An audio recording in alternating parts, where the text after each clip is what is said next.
Big Ghosts Don't Cry by Danielle Garrett. Narrated by Amanda Ronconi. Introduction. Fresh off my voodoo-tastic vacation to New Orleans, I find myself presented with the first test of my newly discovered magic. There's been a murder in the neighboring town of Pine Shoals, and the victim has decided she's not cut out for the spectral life and needs a gentle push into the other world. As it turns out, conjuring some magic and telling a ghost to go towards the light isn't quite good enough. And now the hysterical ghost is stuck in some kind of limbo land. It's up to me to solve her murder before the poor ghost goes insane, or becomes demon food, whichever happens first. Reapers creepers. Chapter 1. When you're a ghost whisperer, friends don't expect you to bring wine or a decorative candle to their housewarming party. Instead, they expect you to come prepared with a stockpile of sage, a 5-pound bag of salt, and an iron poker. They will happily feed you appetizers in exchange for a thorough paranormal inspection and the subsequent exorcism of any wandering spirits. Hey, it beats being asked to lug boxes around on moving day. So, when my boyfriend, Lucas, invited me to come see his swanky new condo in downtown Seattle, I packed accordingly. He'd been moved in for a little over a week, but I hadn't yet been able to make a getaway to see it in person. Seattle was a 3-hour drive from Beechwood Harbor and required a little bit of planning, considering I owned and operated a flower shop. "I came bearing gifts," I announced, handing him the bag of salt when he opened the front door. Laughing, he took it from me. "I thought you were kidding about this." "I like to come prepared," I teased. "Aren't you curious to see if you have any invisible roommates?" He mulled it over as he opened the door and ushered me into the condo. The unit was in a swanky, high-end building with spectacular views of the city and waterfront. The corporate rental was only meant to be Lucas's temporary digs until he could find his own permanent residence in the city. In the meantime, it was good to enjoy the high life.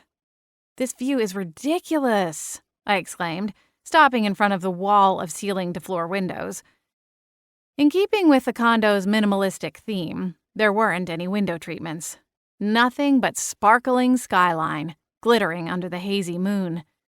"I'm not missing the 2-star motels the studio used to put me up in, that's for sure," Lucas replied, crossing the room to stand beside me. He smiled at me and then looked out the window. "I've been to Seattle several times, but it looks different somehow." "Like home?" I ventured. He looped an arm around my waist, drawing me closer. "It's starting to feel that way," he said, giving me a meaningful look. "Oh, speaking of, I come bearing gifts," I said, reaching into the canvas bag slung across my chest. I pulled a gallon-sized glass jug out and presented it to Lucas. "A growler of that beer you like at McNally's." With a wiggle of his brow, he took the large bottle. "Now it's a party." "And my shoulder is celebrating," I teased. "Between the bag of salt and the growler, I got a mini workout in. Thank goodness this place has an elevator, or you'd have had to rescue me from the stairwell." Lucas laughed as he carried the growler to the kitchen. "You want some of this now?" I shook my head, wandering around the large living room as he stepped out of sight. "I'll get something at dinner." "I think we have just enough time for a tour before we go," he said, closing the fridge. He spread his arms out as he rounded the marble-topped island and rejoined me in the living room. "First impressions? Besides the view. What do you think of the place?" "I think it's—" Before I could answer, a trio of voices somewhere over my left shoulder all burst in with their opinions, and I cringed. "I think it's wonderful," Gwen gushed, floating a couple feet off the floor. "Scarlett, did you see 2 sinks in the bathroom? You could move right in." "It's all fun and games until the elevator goes out and you're stuck walking up 14 flights of stairs," Flapjack, my deceased Himalayan cat, added. "Not to mention the musty smell in the closet. I think someone must have kept a dead body in there. Or maybe it's still there. You know, behind the drywall." "Ew, Flapjack," Gwen snapped. "Don't be morbid." "Quite distasteful, Flapjack," Hayward Kensington III chimed in, His Oxford accent emphasized his distaste of the grumpy cat's commentary. Across the living room, Lucas's smile faltered. Is it that bad? I mean, it's a little cold, and the art isn't really my taste, but... I laughed and took a step toward him. No, it's not the art. I like it. Then why the hesitation? He paused, one brow lifted. They're here, aren't they? My nose wrinkled. Maybe? Scar? He threw his head back, pleading with the ceiling.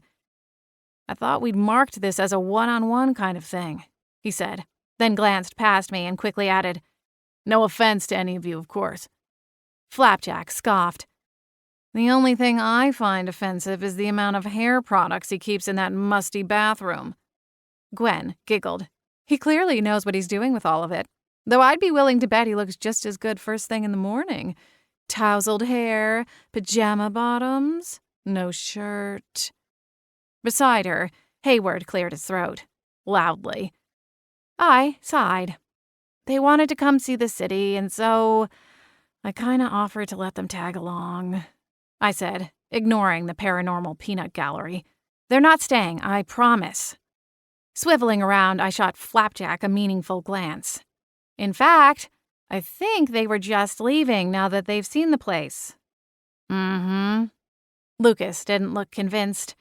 I made an overly dramatic shooing gesture at the ghostly trio. Go on, see the sights, breathe in the smells. Pike's Market, here I come, Flapjack said with glee. That's where they throw the fish, he informed Hayward and Gwen. I cringed. The fish market was likely already closed, but I wasn't going to be the one to tell him. We should be taking our leave as well, Hayward said, holding his arm out for Gwen. We're having dinner aboard a cruise ship this evening. And by having dinner, he means watching other people eat while eavesdropping on their conversations. Gwen explained in a conspiratorial whisper as if Lucas might overhear her, which, strictly speaking, wasn't possible. Enjoy!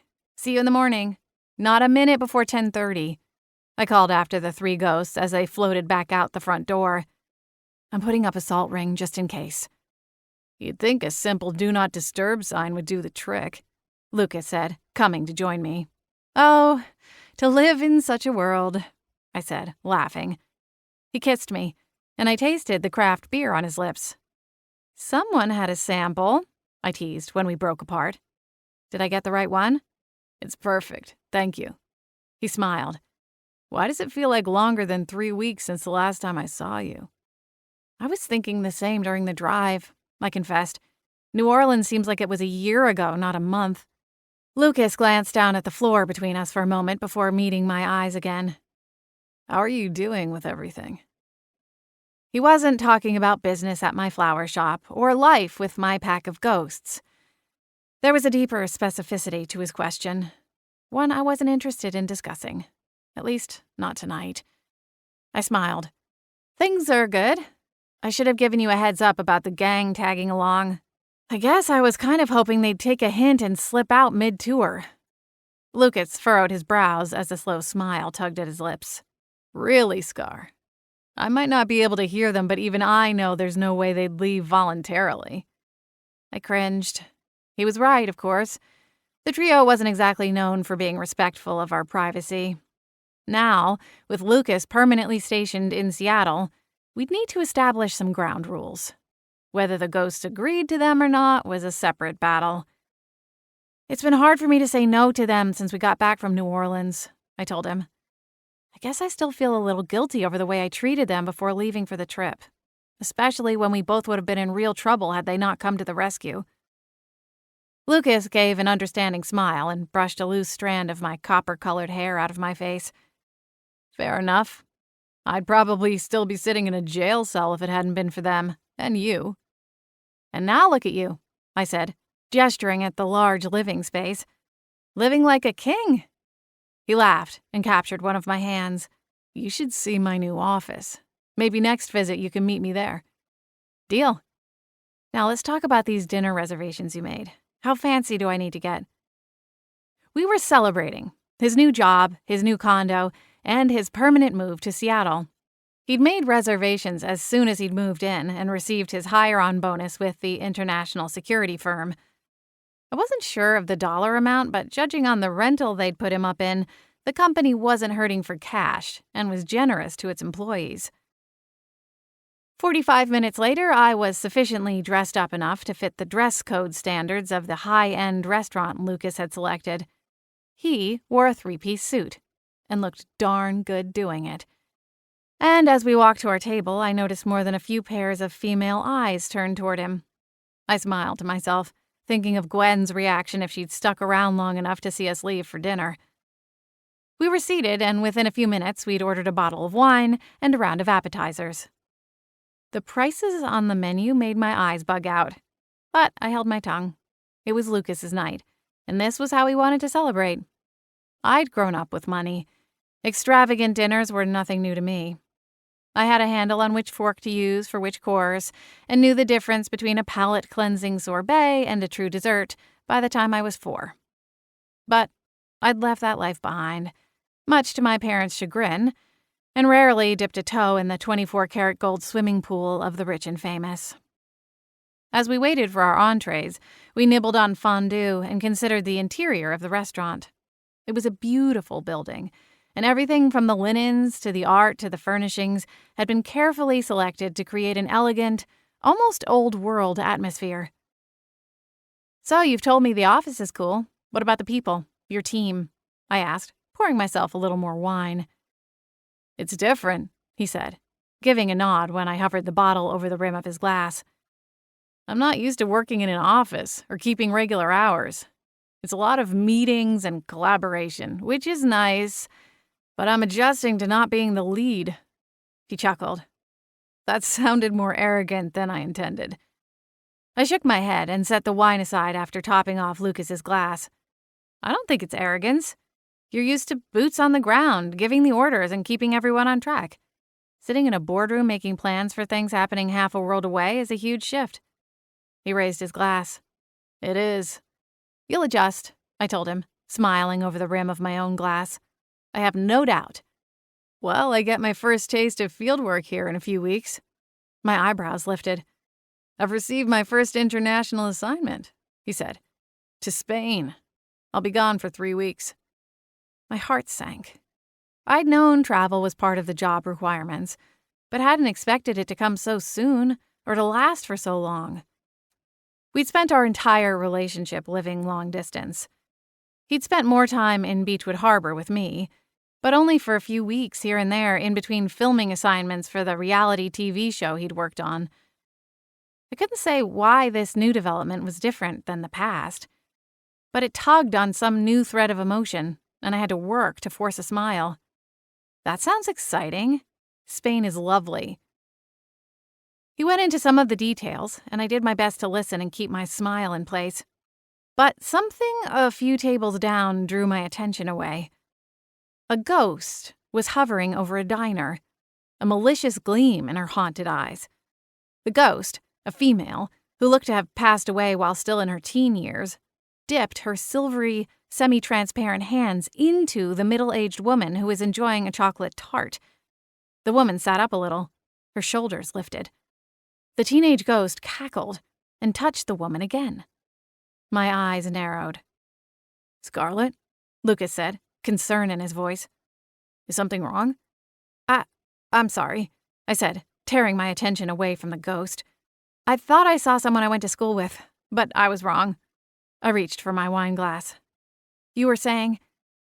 Just that I'm looking forward to..." I signaled for a passing server. "Scarlett, what's going on?"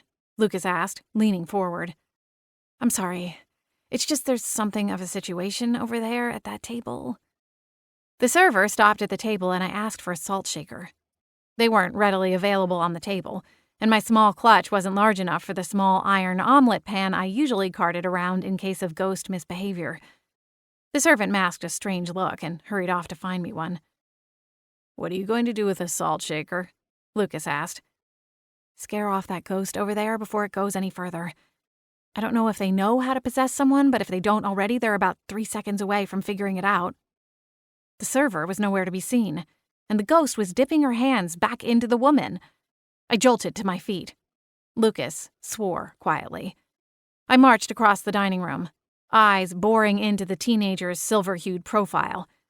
I cleared my throat, and the two diners, as well as the ghost, turned to look at me. The teenage ghost reared back as she met my eyes and realized I was glaring at her instead of blankly looking past her.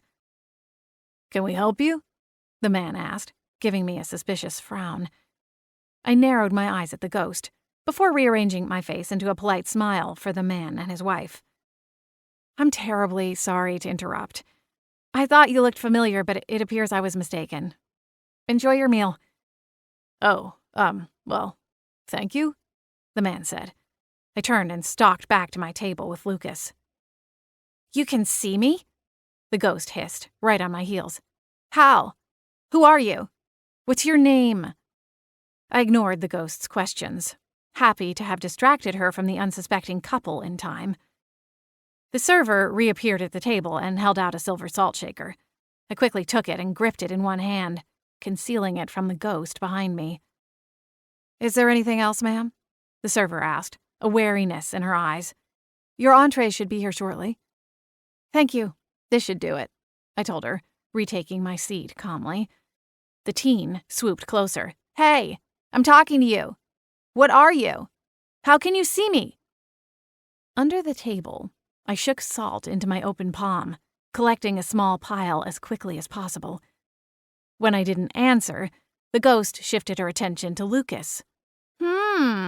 He's yummy." She reached for his hand resting on the table. "I wonder what it would feel like to touch him." "Leave us alone," I hissed, hurling the salt in the ghost's face. She shrieked and then growled, before dispersing into a cloud of silver that faded away like an early morning cloud. Lucas blinked. "Scarlet." "Sorry," I said, setting the salt shaker aside. "Just doing a little pest control." He glanced around. "It's all clear. Problem solved," I said, brushing my hands together to get rid of the excess salt.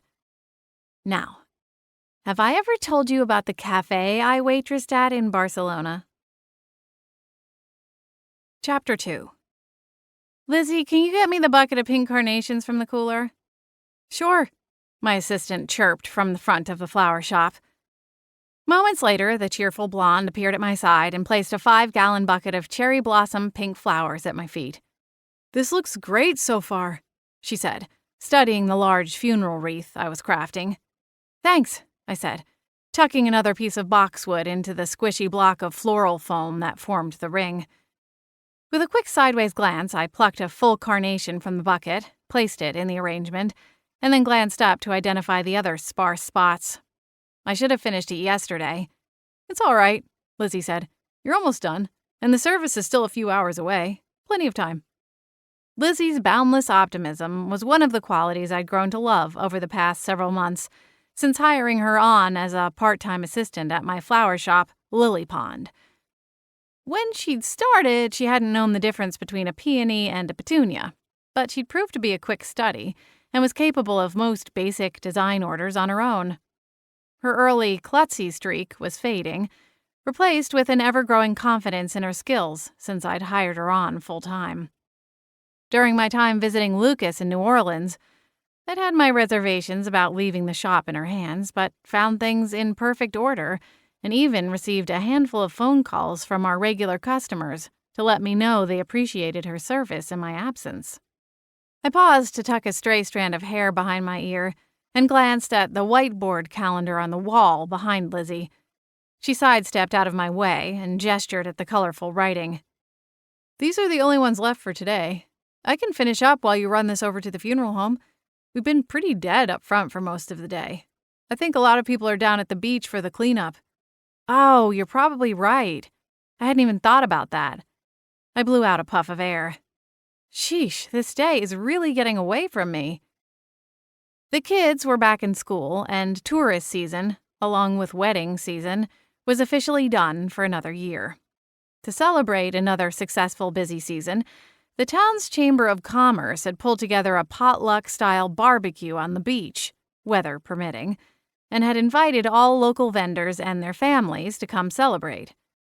Taking advantage of the gathering, the mayor decided to host an all-day town beautification event preceding it. Tourist season was great for the town's businesses, but wreaked havoc on the beach and streets as people poured into town. Beechwood Harbor was a small town, but a popular stop for fellow Washingtonians, as well as people from all across the country, some of whom were not as eco-minded as others. To counteract the damage, City Council arranged discount booklets featuring coupons to local companies to be handed out to those participating in the cleanup projects all around town and down on the beach itself. I donated several hanging baskets to one of the local clubs, and had struck a deal with a local nursery to deliver a truckload of leftover annuals directly to the town's senior center. The mayor gifted me a coupon book in exchange for my help, assuaging my guilt over not being able to comb the beach for trash on the final day of the town beautification. "Are you going to the barbecue tonight?" Lizzie asked. I nodded and placed a few more carnations. "I was planning on swinging by. You?" She hesitated, and I glanced up. Lizzie's cheeks had gone pink, and she was chewing her lower lip. "I'm not sure." "Oh, come on, it'll be fun. You play a little beach volleyball, dance, mingle, have some spiked punch." Flapjack chuckled from his place on my work table. "As I recall, Scar, the last time you went to a barbecue, you didn't do any of that. You stuffed yourself with an impressive amount of potato salad, fell asleep on a picnic blanket, and woke up with a nasty sunburn." I scowled at him. "Mrs. Garland makes a prize-worthy potato salad, and you're just jealous you can't have any." Realizing I'd said the quiet part out loud, I winced and peeked over at Lizzie. "I mean, you'd be jealous if you didn't get any. So you might want to get there early." "Nice save," Flapjack purred, his wheezy version of a laugh catching in his throat. "Well, actually, someone asked me to go to the barbecue, but I'm not sure if it's a date or if it's just an as friends kind of thing." Lizzie paused, wringing her hands together. "So I wasn't sure I'd go at all. The whole thing is making me nervous." I smiled, resisting the urge to pounce on her. "Who asked you?"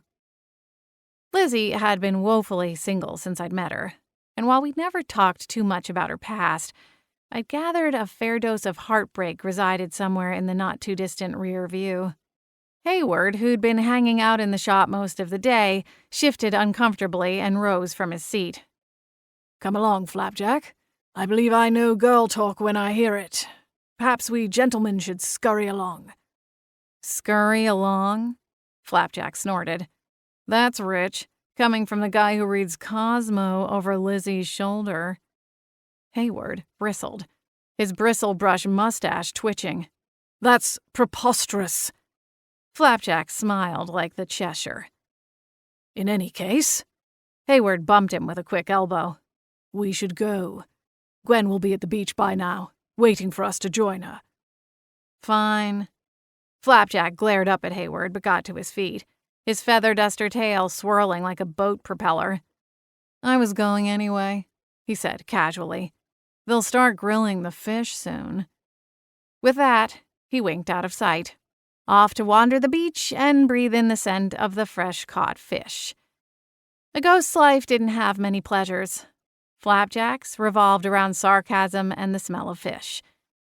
Hayward righted his top hat and vanished. "Do you know Bryant Lewis?" Lizzie asked, drawing my attention back to her date or not a date quandary. "He's a checker over at Hank's Hardware." "Oh, a checker. That's a stable future," Flapjack's disembodied voice called. I bit down on the insides of my cheeks to keep from barking his name. I'd make the little furball pay later. He was lucky Lizzie couldn't hear him. "I think I've talked to him before," I said. "Sandy brown hair? Looks like he played football in high school." Lizzie blushed. Clearly, she'd admired his squared shoulders a time or two. I smiled. "You should go. Even if it's not a date, you'll have a good time and make all the other single ladies jealous." I winked and brushed my hands off on my apron. A month had passed since my last manicure, though I'd never gotten around to fully taking off the remaining polish. I silently noted it was time for a return to the town's day spa and wondered if there was a coupon in the booklet from the mayor. Now that I'd be seeing Lucas a lot more often, I needed to start scheduling regular manicures. Not for him, per se. Lucas might wear a suit for his new job and live in a fancy high-rise, but at heart, he was a jeans and t-shirt kind of guy. He drove a truck, hated frou-frou coffee, and probably hadn't even noticed the manicure I'd had done before visiting him in the Big Easy. Despite his no-frills preference, there were bound to be company parties, corporate functions, and dinner parties in our future as he settled into his new job. Green nails and tattered cuticles simply wouldn't do. I should probably get a few more dresses and purses, too. Gwen would be delighted to help. She inhaled fashion magazines like oxygen and spent the majority of her time haunting, literally, the town beauty parlor. If I told her I needed a wardrobe update, she'd no doubt have 10 suggestions at the tips of her fingers. "All right," I said, carefully lifting the large and heavy arrangement from my workstation. "I'm going to take everything over to the funeral home. If it's still dead once you finish those last few orders, go ahead and lock up early and head to the barbecue. I'll see you and Bryant down there." Lizzie flushed again and scurried to prop open the back door for me. Within 10 minutes, I had the arrangements loaded into the Lily Pond delivery van and was backing out of the shop's designated parking space. Beechwood Harbor was a small town, the kind of place where the shops were named after their owner or their owner's parents who'd originally opened the place. There was one market, one coffee house, a handful of restaurants, and a few motels and bed and breakfasts. I drove down Main Street through town and within minutes pulled into the lot beside the funeral home. As the town's sole flower shop, Lily Pond did a lot of business with the funeral home, and no one was surprised to see me when I backed through the glass side door, arms wrapped around a large hurricane vase. The flowers obscured my face, but a passing employee greeted me by name all the same. "Need some help?" Garth asked, after we exchanged pleasantries. "Maybe with the wreath. I'll be right back up for it." "Sure thing, Scarlett." "Thanks." I knew the place like the back of my hand. Not hard to do, considering its size, and quickly made my way to the small viewing room, where memorial services were often held. There were 2 churches in town, but the smaller or non-religious services tended to be held right at the funeral home. It was one of the town's historic homes that now housed small businesses.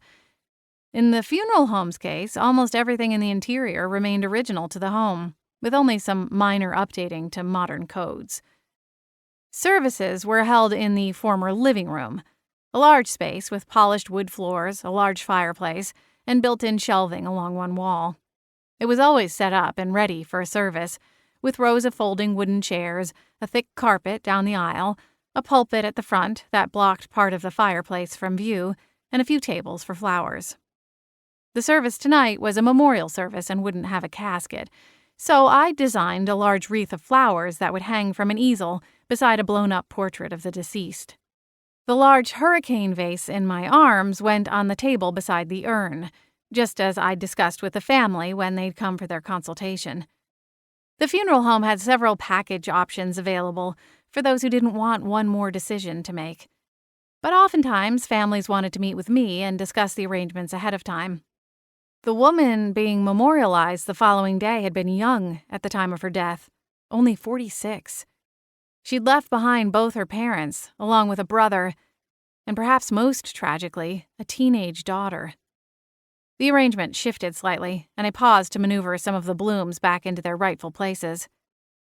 "This is all for me?"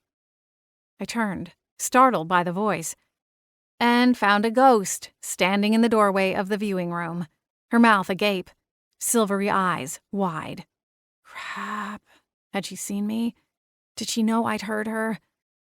Without a word, I did a dramatic stretch, pressing my palms into my sides and arching backward, trying to convince the ghost I'd had some kind of muscle spasm.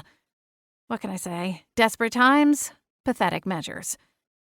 The ghost watched me, but I avoided meeting her gaze head-on and went back to arranging the flowers. If she didn't know I'd heard her, then she wouldn't know I could see her, and she'd leave me alone. And, above all, I could make it to the barbecue before all of Mrs. Garland's potato salad was gone. Chapter 3. The spirit came further into the viewing room. Her limbs awkward. Perfect. Not only is there a ghost wandering around, but it's a helpless baby ghost. Oh, why me? It usually takes new ghosts a while to get the hang of their new mode of transportation. While they no longer require the use of their legs to get from point A to point B, most try to keep using their legs anyway. Muscle memory is a hard thing to break, even after death. I glanced at the large portrait at the front of the room and then back at the ghost. It was Sabrina Hutchins, the woman being memorialized. Before I could decide whether or not to blow my cover, and possibly my chance at a plate full of potato salad, the air beside Sabrina shimmered, and a second spirit appeared. This one wearing feather earrings and a wide smile as she waved at me. "Scarlet! There you are!" I cringed and looked away. "Oh, excuse me, am I interrupting something?" Gwen said, presumably to Sabrina.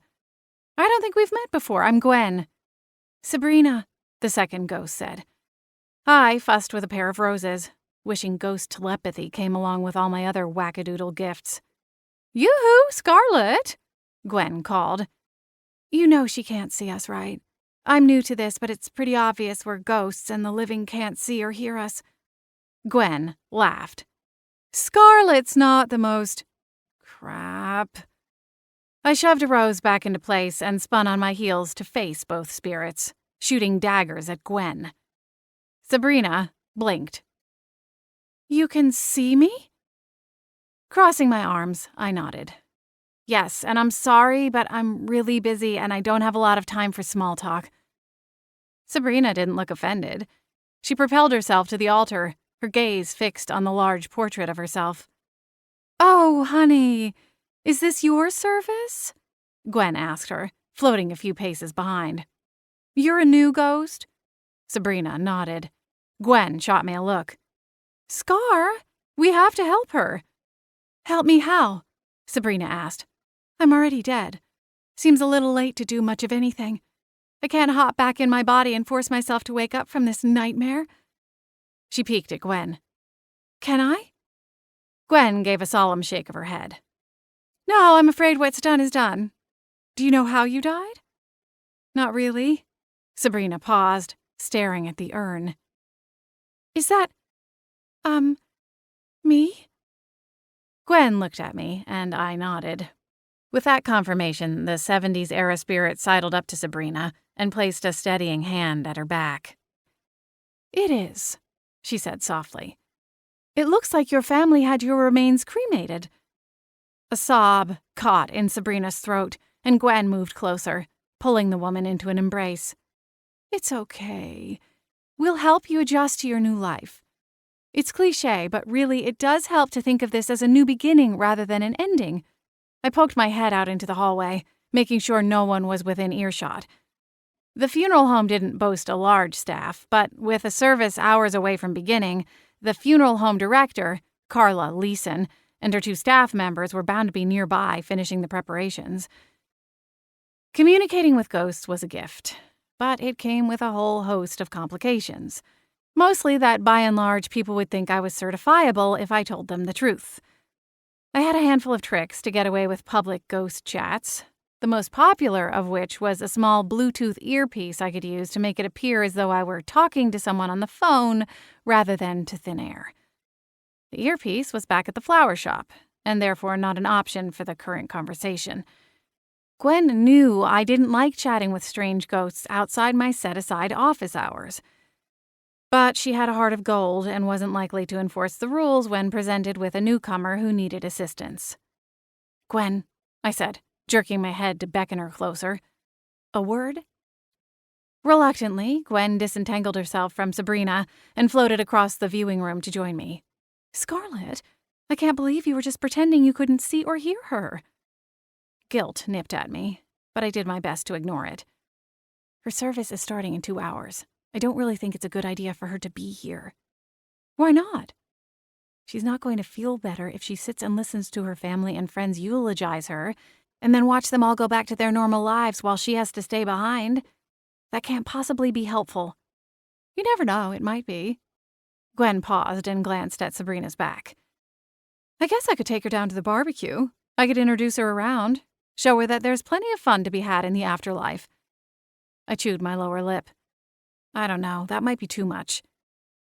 The full force of Beechwood Harbor's Ghost Brigade was overwhelming to me, and I saw a good majority of them on a daily basis. Well, what do you suggest? Gwen asked, tossing her hands up. No funeral and no barbecue, so what? I could take her to Siren Song and let her decompress. The coffee shop? How would that help? I don't know, she shrugged. The espresso machine is like white noise. Of my 3 permanent ghostly companions, Gwen was not the one I'd choose for new ghost orientation. She was a vivacious spirit, with a fuller afterlife than most of the living enjoyed while still breathing.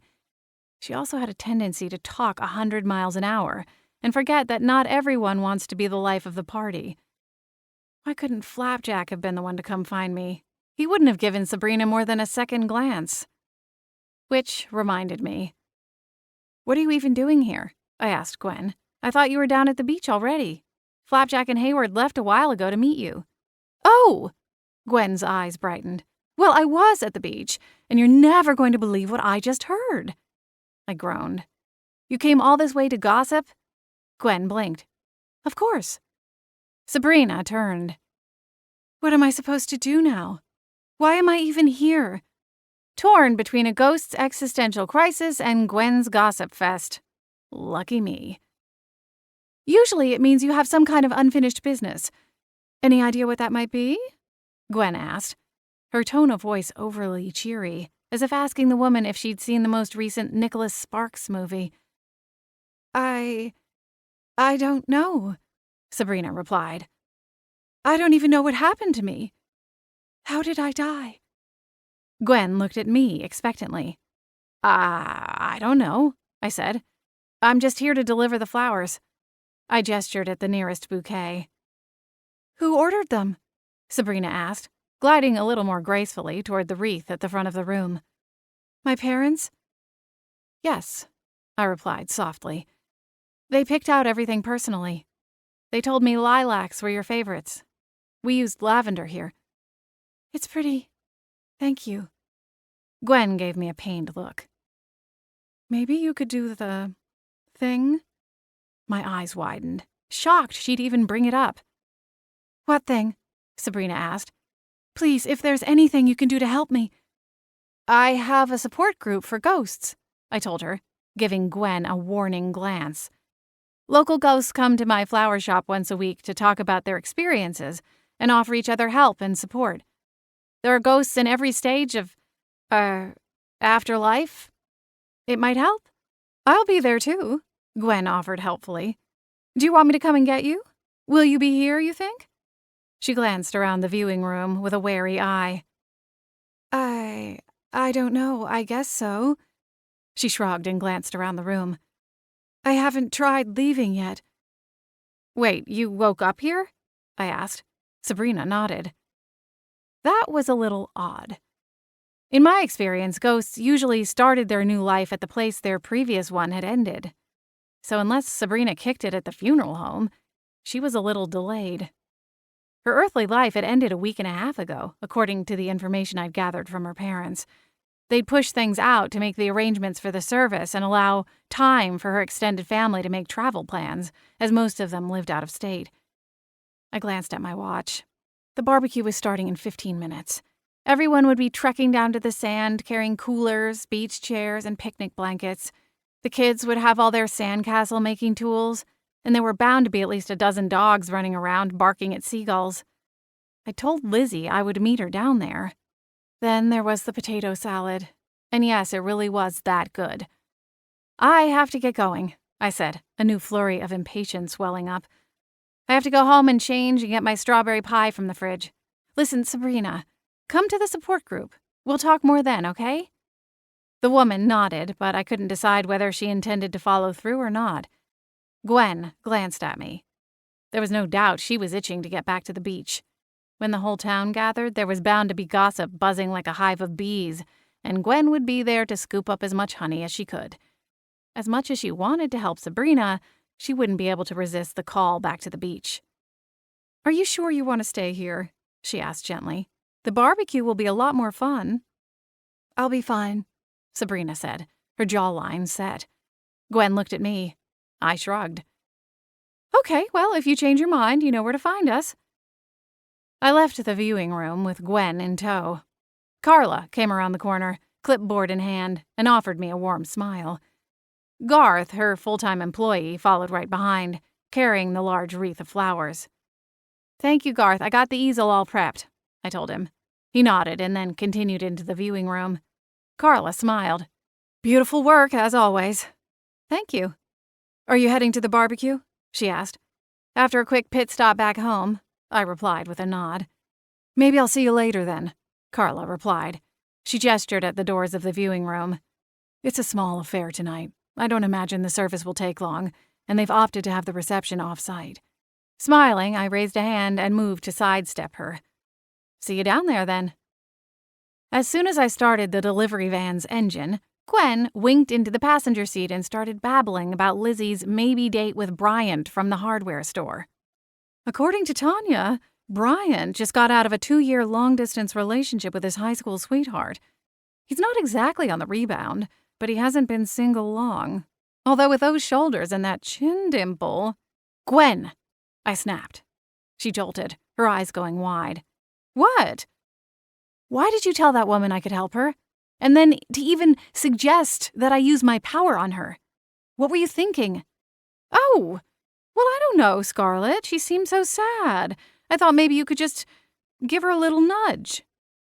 I closed my eyes, silently counting to 5 when I stopped at the 4-way intersection. When I opened them again, I smashed the heel of my hand against the turn signal and pulled the van to the left. "First of all, don't make it sound like it's not a big deal. It is, and we both know it. I don't have a handle on my powers. For all I know, I could try to help her cross over and end up slingshotting her to who knows where. I know you are only trying to help, but I'm not comfortable discussing my powers, especially not with strange ghosts." "I'm sorry, Scarlett." Gwen's eyes dropped to the floor between us. "I wasn't trying to cause problems." "I know," I said gently, wishing I could reach out and pat her arm for reassurance. I hadn't meant to snap at her, but I needed to get that point across, and sometimes Gwen wasn't the best at picking up subtleties. I drew in a deep breath and smiled at her. "It's all right. No harm done. And I think after some time to think, Sabrina will join our group. Can you try to swing by and invite her again once it's closer to Tuesday's meeting, I mean?" That made her brighten. Gwen was frozen in time right at her peak, barely out of her teen years when she took an ill-fated header off a stage at an outdoor music festival.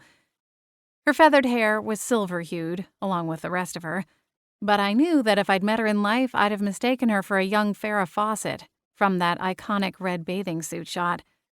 She had an open face with expressive eyes and an easy smile. With Gwen, I never had to wonder what she was thinking.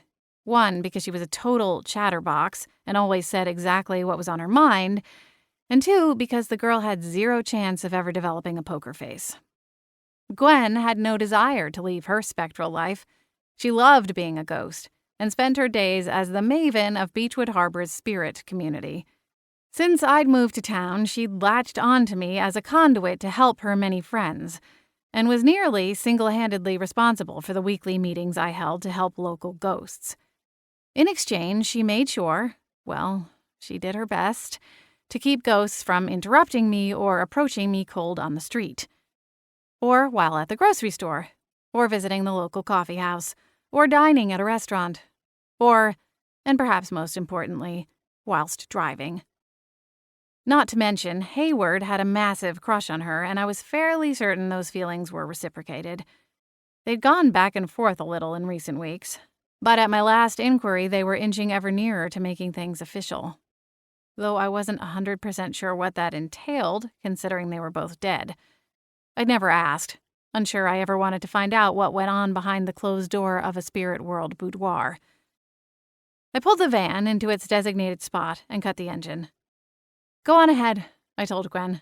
I'm going to go upstairs and change. I'll meet you down at the beach. Try to scare off anyone by the potato salad." She laughed and then made a mock salute. "You got it. Bye, Scar." With a swirl, she zoomed out the side of the van door.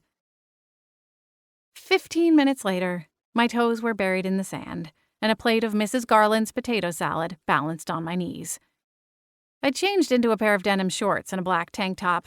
I wore a floppy sun hat to keep my fair skin away from the sun's harsh rays, all the while hoping for a tiny bit of color on my stems.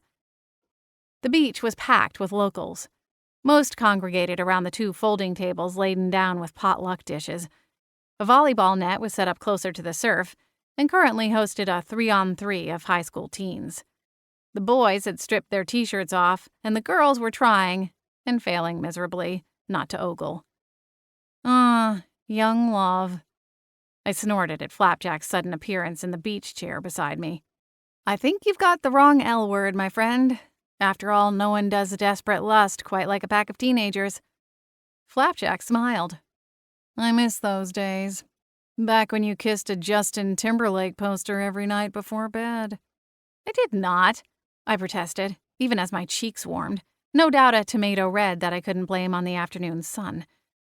"Scar, that thing had enough lip gloss kiss prints it could have doubled as a Revlon ad." "Gee, how lucky I am to have a walking, talking time capsule," I muttered, sinking down in my chair. I shoveled in a bite of potato salad, the tangy bliss perking up my mood. Flapjack swished his tail, clearly pleased with himself. "I'll always be here to remind you of your glory days." "Wonderful." I shoved another bite of potato salad into my mouth and swallowed hard when a shadow appeared in the sand beside my own. "This seat taken?" I craned around and saw Chief Jeffrey Lincoln standing behind Flapjack's chair. "No, please, sit." Flapjack shot me a dirty look and jumped down a moment before Chief sat on, or rather, threw him. He hiked his tail in the air and started down the beach. A few other ghosts dotted the party, invisible guests to the afternoon barbecue, some of whom had been in town since its founding. Across the way, chatting with Gwen and Hayward, were Posey and Earl, the town's original founders. "Are you enjoying the barbecue?" Chief Lincoln asked, stabbing his fork through a juicy piece of late-season watermelon. "I am, thanks. And you?" "Definitely. It's one of my favorite annual celebrations," he replied, bobbing his head. "It's nice when everyone gets together like this, and the beach cleanup was a big success." "It does look great, and so much quieter now." He chuckled. "I can't stay long, though." "Oh?" "There's a service up at the funeral home, and I'm making it a point to be there for the family." "You mean Sabrina Hutchins' service?" "That's right." He gave me a curious look. "I just dropped off the flowers," I explained. "Oh, right. Of course." "Did you know her?" I asked, scooping up my next bite. "Not personally. I'm part of the investigation, working with the Pine Shoals PD." My spoon stilled midway to my mouth. "Investigation?" Chief nodded. "Tragically, Sabrina was murdered." A hot knife of guilt sliced through me, and I put my fork down. My appetite gone. Chapter 4. The festive barbecue faded to the background as Chief Lincoln's words sunk in, echoing through my mind. "Murdered?" I repeated, suddenly feeling too cold. Chief Lincoln looked pained. "Sorry. I assumed you knew. It was in the paper." "Oh, I don't usually get around to reading it," I said. He rubbed a hand over the back of his neck. "She was attacked in her home. At this point, we think it might be a copycat to the Seaside Strangler." Now that case I'd heard about. 2 summers ago, before I'd even moved to Beechwood Harbor, a serial killer had moved up the coast, murdering 3 women and attempting a 4th before he was apprehended. The case made national news, and it caught my attention even while I'd been home with my family in Arizona.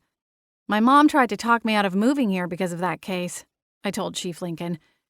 "If he hadn't been caught in the weeks before my move, I'm pretty sure she would have followed me to the airport and staged a sit-in right there on the tarmac." Chief smiled. "Sounds like my mother. During my first few weeks of police training, I was convinced she was going to pop out of the bushes and try to kidnap me." I laughed softly. I imagine you'd never have heard the end of that one if she'd tried." "No kidding." He chuckled and popped the piece of watermelon into his mouth. "My grandmother calls me weekly to tell me that she has her whole church praying over me. And right before we hang out, she always reminds me to put the safety on my gun." "That's adorable," I replied, grinning at him. The darkness seeped away, and I put Sabrina in the back of my mind, with a brief mental note to make sure Gwen looked after her. "Are you here alone tonight?" Chief Lincoln asked, glancing around. "Where's Lucas? Holly mentioned he was moving to town." "Oh, well, not quite." I tucked a strand of hair behind my ear. "He's in Seattle now. He got a job offer with an international security firm, and they put him up in a fancy corporate rental until he finds a more permanent place." "Aha! Well, good for him. I'll bet you're glad he's closer." I smiled. "Seattle's still a little far away for my taste, but I'm glad he's in one place, at least for the most part." Chief took a bite and chewed it thoughtfully, while watching the volleyball players for a moment before scanning the beach. He was clearly off duty, but even so, there was something about the set of his shoulders and keenness to his eyes that told me he wasn't fully relaxed. He paused, something catching his eye, and a smile spread across his lips. I followed his line of sight and found his fiancée, Cassie Frank, standing at the buffet line chatting with Holly Bolt and Adam St. James. It always entertained me to think about Beechwood's residents interacting with supernatural beings, completely clueless to the power and magic that pulsed just under the surface of the sleepy town. The Haven Council and Supernatural Protection Agency would never let supernaturals go public. But I sometimes like to think about the looks on people's faces if they were ever to realize a witch had been serving up their coffee, or the shaggy black dog that raided the town dumpsters, rummaging for food, was actually the town's heartthrob. Cassie and Chief Lincoln were both human and blissfully unaware of the magic world they lived in. "How are the wedding plans coming along?" I asked. Chief shrugged, still smiling. "I told Cassie to tell me when and where. The rest is up to her, unless she needs help." I laughed. "Smart man." Chief Lincoln's phone chirped, and he reached for the case he wore clipped to his belt to silence it. "That's my cue," he said, pushing to his feet. "Enjoy the rest of the barbecue, Scarlett." "Thanks, Chief." I waved, and he set off, his stride as purposeful as possible in the deep sand. "Who was murdered?" Flapjack asked, winking back into the chair. I jolted. "Don't do that!" "What?" I narrowed my eyes at him. "We've discussed the blinking in and out thing." He sighed. "You really do take all the fun out of the afterlife, you know." I rolled my eyes and scooped up my final bite before the wind could kick up sand and ruin it. "Seriously, though, are you gearing up for another turn as the Ginger Nancy Drew?" Mouthful, I shot him a scowl. Flapjack switched his tail. "Fine. I'll make Gwen tell me. You know she can't keep a secret to save her life." "Well," he smirked, his whiskers twitching. "Guess it's a little late for that anyway." I leaned over, tugged at the beach tote I'd brought with me, and grabbed a small silver mister bottle. With 2 pumps, a lemon-infused mist sailed in Flapjack's direction. In the blink of an eye, the Himalayan arched his back, hackles raised. He hissed at me, and then vanished. I'd pay for it later, but I smiled to myself and enjoyed the newfound silence. I slipped the spray bottle back into the bag and went back to eating. For whatever reason, Flapjack abhorred the scent of lemon and would flee from it in any form. So, when he really got under my skin, I made it a point to use lemon-scented cleaners around the house. It guaranteed me a sarcasm-free afternoon and came with the side benefit of having a clean apartment. A few weeks ago, a woman had come into my shop pitching her essential oil company, and I'd purchased a few vials of lemon oil and the small mister bottle. The trick had just lost its sneak attack effect, but I also knew that next time I'd only have to brandish the bottle to get the mouthy cat off my case. Win-win. And now I could enjoy the barbecue and the sunset in peace. Tuesday's ghost meeting kicked off at 7 o'clock, once the shop was closed and Lizzie had punched out. I held the meetings in Lily Pond, mostly because I didn't like the idea of a horde of strange ghosts upstairs in my apartment. Besides Flapjack, Hayward, and Gwen, I preferred to keep my home as a sanctuary away from noisy ghosts. For the most part, the local ghosts respected my ground rules, largely because they knew that if they strayed outside the boundaries I'd put in place, I wouldn't help them, no matter how much they begged and pleaded. If they wanted my attention, they had to attend the weekly meeting and make their petition that way. Every now and again, a pushy ghost would come along and force me to put up precautionary measures inside my house, usually a ring of salt around the baseboards, windows, and doors. Of course, Hayward and Flapjack didn't appreciate being effectively locked out of their home, but they kept their grumbling to a minimum until a solution could be reached. Gwen didn't stay at my apartment with us. She had enough haunts that she never slowed down long enough to ghost sleep. Even when most of the town's residents were asleep, she'd be out exchanging information and gossip with other ghosts. I had no idea how they found enough to talk about. Beechwood Harbor wasn't a hip and happening hotspot. Beyond the occasional cheating spouse or new love affair, what could there be to talk about? "I just wish I could get the hang of it," Loretta, a ghost in her mid-60s, complained, after listening to one of the new members talk about learning to channel energy into making things move. "All I want is to read a book again without having to hover over some patron's shoulder. It's so maddening waiting for them to catch up with me and turn the blasted page."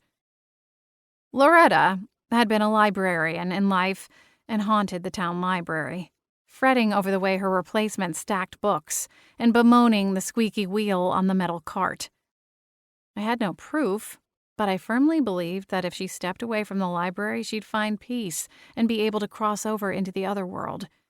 Her desire to control every minute detail of the goings-on in her library was the tether keeping her here on this plane. So far, she hadn't made it a day without darkening their door.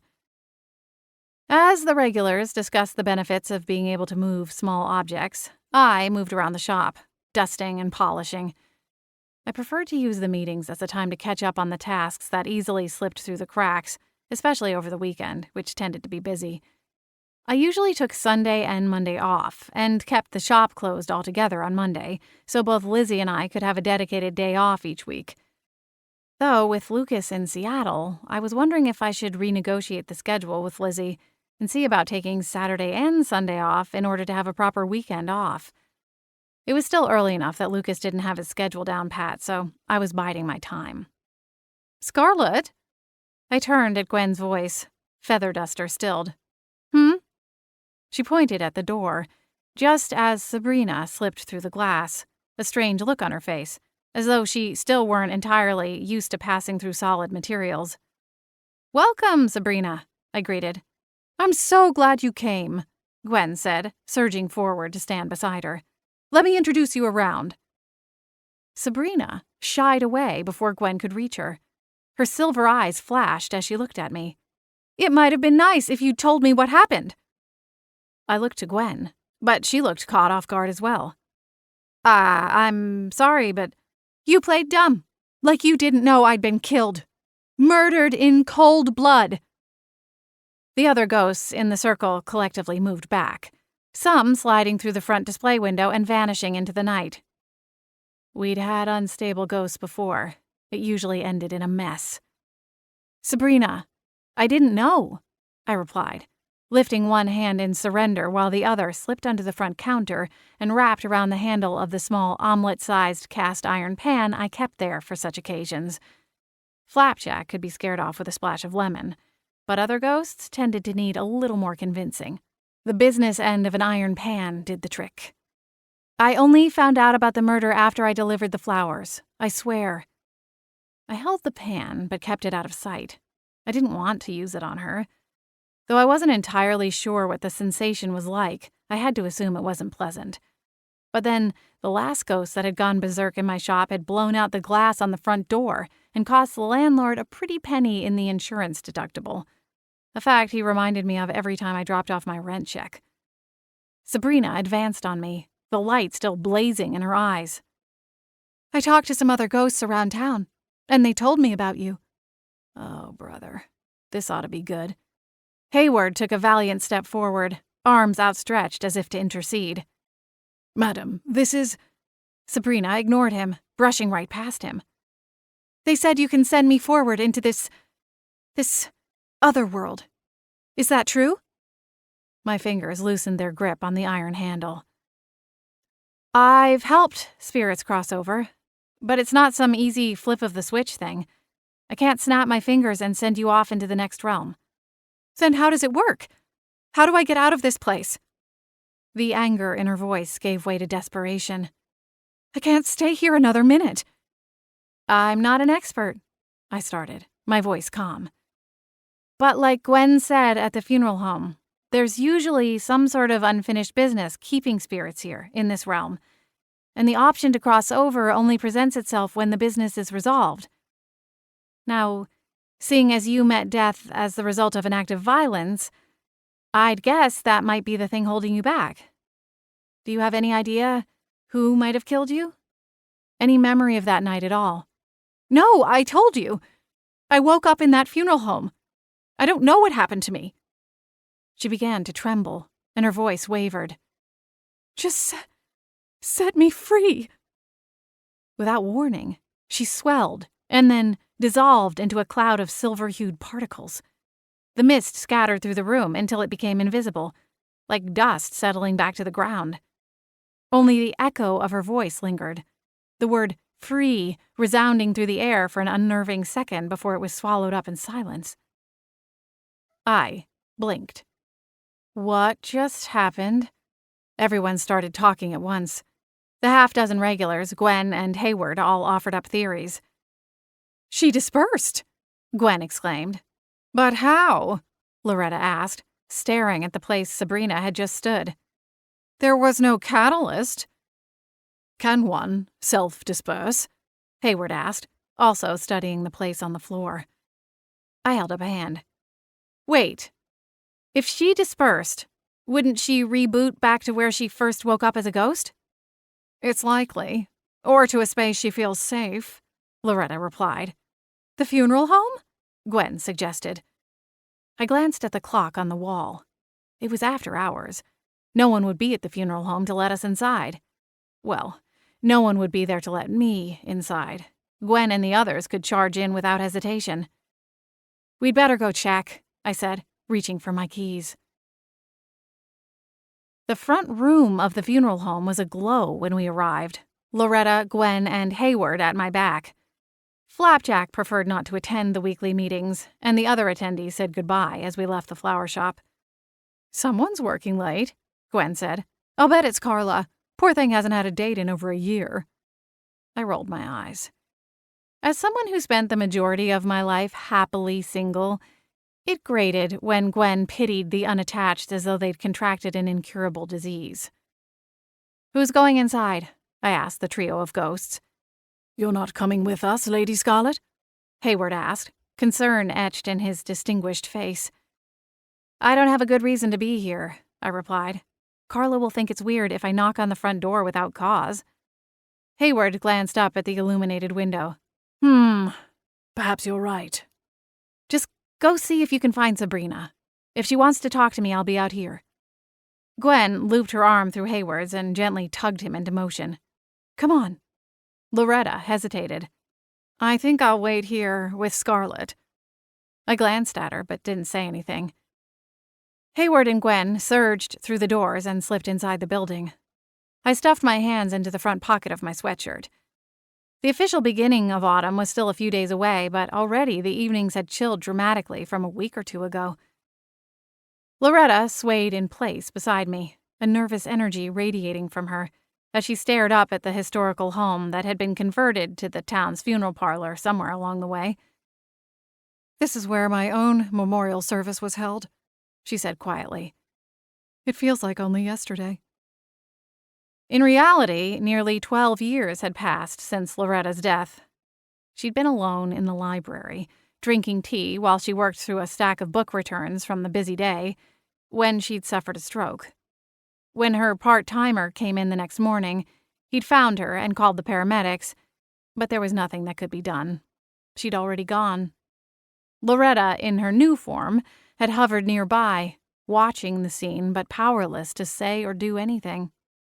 It was a tragic, though not uncommon, story.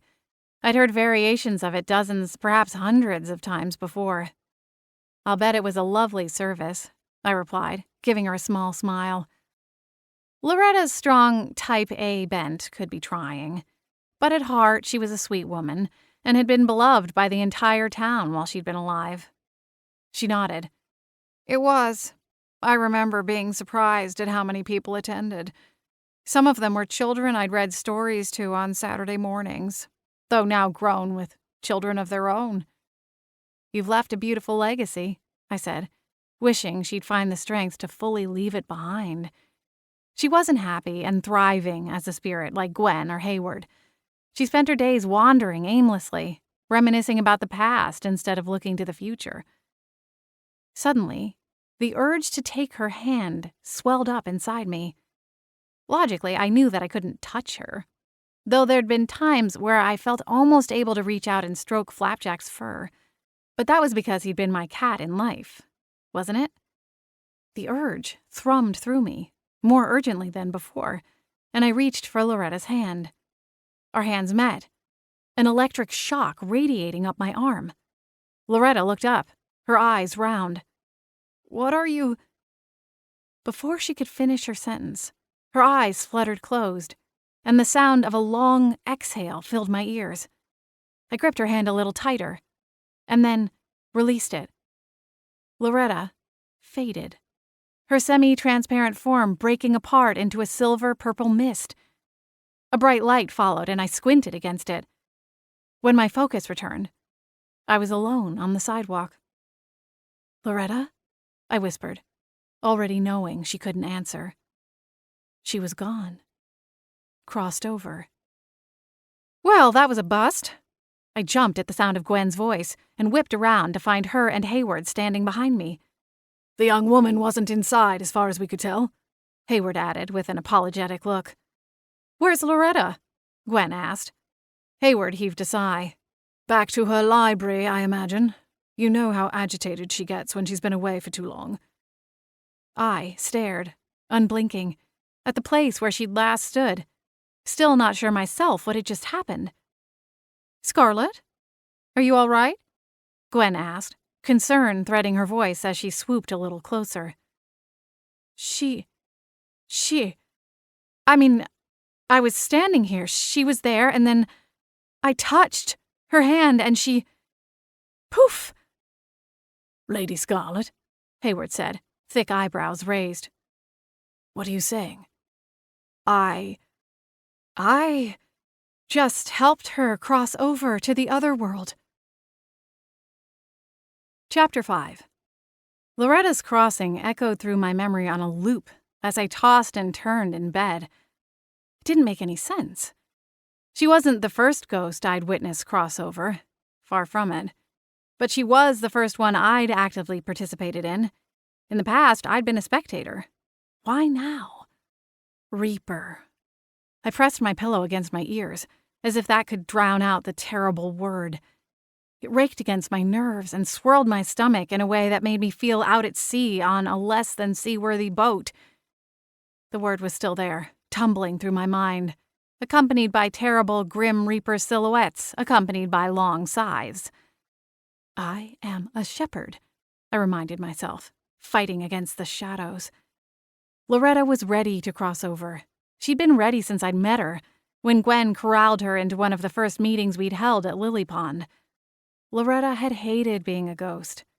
All she'd ever done was hang around the library, reading over people's shoulders and wringing her hands every time someone misplaced a book or dog-eared a page. She could spout off for a solid hour of the daily infractions, as if they were being presented before a judge and jury. He had the audacity to remove the dust jacket.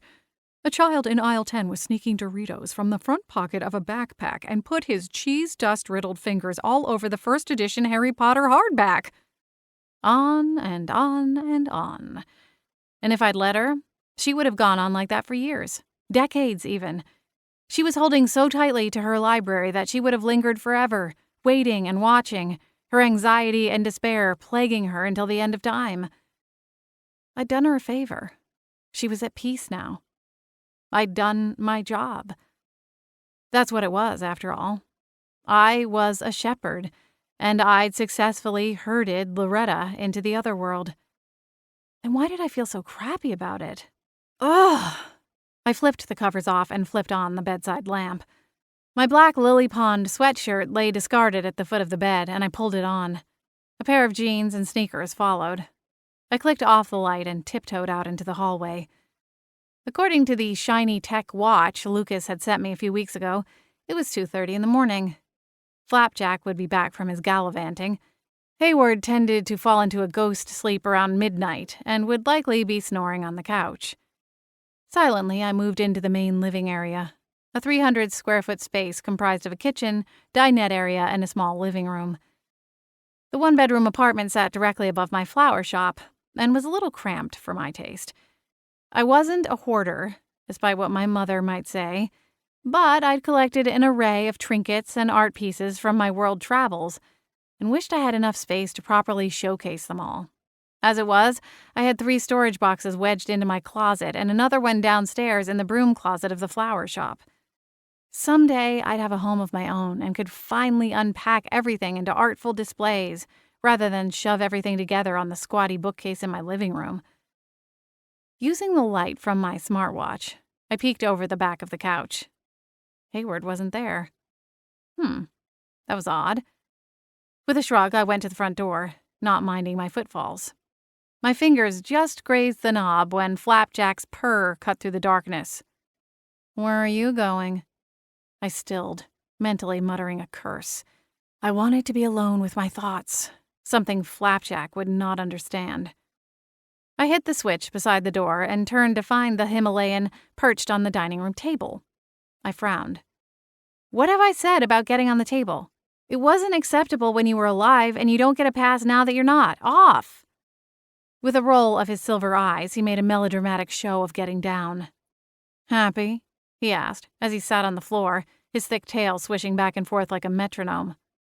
"Overjoyed," I replied flatly. "Where are you going? It's the middle of the night." I sighed. "I'm going to a rave. I've been meaning to try ecstasy for a while now." Flapjack scowled, his tail still. "Is this about the thing with that nerdy ghost lady?" "Her name is Loretta," I said, acid in my tone. I folded my arms. "And how do you even know about that?" "Gwen and Hayward said you were freaked out. He's staying out with her tonight to give you some space." "Then why are you here?" The cat flashed his teeth. "Got bored." "Do I even want to know what you were up to this evening?" If Flapjack was bored, that meant he'd run out of obnoxious pranks to pull. He particularly liked bothering Holly and the other residents of the Beechwood Manor at the other end of town. I'd given Holly my blessing to put up whatever wards or security measures she wanted around the stately home's perimeter, but she'd waved off my concern and assured me the supernatural residents could more than handle the cantankerous cat. "Probably not," Flapjack answered, a gleam in his eyes. "Though it appears the night's not over yet." "Who said you were invited?" "How are you planning on stopping me?" I threw my hands into the air. "Fine, come along if you want. It's not anything exciting. I'm just going out for a drive." "A drive?" he repeated, strutting across the living room. Ignoring him, I opened the front door, then stepped through the door that led to the exterior staircase. Another narrower staircase led directly to my shop below, but I usually used the exterior that led directly to the side parking lot where my delivery van was parked. Flapjack was already in the passenger seat when I climbed behind the wheel. I frowned at him and turned over the engine. The van rumbled to life, and I backed out of the reserved space. Beechwood Harbor had a few late-night spots, but none of them were open at this hour. McNally's pub closed at midnight during the week, along with the pizza place. A little further outside town, there was a bar that would be open, but I didn't want a drink. Or, more accurately, I didn't want a drink with the type that would be hanging around a rural bar at 2:30 in the morning. That left the beach. I pointed the van toward my favorite lookout spot and flicked on the radio. Some pop song filtered through the speakers. I vaguely recognized it and hummed along. Anything to drown out the whirling thoughts. Flapjack stayed quiet, his tail moving in time with the beat. We drove past Beechwood Manor, and I noted an upstairs window was still lit up. I glanced at Flapjack, wondering if he was the reason someone was still awake. "It wasn't me," he said with a scowl. "I've left them alone since you told them about lemons. They started cleaning the wood floors with this awful stuff." He gagged. I smiled and kept driving up the hill. A little way away from the manor, there was an informal lookout area that provided spectacular views of the harbor in the day, especially at sunset. However, even at night, I liked to sit and watch the waves rolling along under the moon. There was something grounding about the ocean. Flapjack glanced at me when I pulled the lever for the parking brake. The engine was still rumbling, sending heat and music swirling around us. "What now?" "Now we sit." He glided through the air and sat on the dashboard. "You didn't do anything wrong, Scar. I know you're beating yourself up right now, but you shouldn't." I shrugged, not ready to let myself off the hook yet. Flapjack stilled. "How many whack job ghosts have we come across? Dozens. Now you finally have a way to help. To do something about the spirits that stay here too long and go nuts. The library ghost?" He paused, shifting his words at my glare. "I mean, Loretta wasn't going to move on by herself, right?" I hesitated, but then finally nodded in agreement. "At least I don't think she would have." "Then you were doing the right thing, putting her out of her misery before she could hurt herself or someone else." I scoffed. "You make it sound like she was a rabid dog or something." "Wasn't she? In a way." Flapjack poised the question with a hefty weight.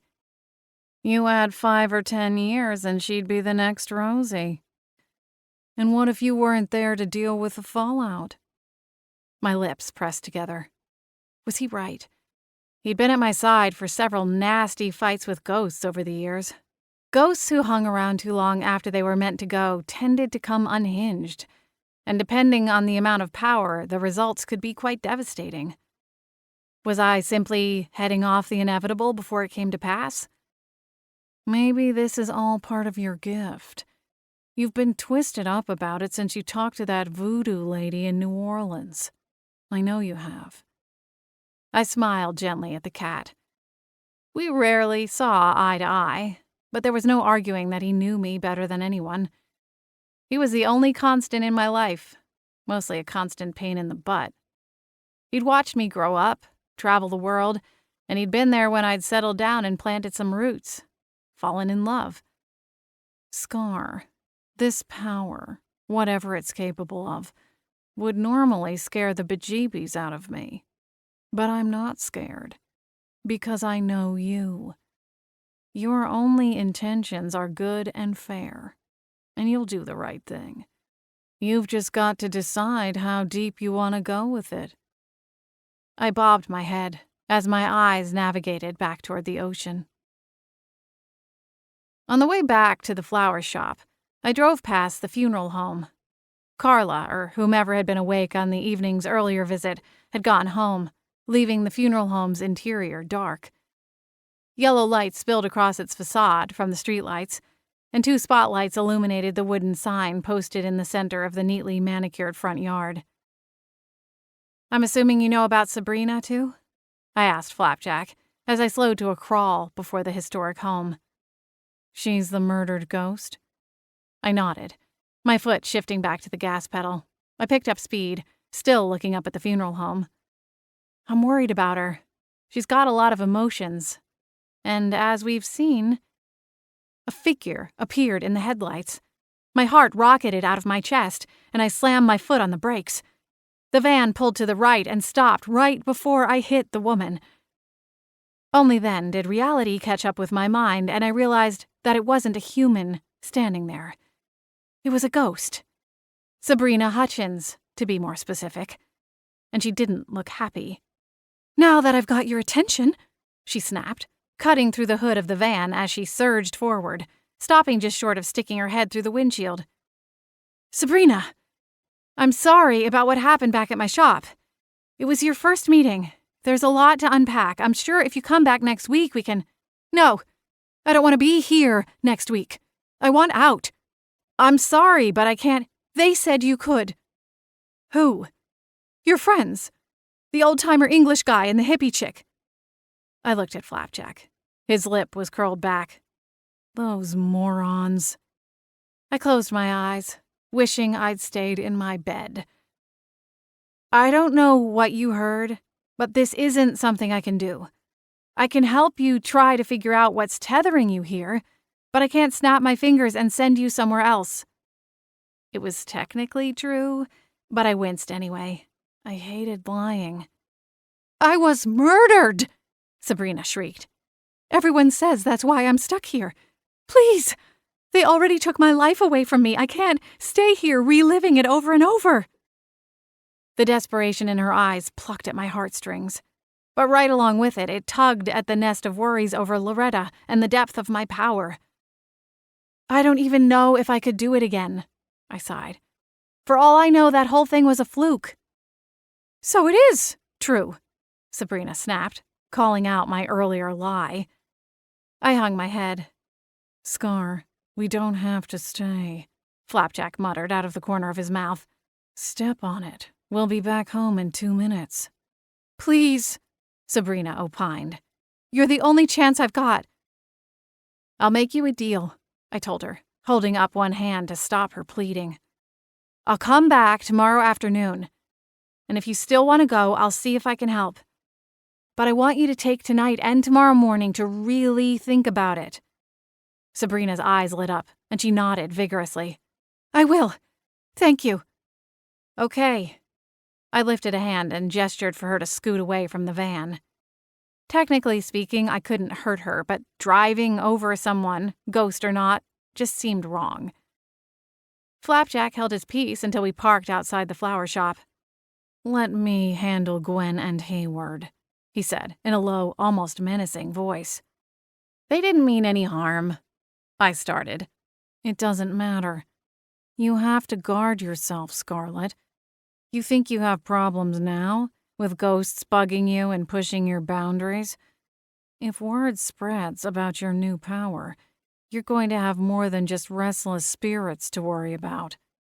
With that, he hopped out of the passenger side door, leaving me alone with the echo of his warning. Chapter 6. Unfortunately, we don't have a lot of leads on the case, Chief Lincoln said, his expression still holding on to his initial surprise over my random visit to his office at the police station. We've not given up on the case, of course, but right now, we've conducted all the interviews, searched the scene, and processed the clues, and we're working on finding the next step forward. I nodded, trying to mask my disappointment. The pending appointment with Sabrina had overwhelmed my efforts to work, so I ducked out early and left Lizzie in charge of the shop. On a whim, I'd driven to the police station to see if maybe there was some new tidbit or promise of information that I could use to coax Sabrina into staying and seeing through the resolution of her murder. So far, that plan was up in flames, and I didn't have a backup. Who was it you said you spoke with? Chief Lincoln asked. Oops, that was my cue. I'd convinced him to talk about the case based on the premise that Sabrina's family member asked me to look into it. A paper-thin story, but one the chief bought, at least to a point. Judging by the line between his brows, the facade was crumbling quickly. Her mother, she called to thank me for the flowers and asked if I'd heard anything. As much as I hated lying, I had to admit it came a lot more naturally than in the past, a fact that bothered me. Well, I'll give her a call if you think I should. Though, like I said, there isn't much of an update. Oh, no, that's okay. I wouldn't bother her. I told her I'd call. Chief Lincoln studied me. Uh-huh. I popped up from the visitor's chair across from his desk and snatched my purse off the floor. Thanks for your time, Chief. I should get going, though. Lots of deliveries to make, you know. He waved politely as I turned away to scurry out of his office. My cheeks warmed as I cut through the bullpen. I could feel the officers looking at me, wondering what it was I'd been discussing with the chief. I didn't suppose they'd believe we'd been talking about his pending boutonniere order. Back in the van, I exhaled and sagged against the steering wheel. Chief Lincoln had said Sabrina's neighbor had been the one to find her and call in her murder. I didn't know where she'd lived, only that it wasn't inside Beechwood Harbor city limits. Chief Lincoln was helping the force in Pine Shoals, a neighboring town that was even smaller than the harbor. I'd never been to the small town and didn't have Sabrina's former address. There weren't any handholds available for me to even attempt to grab onto. Are we on a stakeout? I nearly hit the ceiling at Flapjack's sudden appearance. He cackled. One of these days, you're going to give me a real bona fide heart attack. Then what will you do? I growled at him. He smiled. I fully intend on haunting you even after you're dead, Scar. I figured you knew that by now. I rolled my eyes. Wow, I can't wait. He wheezed a purr/laugh. Admit it, you're looking forward to it. To what, being dead? Shockingly, no. I'm pretty good with things as is. I shook my head in disbelief. Honestly, Flapjack, sometimes I think your head got screwed on backward at Ghost Headquarters. Think of all the snooping you can do when you're dead, he continued, undeterred. It's like one big stakeout. I'm not snooping, and this is not a stakeout. I gestured up at the police station. I was just in a meeting with Chief Lincoln. Trying to get info on the dead chick? I sighed and leaned back. In the past, when we've dealt with murder cases, the soul was able to move on as soon as the murder was solved. It's likely the same with Sabrina. If she can just be patient long enough to get the truth, it would be enough to set her free, without my help. Maybe, but there's no guarantee this thing gets solved. That's pessimistic. He tilted his head. Not every story gets a happy ending, Scar. You know that. I started the van, still weighing my options. Suddenly, an idea sparked, and I perked. My gaze slid sideways and landed on the fluff ball in the passenger seat. I can't get info, but if I recall, I know someone who's good at getting info from police stations. Flapjack sighed. What do you want to know? Smiling, I turned off the van's engine. Sabrina's neighbor is the one who found her. I'd like to know what else they might know about her. See if you can find their name and address. If not, then just Sabrina's address will do. Flapjack muttered under his breath, something that included the words bad and idea. But he hopped through the side of the van and started up the sloped parking lot that spread out in front of the station. As he trotted away, I made the mental note to ask where he'd even learned to read. It was one of those questions that came up so infrequently that I always forgot to get around to asking. Likely because by the time I needed Flapjack to intervene, things were already off the rails and didn't slow down till the final crash, after which I forgot all about the ghost cat's unnatural ability. The digital clock on the van's dashboard counted off the minutes. 5, 10, 15. By 18, I was ready to drive off without the ghost cat and let him catch up to me later. The only problem was I had no direction. I could head to Pine Shoals, but if Flapjack got distracted or disinterested in the mission, he was a cat after all, I'd be stuck waiting around there too. Finally, his infuriating little self slipped through the station's front door. He wove through the incoming postal carrier's legs before brushing up against her and flashing his teeth in a grin as she shivered. Honestly, I muttered, shaking my head. He popped into the passenger seat and I glared at him. What is the matter with you? What? He asked, feigning innocence. His large eyes went round. The Puss in Boots thing doesn't work on me, remember? He scoffed. I was just having a little fun. It's not like I can hurt someone by touching them. Thank Hades for that, or whoever it is that comes up with these rules. I turned on the van. All right, where are we going? Before I give you the information, I think a little negotiating is in order. My knuckles went white as I gripped the wheel. Flapjack? Come on, Scar. Sweeten the deal a little. He grinned. I squinted at him. I'll buy 2 cans of tuna, open them, and leave them on the back porch for 2 days. He considered it with a slight tilt of his head. If you leave it outside, I have to contend with all the street cats. I rolled my eyes. You think you'd have compassion on those in need? In need? Have you seen the size of that black and white? His belly drags on the ground. It's unbecoming of a cat." I shrugged. "I kind of like him." Flapjack scowled. The ultimate threat would be adopting a flesh-and-blood feline to reside in the apartment. Flapjack would come unglued. The landlord would slap me with ridiculous fees if I wanted to have a pet, but sometimes I thought it might be worth it just to watch Flapjack squirm. This was one of those times. "Fine," I countered, my tone sharp. "Tuna in the house one day, then it gets put outside and you can enjoy it until the others find it.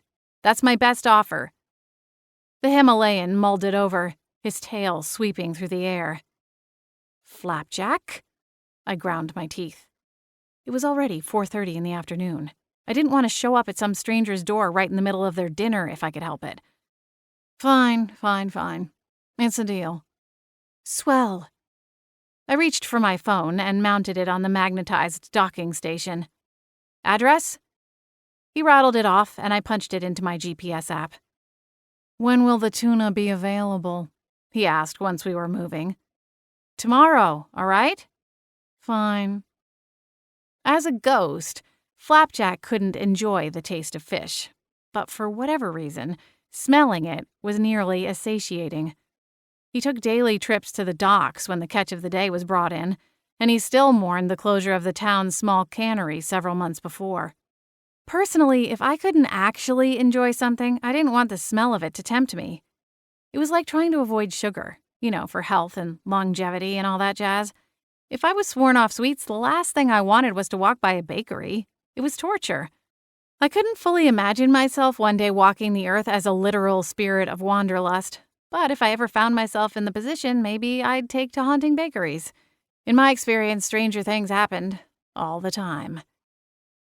Pine Shoals was a 30-minute drive outside Beechwood Harbor. I played the radio and cringed at Flapjack's off-key sing-along. When we arrived at the address, I parked across the street. To anyone looking out their window, they'd assume I was there to deliver flowers to one of their neighbors.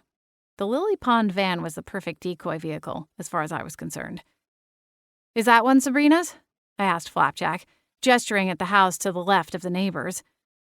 Its flower beds were pristinely kept, but from the look of things, the grass hadn't been mowed in a couple of weeks.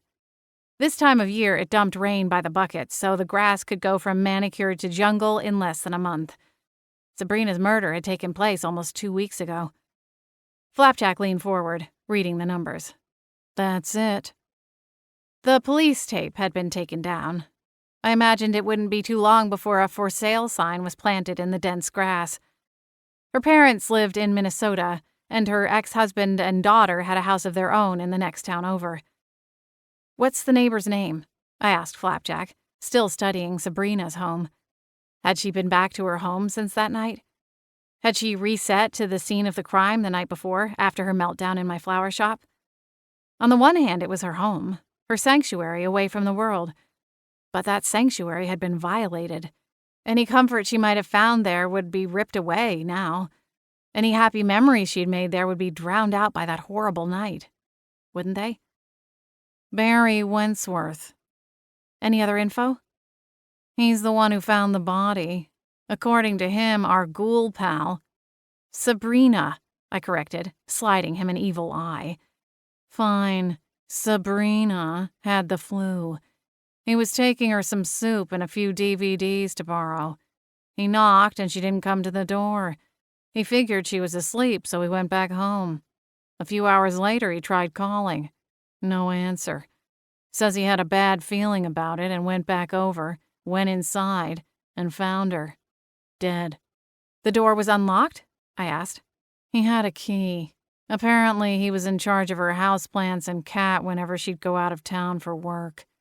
"Oh. Did the cops know how the killer got inside?" "I don't know." "Flapjack, you were in there for a good 20 minutes. What were you doing?"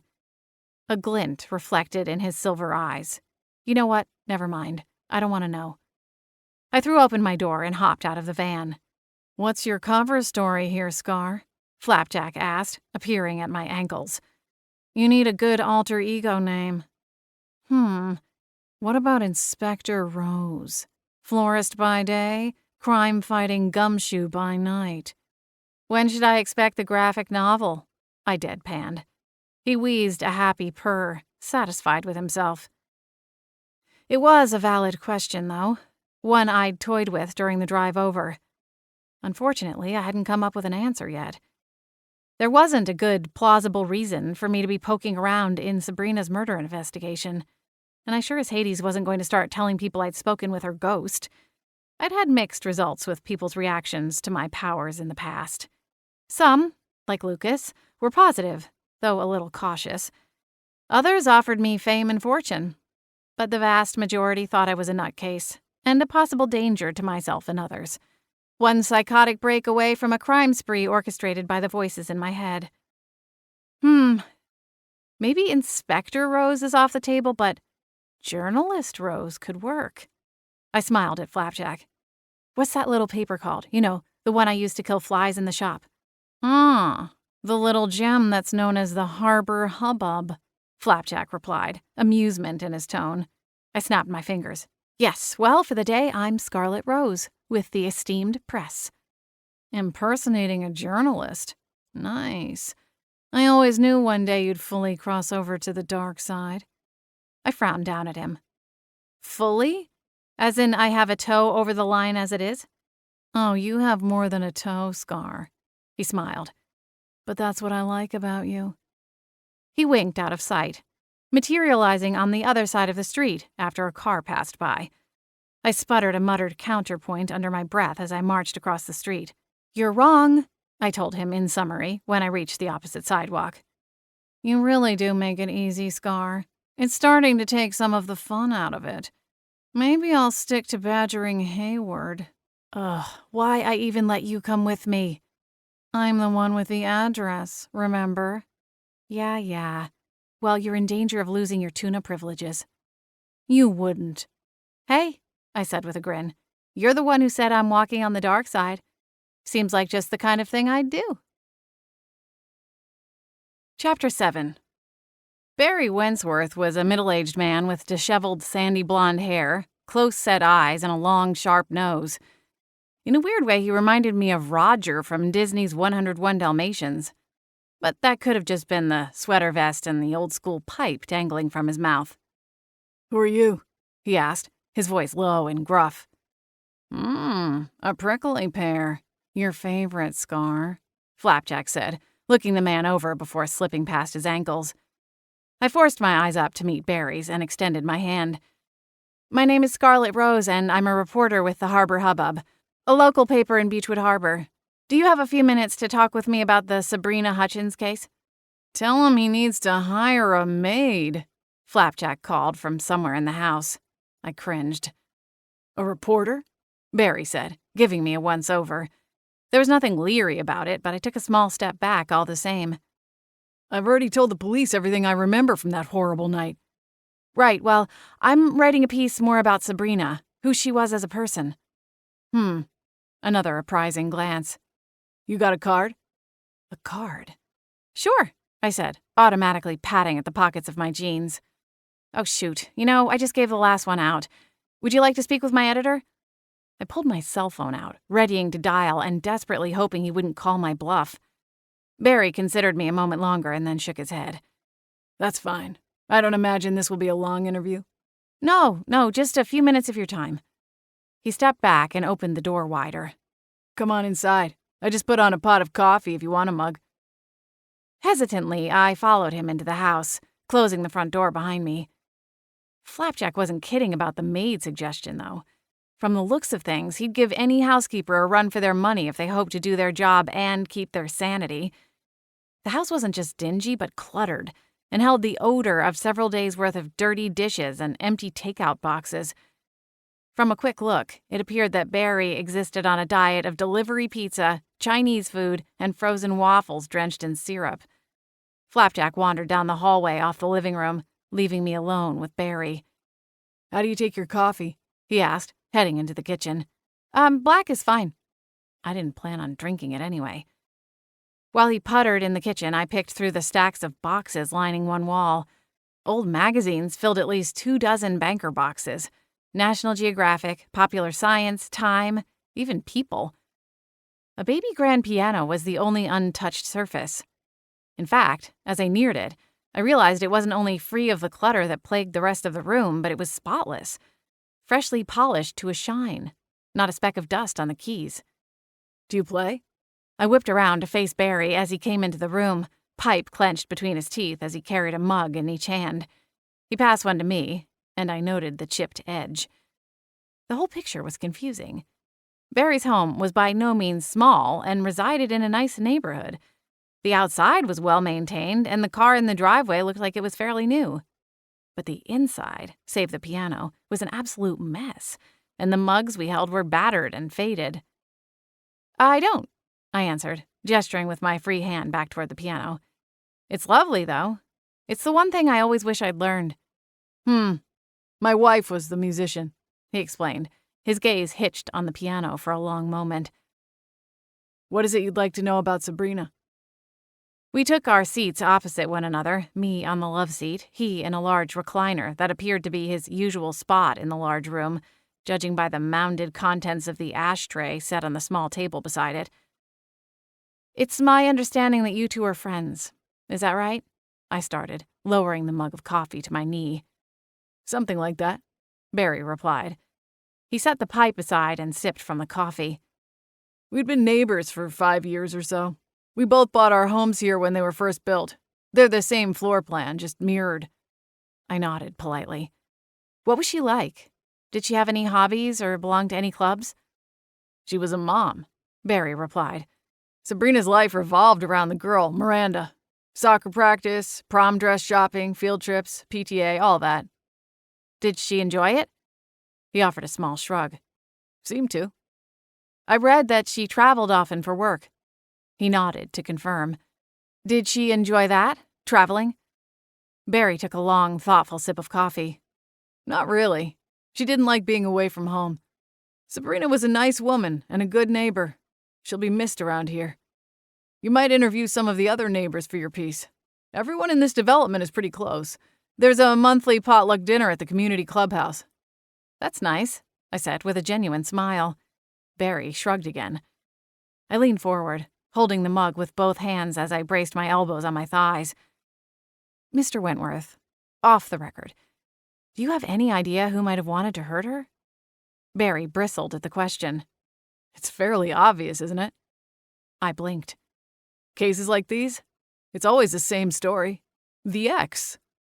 Barry put his coffee aside and picked up the pipe. He stuck the stem into the corner of his mouth. "They were in a big custody battle. He got some fancy job offer in California, but their original divorce paperwork says he has to stay close enough for Miranda to see him every other weekend. He wanted to give up his weekend visits and take the whole summer, so the girl would go to live with him full-time in the summer. Sabrina wasn't having it. They were set to go to court next month." He paused and blew out a ring of thick smoke, then pinned me with a serious stare. "With Sabrina out of the way, he wins." Flapjack strutted back into the room, his tail alert. His whiskers twitched at the smell of pipe tobacco. "You getting anything out of Beanpole Baggins here, or can we get going?" I shot a frown at him. "Do you know her ex? Were they married when they moved into the neighborhood?" "Not for very long. They separated probably a year or so after moving in. As far as I could tell, things were already pretty far gone by that point. He cheated on her, and she kicked him out. It should have been cut and dried, but he fought for custody, and that dragged out for a long time. It took a toll on Sabrina. Maybe that's why she tried so hard to be a supermom." A sadness clung to the air following Barry's words, and my heart sank. I'd give it my best shot, but the glimmer of hope that I'd be able to talk Sabrina into sticking around had turned to dust. After thanking Barry for his time, I left his home and returned to my van. He watched from the front window of his living room, and I offered a friendly wave. He probably thought it was odd that I was climbing into a flower delivery van when I was supposed to be a journalist, but quickly decided it likely wasn't that odd. After all, writing for a tiny local paper hardly conjured the image of champagne bottles popping and a Scrooge McDuck pool of gold coins. Girls gotta eat. "Blech," Flapjack sputtered, waving his tail around as if he could disperse the air around him. I was about to gag if we had to stay there for another minute. Who smokes that foul stuff? Good luck getting that stench out of your hair and clothes. You're probably going to have to burn that sweatshirt. I laughed and pulled away from the curb. Just be glad you don't have literal fur. I'd have to dunk you in the sink. Flapjack shuddered. Where are we going now? Are you going to talk to the other neighbors? It'll be 5 o'clock by the time we get back to Beechwood Harbor. Sabrina's going to be expecting us. Besides, I don't think there's much more we can glean from talking to the other neighbors. At least nothing that's going to convince Sabrina to stay. So what's the plan then? You're really going to cross her over like you did with Loretta? I exhaled slowly. I'll hold to my bargain. If I can't convince her to stay, then I'll do my best to ferry her over to the next realm. Flapjack settled into the passenger seat, his eyes trained forward. Maybe you should talk to your witchy friend first. I shot him a look. What about all that stuff you said last night, about trusting me with this power? I do, Scar, but still, this feels like a big step. What if there is some kind of repercussion we don't know about yet? Like what? That's the point, he countered. We don't know. I shook my head. I don't think so. Maybe if I was trying to shove spirits through, but with Loretta and now Sabrina, they're ready to go. And like you said, if this is a way to cross over unhappy ghosts, it will ultimately save us and a lot of other people a bunch of problems in the future. No manifesting, no poltergeisting, just a peaceful coexistence. As for Holly, I continued, she didn't even know what soul shepherding was. That was all Lila's information. So as much as I respect Holly's wisdom, on this one, she's out of her depth too. Flapjack didn't press his argument. I turned on the radio and we rode back to Beechwood Harbor in tense silence. As much as I tried to rationalize that the only reason I was worried was because I was doing something new, I couldn't fully shake the anxiety away. A handful of minutes past 5, we pulled up in front of the funeral home. You coming with? I asked Flapjack. I'm in it now, he said, not sounding thrilled about it. Not that I could blame him. I climbed out of the van and shut the door, taking a cautious look up and down the street. It was still light outside and would be for another few hours. Not the ideal place to host this reverse seance. I should have told her to meet me at the shop after hours, I muttered. Flapjack rounded the front bumper and stood beside me. Maybe she had a change of heart? Maybe. I'd expected Sabrina to meet us outside, the same place where we'd met the night before, but there was no sign of her. Should we go inside? I wondered out loud. I could collect any of the vases left behind from her service. Worth a shot. But if she doesn't show up in the next 10 minutes, I say we get out of here and make a pit stop at the market on the way. You owe me a can of tuna, remember? How could I forget? I muttered. Flapjack followed behind me as I crossed the street. Now the real question is, albacore or yellowfin? I lifted my eyes to the puffy white clouds above, pleading silently for an extra dose of sanity. Scarlet! What a surprise! Carla greeted from behind the large oak desk that sat off to the side of the home's foyer. Hello, Carla. I hope I'm not bothering you, I said, closing the door behind me. A gentle chime sounded. Not at all. I'm just catching up on paperwork. What can I do for you? Before I could answer, Sabrina appeared, floating in from the wall behind Carla. So, she'd mastered at least one of her new ghost skills. That had to be a positive sign, right? I've been waiting all afternoon, Sabrina whined. I forced my eyes off her and smiled at Carla. I was just passing by and thought I'd stop in and see if there was anything left over from the service the other night that I could get out of your way. Oh, of course. Carla stood. The family took the smaller arrangements, but they left the 2 larger ones in the hurricane vases. I'll help you with them. Carla stepped out from behind the desk, only to be reeled back in when the phone rang. Shoot. I have to get this. I'm waiting on a call. I waved a hand. No problem. I'll be fine. Thank you, though. Carla smiled, picked up the phone, and sank back to her seat as she answered the call. Beechwood Funeral Home, this is Carla speaking. How may I help you? Not waiting, I scuttled down the hall into the viewing room. It didn't appear they'd had a service since Sabrina's. but the room was clean and smelled of wood polish. The easel was folded against the wall, my florist's foam likely discarded along with the flowers. 2 empty hurricane vases were on the antique table off to one side of the room.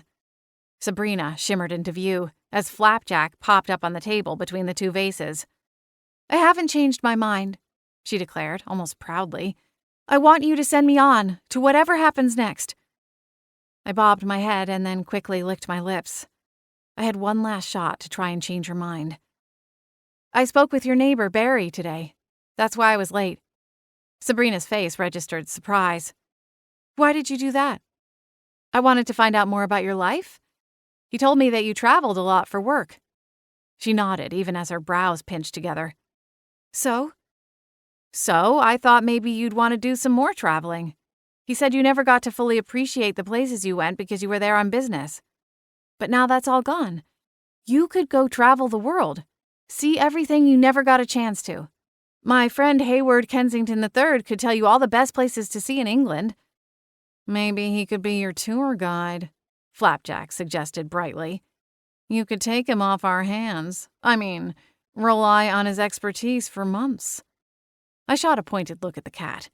He gave a wicked flick of his tail, returning my scowl with a grin. "I told you I don't want to do any of that," Sabrina replied tartly. "You know, I'm beginning to think you're all hot air." Carla's voice floated down the hall. She was still on the phone, but there was no way of telling how long she'd be occupied. And I got the feeling that Sabrina would balk if I suggested a second meeting place. I glanced over at Flapjack. It was now or never. Drawing in a deep breath, I held up both hands. "All right. Close your eyes," I told the woman.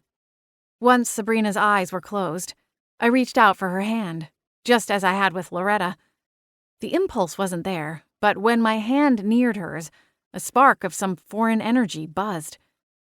The room faded as my vision blurred around the edges. My heart raced into a panicked frenzy, and I snapped out of it right before my legs buckled underneath me. The room spun, and when I blinked away the fog, I realized I was alone. Sabrina had gone. Only a slight shimmer remained before she vanished altogether. My spine stiffened at the sound of footsteps in the hall. I twisted around just as Carla came to a stop in the doorway, a smile on her face. "Scarlett, did you need a—" She stopped short, the smile melting like hot wax. "What's going on here?" she asked, alarm sending her voice an octave higher than normal. To anyone else, the scene would appear normal. The lights weren't flickering, chairs weren't artfully arranged in a tower in the center of the room, and there were no spooky sound effects accompanying the transition. At least, that's what I'd thought. Judging by the look on Carla's face, I'd thought wrong. Her eyes were huge and round, and anchored on the place Sabrina had just stood. There was no doubt that she'd just seen the spirits crossing. But how? "Was that Sabrina?" Carla asked. Not waiting for an answer, her eyes flashed and then narrowed into slits, threatening to cut me to the core. "What did you do?" Chapter 8. "How do you— You saw that. You saw her," I sputtered, the words a jumbled mess.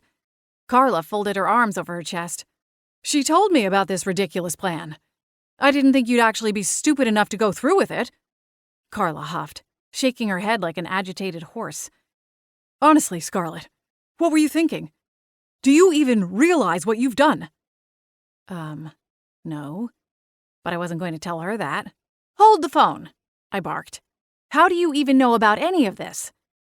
Carla took a deep breath, and I got the impression it was the only thing keeping her from flying across the room and throttling me. Her eyes were still angry as they circled back to mine. "I'm a summoner." "A summoner?" "Yes," Carla snapped.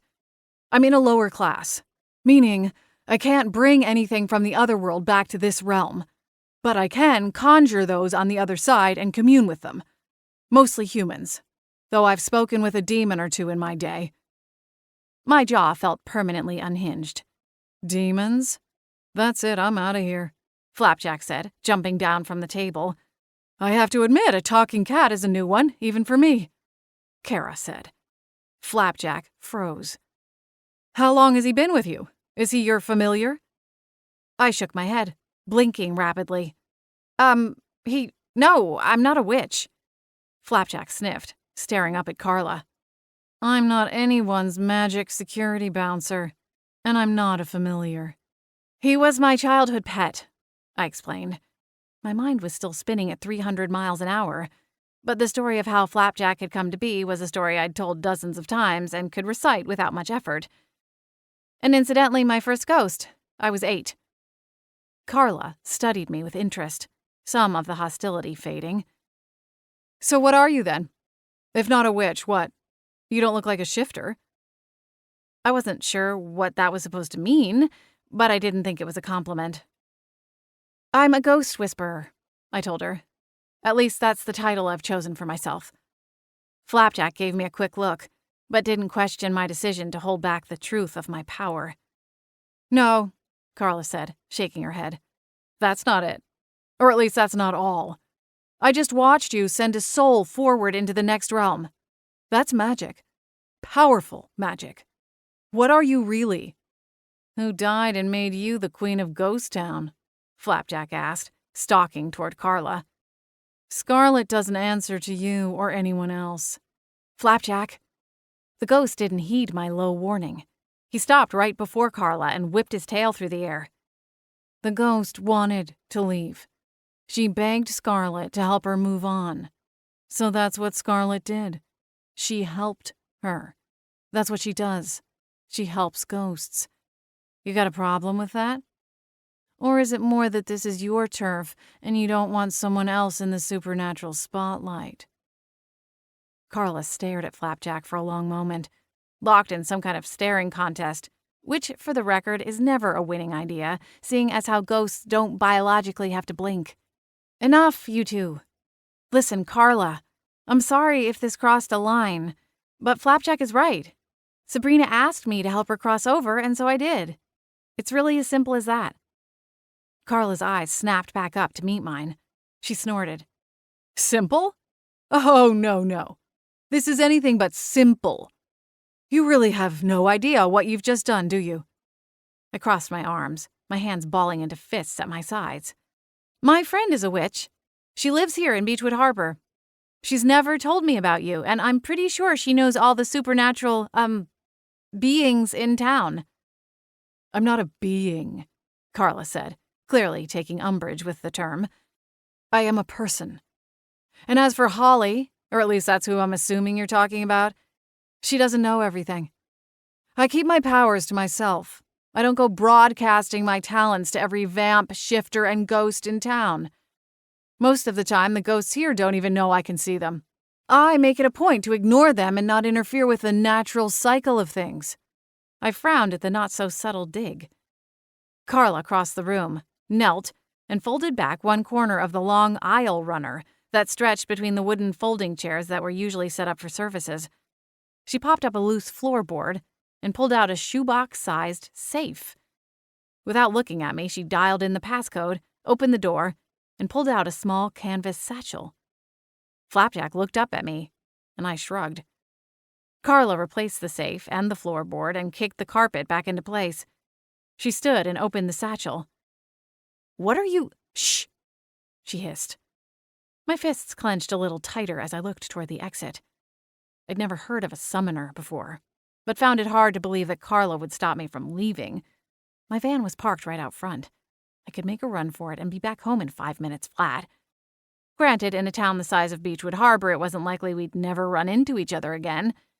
Could we go on like this night had never happened, passing with polite, if not guarded, smiles at the store or post office? I doubted it. Carla had begun removing items from the satchel and placing them on the door a foot or so in front of the wooden pulpit. With each new object, she formed a small circle, about the diameter of a hula hoop. The objects were all different. A rose quartz, black tourmaline, a blood-red pillar candle, a bunch of some type of dried herb, and a golden pyramid that looked like a gift store trinket from a King Tut exhibit. But something told me it was far more than a cheesy paperweight souvenir. When she finished, she placed the satchel on one of the wooden chairs, The circle was nearly complete, but there was a large space between the pyramid and the first crystal she'd placed. Carla stepped to the empty space, careful not to cross some invisible line linking all the objects together. Her gaze looked far away as she lifted her hands and removed the pendant necklace from around her own neck. From across the room, I couldn't see the shape of the pendant and couldn't even remember her wearing it, which was odd in itself, as I always had an eye for jewelry, especially funky, unique pieces. Carla placed the pendant in its place amongst the other items, and no sooner had it touched the floor than a golden line appeared, shooting from one item to the next, like a quick flame blazing up a line of gunpowder. When the final line connected, a strange hum echoed through the room, and it felt as though the temperature had dropped a good 10 degrees instantaneously. "Scar," Flapjack said nervously, coming to stand beside me. Carla looked up from the circle, and the golden light reflected in her normally hazel eyes. "I call forth Sabrina Hutchins, who left this world today to cross over. Show her to me." Carla closed her eyes and muttered something else in a language I didn't understand. The words were strange and twisted, not like anything I'd ever heard before in all of my travels. Goosebumps broke out along my arms, and the hair on Flapjack's back stood on end. Suddenly, Carla's eyes snapped open, and another low hum filled the room. The circle of light pulsed, and then Sabrina's ghost appeared, just as it had been minutes ago before I sent her across. "You!" she demanded, her eyes locking on mine. "What did you do to me? What is this place?" Carla looked at me, the gold drained from her eyes. "She can hear you." Slowly, I lowered my arms and took a tentative step closer toward the circle. "Sabrina, where are you?" "I don't know, but this is not what I signed up for. It's worse than being there, stuck on Earth. At least there I had people to talk to. This place is empty, desolate. There's nothing and no one. I don't understand. How could that be right? That can't be all there is on the other side." Even as I said it, I realized that I had no proof. No one who had ever crossed over had ever come back, at least as far as I knew. Sure, every religion had their theories and sacred beliefs about what happened after death, but no one knew or could prove what was waiting for all of us once we left this world behind. Panic fluttered through me. What had I done? "Carla, what does this mean?" I asked, barely able to muster a whisper. "Her spirit wasn't ready to cross, and you forced her over," Carla said. Sabrina turned to her. "You can see me? I've tried to talk to you for days now." "It's not that I'm unsympathetic," Carla told her, "but I have a business to run, a life to live. Do you have any idea how many spirits I see come through here? If I tried to stop and help all of them, I'd never have time for anything else. Besides that, there is an order to things, as I was explaining to Scarlet before calling you here." "I told you I was leaving," Sabrina said. "Why didn't you tell me this is what would happen to me if I did?" Carla shrugged. "For one, I didn't think Scarlet had that kind of power. Sure, I've heard about your affection for ghosts and know all about your support group. It's admirable, really. But I had no idea you'd moved into taking more forceful measures. And secondly, it's not my job to babysit specters." "Then why are you doing any of this?" I asked, anger seeping into my tone. "You just want to rub my mistake in my face?" "I'm educating you," Carla said coolly. "Additionally, you've created a problem that needs to be solved. If Sabrina remains in limbo for too long, there's a good chance a demon will find her and use its magic to cross through into this world." Carla might as well have socked me in the gut with a bowling ball. "What?" "Think of it this way. Normally, the other world and this world are separated by a piece of glass. It's strong, and it would take a lot to break through. Your average garden variety demon wouldn't be able to punch through. Limbo, on the other hand, is separated from this world by a piece of plastic wrap. It wouldn't take much to pierce the barrier and slide into this world." Flapjack jerked his head up to look at me. Terror filled his wide eyes. If a demon gets through, they'll first appear here, where Sabrina was shoved through, and then it becomes my problem. So I'm telling you all this in hopes that you'll set about making this right before that happens." "Yes, of course. Just tell me what to do," I replied. "What happens to me?" Sabrina asked. The desperation in her voice raked across my nerves. Carla lowered her eyes. "The demon will use your soul as its ticket out of limbo, and you'll be gone. Forever." Sabrina broke into sobs, and my heart squeezed. "I won't let that happen," I told her. "How long do we have?" Carla shrugged. "We could have weeks. It could be months. It just depends on how long it takes a demon to find Sabrina and realize she could be their ticket out." "What about Loretta?" Flapjack asked, speaking for the first time since Carla began the circle. "Will she be some kind of demon trap too?" "Who is Loretta?" Carla asked, tenseness straining her voice. I pinched my eyes closed, willing myself to wake up from the nightmare unfolding before me. "Scarlet," Carla snapped. I forced myself to meet her eyes. Last night, I helped another ghost cross over. I think she was ready, but I did the same thing as with Sabrina." Carla swore, her nostrils flaring. "Any others I should know about?" I shook my head. "No, just the two." "What is her full name?" "Loretta Mays." "And she crossed over yesterday?" I nodded. Carla muttered another incantation in the strange, gnarled language and squeezed her eyes closed. She waited a moment, and then repeated the words. Still nothing. Her shoulders relaxed as her eyes fluttered open. "She's not in limbo. She's moved on properly." The revelation should have made me feel better, and to a point it did, but it came with a stab of regret. I should have trusted my gut instincts. With Loretta, the whole thing had seemed so natural. Right. With Sabrina, there'd been more force, and a nagging voice had chattered at me right up until the final seconds. Why hadn't I listened? "How do I help Sabrina?" I asked, stuffing down the self-lecture for another time. "What do I need to do to move her out of limbo?" "It's simple enough, I suppose," Carla began, considering the spirit trapped in the summoning circle. "You've helped spirits cross over before. This will be no different. It just can't be forced. Sabrina's spirit was held back for a reason. There was unfinished business, something tethering her soul to this place." "I don't know why," Sabrina pleaded. "Please, you have to believe me." "She was murdered," I offered. "In the past, I've found that once the case is solved, the spirit is released." "Do you know who killed you?" Carla asked Sabrina. The woman shook her head, fresh tears streaming down her semi-translucent cheeks like shining beads of mercury. "I don't want to think about it." "You have to, Sabrina," I said gently, approaching the circle. "Please, anything you can remember could be helpful. Unless you think there's something else that was holding you back. Your daughter?" "I miss her so much," Sabrina whispered. Tears pricked at my own eyes. "I'm sure you do." "She'll be okay. She's strong and she has Jeffrey. For all his faults, he's a good father." A memory sparked.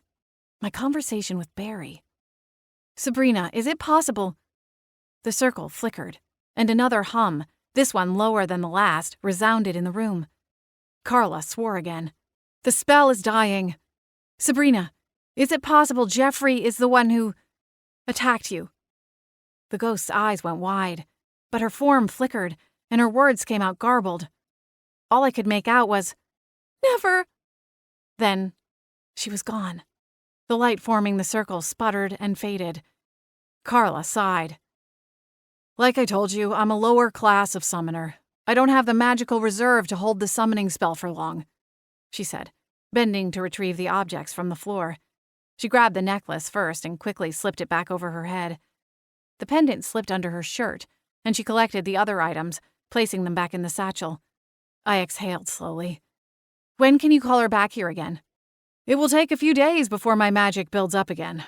I don't practice often, and when I do, it takes a toll."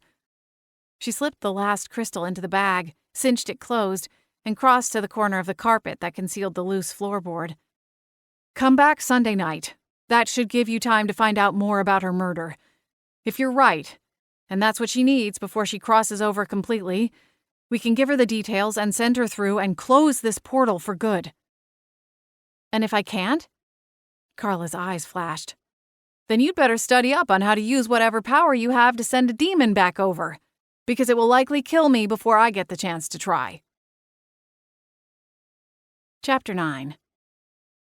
I'd like to think what I did next is the same as any normal human would do upon finding out they'd trapped an innocent soul in limbo land and was on the verge of ushering a demon into the world. I went home, had a good old-fashioned freak-out, and then called my boyfriend. "I'm kind of wishing it was April 1st so I could chalk this up as a really twisted April Fool's prank," Lucas said when I finished breathlessly recounting the horrible evening to him. I snorted through my lingering tears. "Me too." "Phew," he exhaled. "I'm not sure where to start unpacking everything, to be honest." "That makes two of us." I sniffed and wiped at my eyes. I was lying on my bed, staring up at the ceiling, the scene playing out all over again in the shadows. And what if it's not enough? Let's say we can get to the bottom of this thing in time, and then we call her back, tell her what we found out, and then nothing happens. Then what? I know ghosts who took decades to move on. Any chance the demon coming through would be the Warner Brothers variety, with cute little horns and a tiny red pitchfork? Considering it has to eat a soul to get through to this world, I'm gonna venture a guess and say no. Right. A can of soda or beer cracked open in the background, and Lucas took a drink. Alcohol. Yes, excellent idea. I didn't even know demons were real, I scoffed. Ghosts? Sure. Witches and werewolves and vampires? Yeah, apparently that's all real too. And now this. Wait, what? Lucas said, clearly spitting some variety of liquid out along with the question. I jerked upright and slapped a hand over my mouth. No, no, no, no.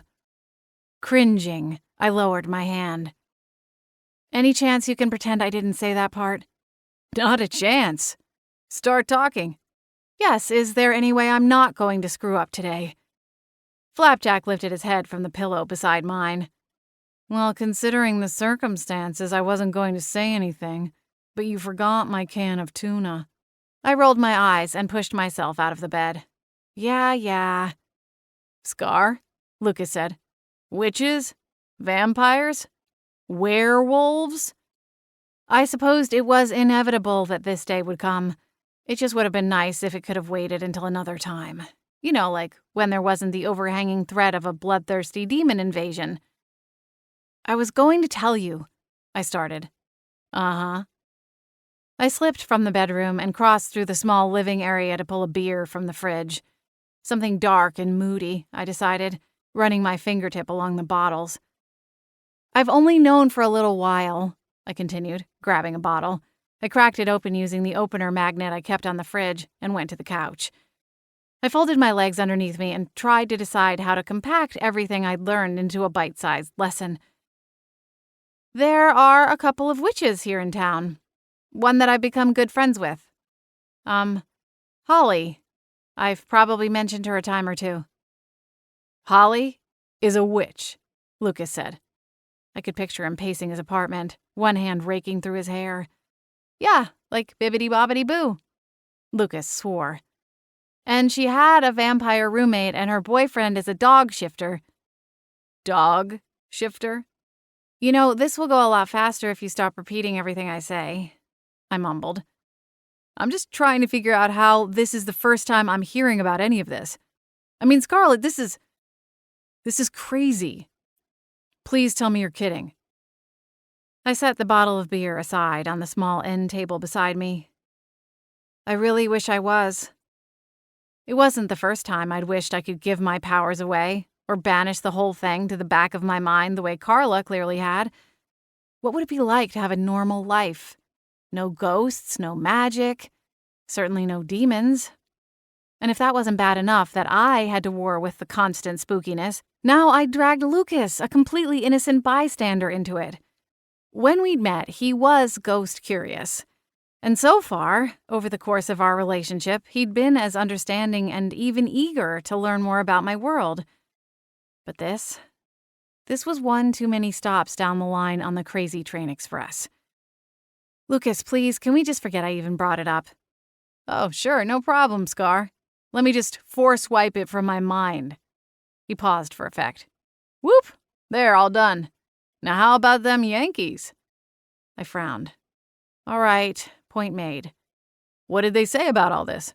Surely a witch would have some idea of what to do about a rogue demon. I haven't talked to Holly yet. You were my first call. He scoffed. Considering my limited powers and my mere mortal status, maybe I shouldn't have been. Lucas, I'm sorry, well, I don't know what I am right now. Processing, I guess. I picked at the frayed edge of the Afghan hanging over the back of the couch.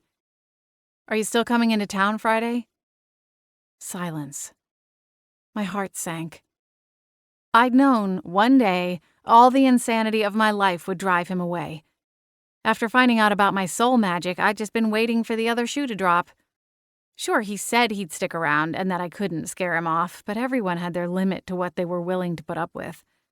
Seeing ghosts and constantly having a third, fourth, and fifth wheel to our every waking moment was enough to make anyone run for their life. Lucas deserved better. If I weren't so selfish, I'd have cut him loose myself. No, selfish wasn't the right word. Terrified. Not of being alone. Hell, I'd spent most of my life alone. No, I was scared of just how much it would hurt to say goodbye to him. I understand if you don't want to. Scar, don't.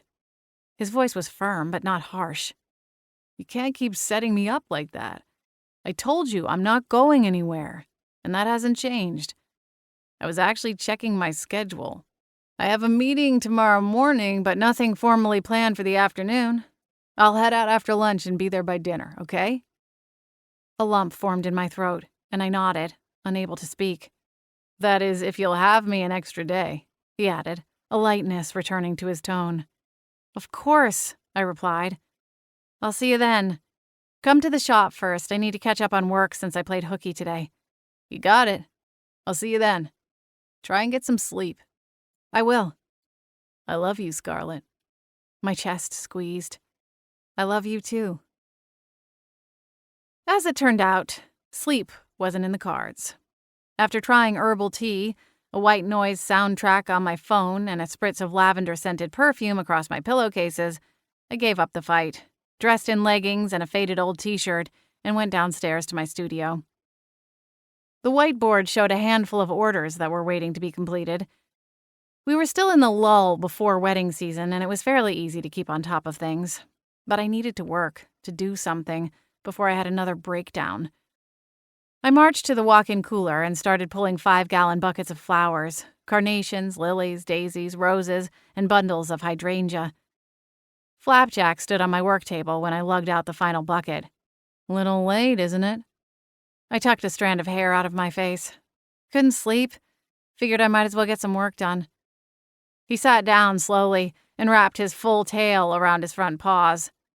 You gotta give yourself a break, Scar. You didn't know. Nodding, I turned to get a vase for the first arrangement. I know. So you're not down here beating yourself up? I frowned. Flapjack's constant companionship had its drawbacks, chief among them being that he knew me all too well and could pin me down with barely any effort. Though the constant seafood demands and sarcastic commentary could wear thin, too. My gaze drifted past him, stopping on the giant, overgrown houseplant in the corner. It had started off as a tiny mystery plant I rescued from the market's clearance rack. Though, looking at it now, you'd think I'd fed it a handful of magic beans. Which, I guess in a way, I had. Only I was the source of the magic. I still wasn't sure how it all worked. Holly had given me a book of spells when I'd been practicing. The plant picked up the magic and went berserk. The darn thing wouldn't stop growing, and I'd had to move it out of my kitchen before its vines reached the floor. During my time in New Orleans, I'd met a young woman who'd revealed that I was more than a ghost whisperer, and was the one who introduced me to the term soul shepherd. According to her, my magic held power over the force of life. I could channel the energy of a soul. It was a rare gift, and not one I'd ever wished for with a lucky penny. But here it was anyway. And now I'd seen firsthand just what it could do. Lucas is coming into town tomorrow, I told Flapjack, blinking back into focus. I took the vase to the sink and turned on the tap, waiting for the water to warm a little. He'll be here through Monday, so you and Hayward need to be on your best behavior. I don't want to spend the entire weekend breaking up your bickering matches. Flapjack cocked his head. I don't know why you're telling me this. Seems old Stuffed Shirt might be the one you want to talk to. He's the one who starts it. I scoffed, unable to hold a smile as I shook my head. I filled the vase halfway and took it back to the table. Where are they, anyway? I asked, reaching for a handful of boxwood. I guess we should fill them in on the situation. Lucas will be here and he's going to help, but it's an all-hands-on-deck situation, I'd say. They're at McNally's, Flapjack said. Karaoke night. I stilled, one sprig of boxwood poised over the vase. Hayward is singing karaoke? Flapjack snorted. Would I be sitting here talking to you if he was? Good point. Once a month, the pub stayed open till 2 a.m. for a town-wide karaoke contest. I'd gone once or twice, and let's just say that no one in Beechwood Harbor was going to be featured on The Voice anytime soon. Gwen's in a singing group now, Flapjack continued. The Spice Ghouls. You're kidding, I laughed. Which one is Gwen? Sporty? Baby? She's really more of a ginger, isn't she? They're all scary, if you ask me. Believe me, you're not missing anything. It's ear-bleedy. Ear-bleedy? I raised an eyebrow. Is that a technical term, conductor? Do you like cringeworthy better? Or maybe I should say their performance has a certain flee and run in front of a train quality to it? I laughed. It can't be that bad. Flapjack's whiskers twitched. All I'm saying is that you need to prepare yourself. Because if the Spice Ghouls win this first round of competition, you're going to get an invite to sit front row for the finals. He gave an irritated flick of his tail and muttered, At least you have ear canals. You can buy earplugs. I'll keep that in mind, I said, still grinning. I placed a few more sprigs of boxwood, and then went to work cutting down a few long-stem roses to the appropriate length for the vase, working from the tallest point down to create a full, round bouquet. We have to tell them eventually, I said, after weaving a few more roses into the arrangement. About tonight. I know, Flapjack replied, suddenly serious. Are you sure there wasn't anything useful in the police station? Do you think you could go back again and take a second look? I'm not sure how much I'll be able to get out of Chief Lincoln without raising suspicion. From the outside, I have no connection to the case, or even to Sabrina, besides being the one who did her funeral flowers. I'll try. Maybe Sturgeon will go with me. He can move papers around, see if there's something buried in one of the stacks. Sturgeon was one of Gwen's ghost friends, a former army sergeant who'd somehow developed the ability to move physical objects in his spirit form. His powers had come in handy a time or two, and snooping around the police station would be the perfect time to ask the grizzled veteran for a favor. I'll take Lucas and go back to Sabrina's neighborhood. We might be able to get a broader picture of her life if we chat with a few of the other neighbors. If they're as tight-knit as Barry made it sound, someone might have a lead. Flapjack nodded, but there was a worried droop in his whiskers. We'll figure it out, I said, forcing a glimmer of brightness into my tone as I snipped a few inches off a rose stem and sliced off a stray thorn.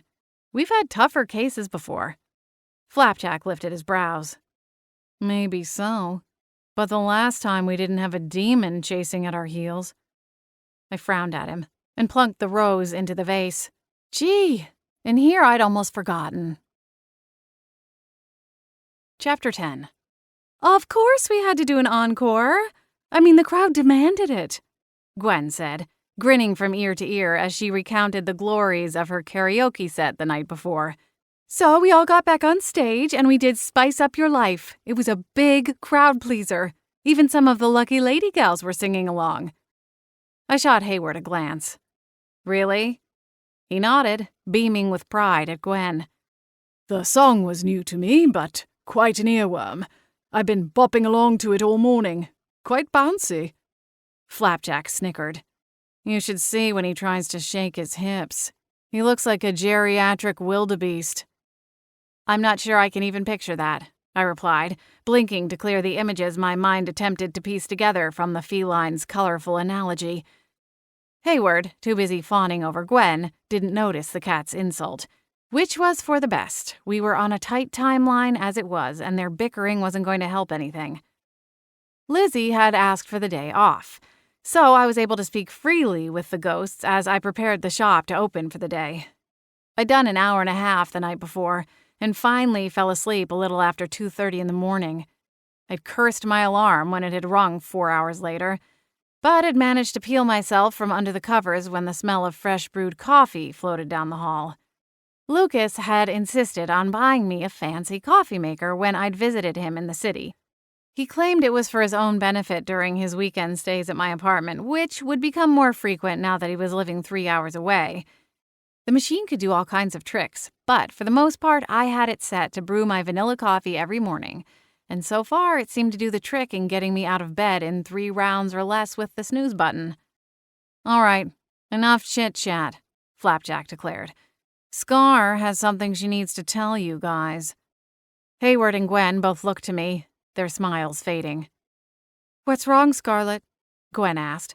If that Lucas scoundrel broke your heart, I'll run him through with a...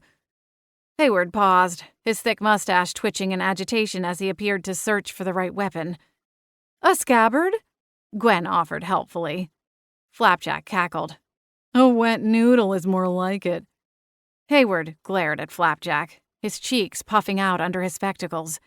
It would be some kind of sword, he promised, still scowling at the cat. Turning to Gwen, he softened. A scabbard is the holder of the sword, Lady Gwen. Well, either way, I'm sure you'd be very intimidating, Gwen said in all seriousness. Flapjack opened his mouth, but I cut him off, drawing my hand quickly along my neck. Oh, fine, he grumbled. This isn't about Lucas, I told Hayward, and he isn't a scoundrel. Flapjack rallied, his tail swishing. He resents him because Gwen thinks he's hot. I slapped a hand over my face, dragging it down slowly. What possessed me to think I could handle all 3 of them before 10 a.m.? Flapjack, focus! Demons, remember? I snapped. Gwen and Hayward went still. Lady Scarlet, did I hear you correctly? Yes. I drew in a deep breath and laid out the events of the night before, shrinking the debacle into as quick of a story as I could manage without leaving anything important out. Hayward and Gwen's horror intensified as they listened, hanging on every word until I finished. Hayward's mustache twitched again, as his eyes flicked back and forth like an out-of-control typewriter. Poor Sabrina, Gwen wailed. She's really stuck with no one to talk to? You'd die all over again, Flapjack muttered under his breath. I glowered at him, and he buttoned up again. We're going to set this right, but I'm going to need your help. You have us assembled, Hayward boomed. What shall the first task be? Why do I feel like we need theme songs and some kind of garment made entirely from spandex? Flapjack wondered. Gwen shot her hand into the air, wiggling impatiently. Ooh, can I pick out the costumes? Yup, it's official, Flapjack quipped. We're doomed. I shot him a pointed look before turning a more patient expression toward Gwen. Let's put a pin in the costume idea for now, I said. What I really need is some help getting leads. Do you think you and Hayward could go to Pine Shoals and see if there are any local ghosts? And if so, find out if any of them know anything about Sabrina and what might have happened to her. Hayward raised his gloved hand in a salute. Of course, Lady Scarlet. Gwen nodded eagerly. Consider it done. Great, thanks you guys. I paused and glanced up at the clock. I've got to hold down things here at the store, and then Lucas is coming in sometime this afternoon. Think we can all have dinner together? Flapjack tilted his head. Will there be anything for us? Say, a can of long-awaited tuna? I sighed. Yes. Though to be clear, I think long-awaited is a bit of a stretch. It's been less than 24 hours. Time moves differently for ghosts, Scar. Uh-huh. I grinned, shaking my head. I miss the days when I could send him on his way with a prodding of my toes. I'll sweeten the pot and give you 2 if you come home with info from the police station. That got him going. He perked, jumped down from the work table, and scurried through the nearest wall with almost a trot in his fluffy-footed steps. We'll be on our way as well, Hayward announced, before valiantly offering Gwen his crooked arm. Gwen slid her hand through the loop, and they exchanged a sweet smile. You can count on us, Scarlet. I thanked them and sent them off. As they vanished through the wall, Gwen's voice echoed back, This is so exciting. I sighed, wishing I had an ounce of her enthusiasm. All I was left with was a twisted knot of guilt and dread, though it did help knowing I had the 3 ghosts helping me. There was half an hour until opening, and everything was in order for the day. Now all I could do was wait and do my best not to freak out. By 3:30, I was walking my 4th customer of the day to the door and contemplating closing down for the day. In another few weeks, the shop would be packed full of tourists and out-of-towners, and I'd be longing for the quiet afternoons where sneaking out early was even an option. I waved to Mr. Welsh as he scurried away, one hand wrapped around a ticket out of the doghouse with Mrs. Welsh bouquet straight from the cooler. So far, the ghosts hadn't circled back to provide an update. Technically, we'd made plans to wait until dinner, but with the ghosts, things rarely went according to plan, and I'd expected to hear from at least one of them by now. I tried not to read too much into their absence and went back to the register. With the punch of a few keys, the drawer popped open and I started counting the till. The bell on the door rang and I glanced up, my usual greeting catching on the tip of my tongue as Lucas strode through the door. Grinning, I popped my hip and braced my fist against it. "Good afternoon, sir. How's the day treating you?" Lucas returned my smile as he sauntered closer. He slipped his hands into the pockets of his jeans and shrugged. "Can't complain. Had a bit of a drive, but the view was worth it," he replied, giving me a meaningful look. Little butterflies swirled through my stomach. "Tell me, are you looking for something specific today?" His smile widened. "I've got a thing for tall redheads." I laughed, slipping out of my impromptu character. "Guess you're in luck." "I'd say." He leaned across the counter and kissed me firmly. "I missed you," he said, one hand still on the side of my face. Any lingering apprehension about our conversation the night before faded to the background, and I kissed him. "I missed you too." "How's business? It seems a little quiet around town." I nodded and went back to counting the till. "After this weekend, things will pick up. Did you notice all the hanging baskets?" "I did. Nice work." I smiled. "Thanks." He glanced around the shop. "Are we alone?" "For now," I replied. "We're having dinner with the posse." "Aha." I filled him in on the plan as I went through the closing procedures. I scanned both sides of the street before flipping the open sign around to closed and pulled the chain on the neon sign in the window. Before I locked up, Lucas went back to his SUV to grab the large duffel bag he usually traveled with. Sure, he could afford a proper suitcase, but he was ex-military and some habits died hard. He was insistent that the duffel could outperform any luggage on the market. We agreed to disagree on that subject. I locked the shop up for the night, turned off the lights, and led the way upstairs to my apartment. Lucas stashed his bag in the bedroom and then came back out to the living room, where I was firing up a second pot of gourmet coffee. "You read my mind," he said, gesturing at the chrome machine. "How are you liking it? Is your mind blown? Life forever changed?" he teased, a playful spark in his green eyes. I laughed. "I don't know if I'd go that far, but yes, it does make things easier in the morning. Thank you." He smiled. I'd never had someone dote on me with gifts and flowers before, always having preferred to buy things for myself. But with Lucas, it was clearly the best way he knew how to show me how much he cared, so I let him spoil me. Coming from a wealthy family, I'd grown up without needing or wanting anything. Even as an adult, I'd lived an insulated life. I'd insisted on working my way from place to place while I'd traveled abroad, but I always knew there was a safety net in case things unraveled. Even Lily Pond was a dream financed in large part thanks to my family. My grandmother left me a sum of money when she passed on, and I'd used it all to lease the rental space and attached apartment. I'd run out of inheritance money some time ago, but without it, the flower shop would have stayed a dream in my head rather than the brick-and-mortar walls around me. When it came to Lucas, I wanted everything to be on even footing. We equally split bills and treated each other. But when it boiled down to it, he had more money than I did. At least without my parents' backing. He'd spent years running his own security firm and had been contracted by a television network to oversee the security needs of a popular home renovation reality show, Mints on the Pillows. Things soured, and he'd severed ties with the network after his time in New Orleans and dissolved his company after getting offered a job with the firm in Seattle. It wasn't TV money, but he was still making a good salary. And they'd even paid all his relocation expenses and offered a large signing bonus.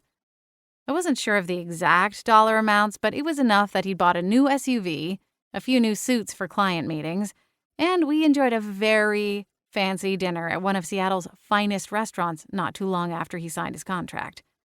I have to say, driving into town today, I was scanning every face, waiting for someone to sprout fangs or wings. He shook his head. I still haven't quite wrapped my head around everything. I keep thinking about the implications it has for my line of work.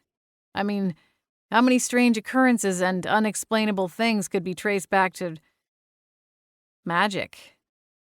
They do a pretty good job of policing their own, I told him, moving to the cupboard to pull down 2 mugs. They have their own CIA and police and government.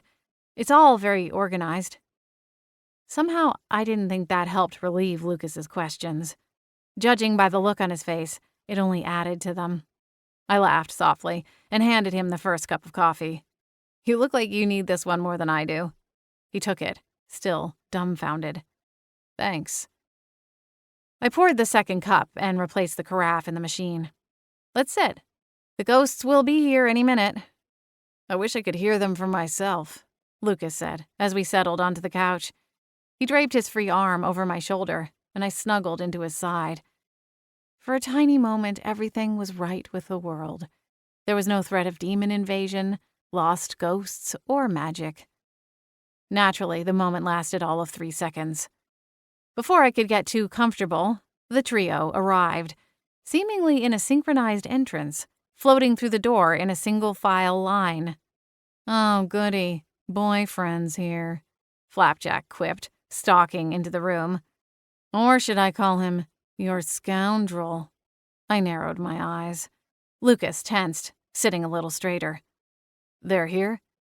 Yes, I replied, leaning forward to place my coffee mug on the table. All right, let's get this thing started. You want to start with the good news or the bad news? Flapjack asked. I looked at Lucas and sighed. Bad news. Chapter 11.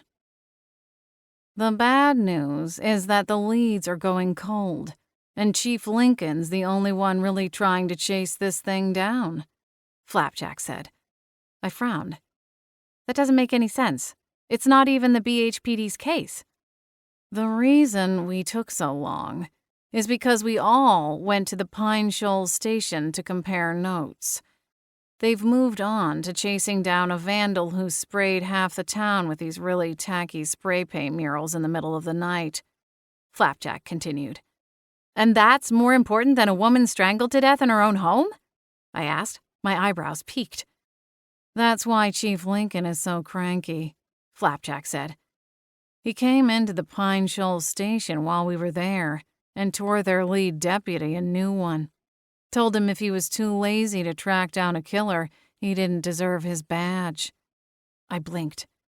Chief Lincoln said that? Flapjack smiled. It was awesome. It was hard to picture Chief Lincoln coming unglued. He was young for a police chief, but he was mature beyond his years and didn't have a temper as far as I knew. How did it end? I asked. He stormed out and said he'd do the canvassing himself, Flapjack said. So, We followed along. It explained why the trio hadn't circled back to the flower shop.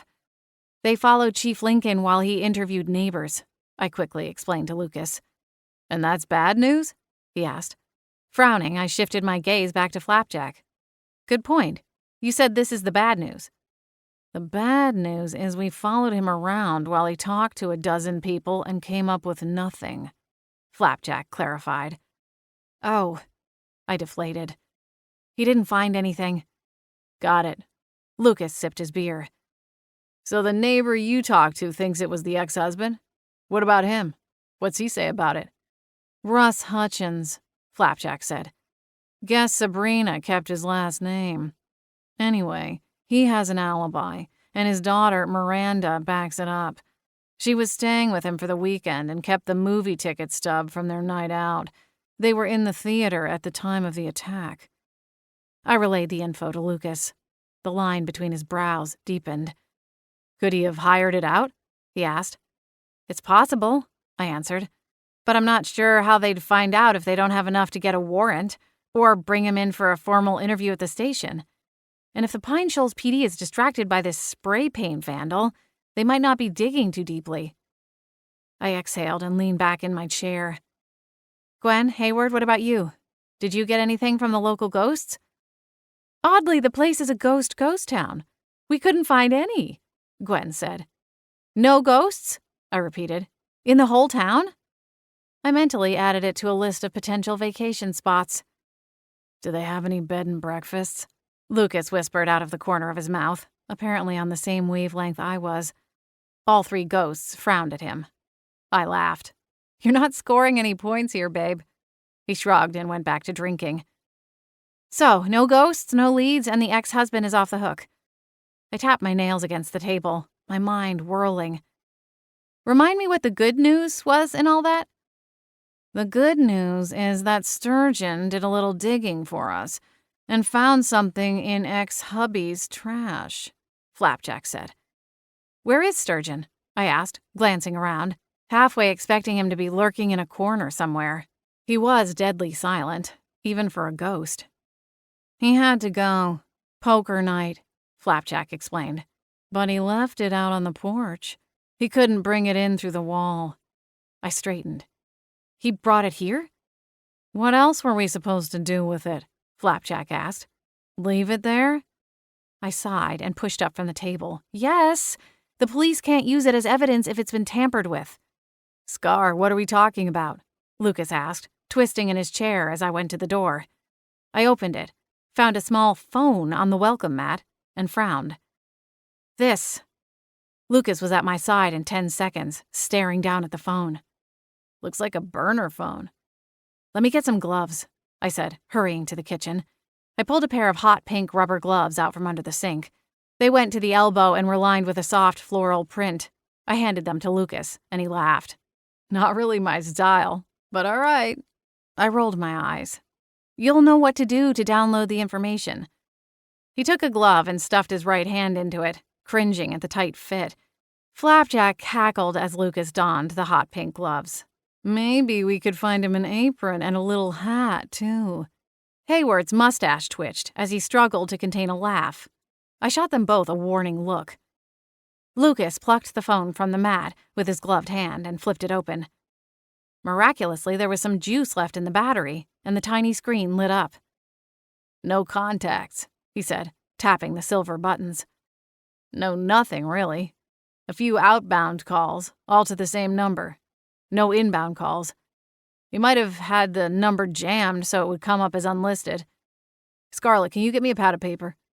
I went back to the kitchen, tossed the spare glove into the sink, and then dug a small pad and a pen from the catch-all drawer under the microwave. Lucas jotted down the phone number, along with the dates and times of the calls. When he laid the pen down, he did one more scan through the phone, and then snapped it closed. That's everything. Is Sturgeon coming back to collect it? I asked Flapjack. After poker? Poker? Lucas repeated. I didn't know ghosts could play poker. Maybe this whole death thing won't be so bad after all. I rolled my eyes. Why would he come back for the phone? Flapjack asked. It needs to go back in the trash. And I'm certainly not driving all the way to Pine Shoals to go reverse dumpster diving in the middle of the night. Lucas looked to me and wiggled the phone. Put it back on the mat, I directed. Flapjack heaved a long-suffering sigh. I'll go tell Sturgeon to take it back. He's not going to be happy about it, though. All right. So to make sure I'm following, Lucas said, coming back to the table after replacing the phone and removing the glove. The ex-husband has an alibi, the daughter. But he's also got a mysterious burner phone in his trash? Yes, Flapjack and I said at the same time. It had to have been charged up recently, Lucas said. There was over half the battery left. But the last call was made 2 weeks ago. If he used it to contact some hitman, why would he keep it around all this time? I don't know. Could he have scrubbed other data off it? It's possible. I know a guy who could try to hack it, but he's all the way in Chicago. It would take a couple of days to get the phone to him, even if we overnighted it. Right. I sighed and looked down at the pad where Lucas had written the number. Should we call it? See if anyone answers? I have a better way, Lucas said. Without further explanation, he ducked into the bedroom and came back with his laptop. I have a program that can do a reverse lookup. Oh, right, I forgot. I'm dating a part-time super spy. Lucas chuckled and opened the computer. I must have left my cape in my other duffel bag. It's for the best, I teased. It would only slow us down. Flapjack groaned. You two are insufferable. Hayward cleared his throat. Perhaps I'm being daft, he began. Flapjack opened his mouth, but I silenced him with a look before he could pounce on Hayward. But I'm not sure I understand why this phone is so strange. Isn't it possible he simply got a new one and threw the old one away?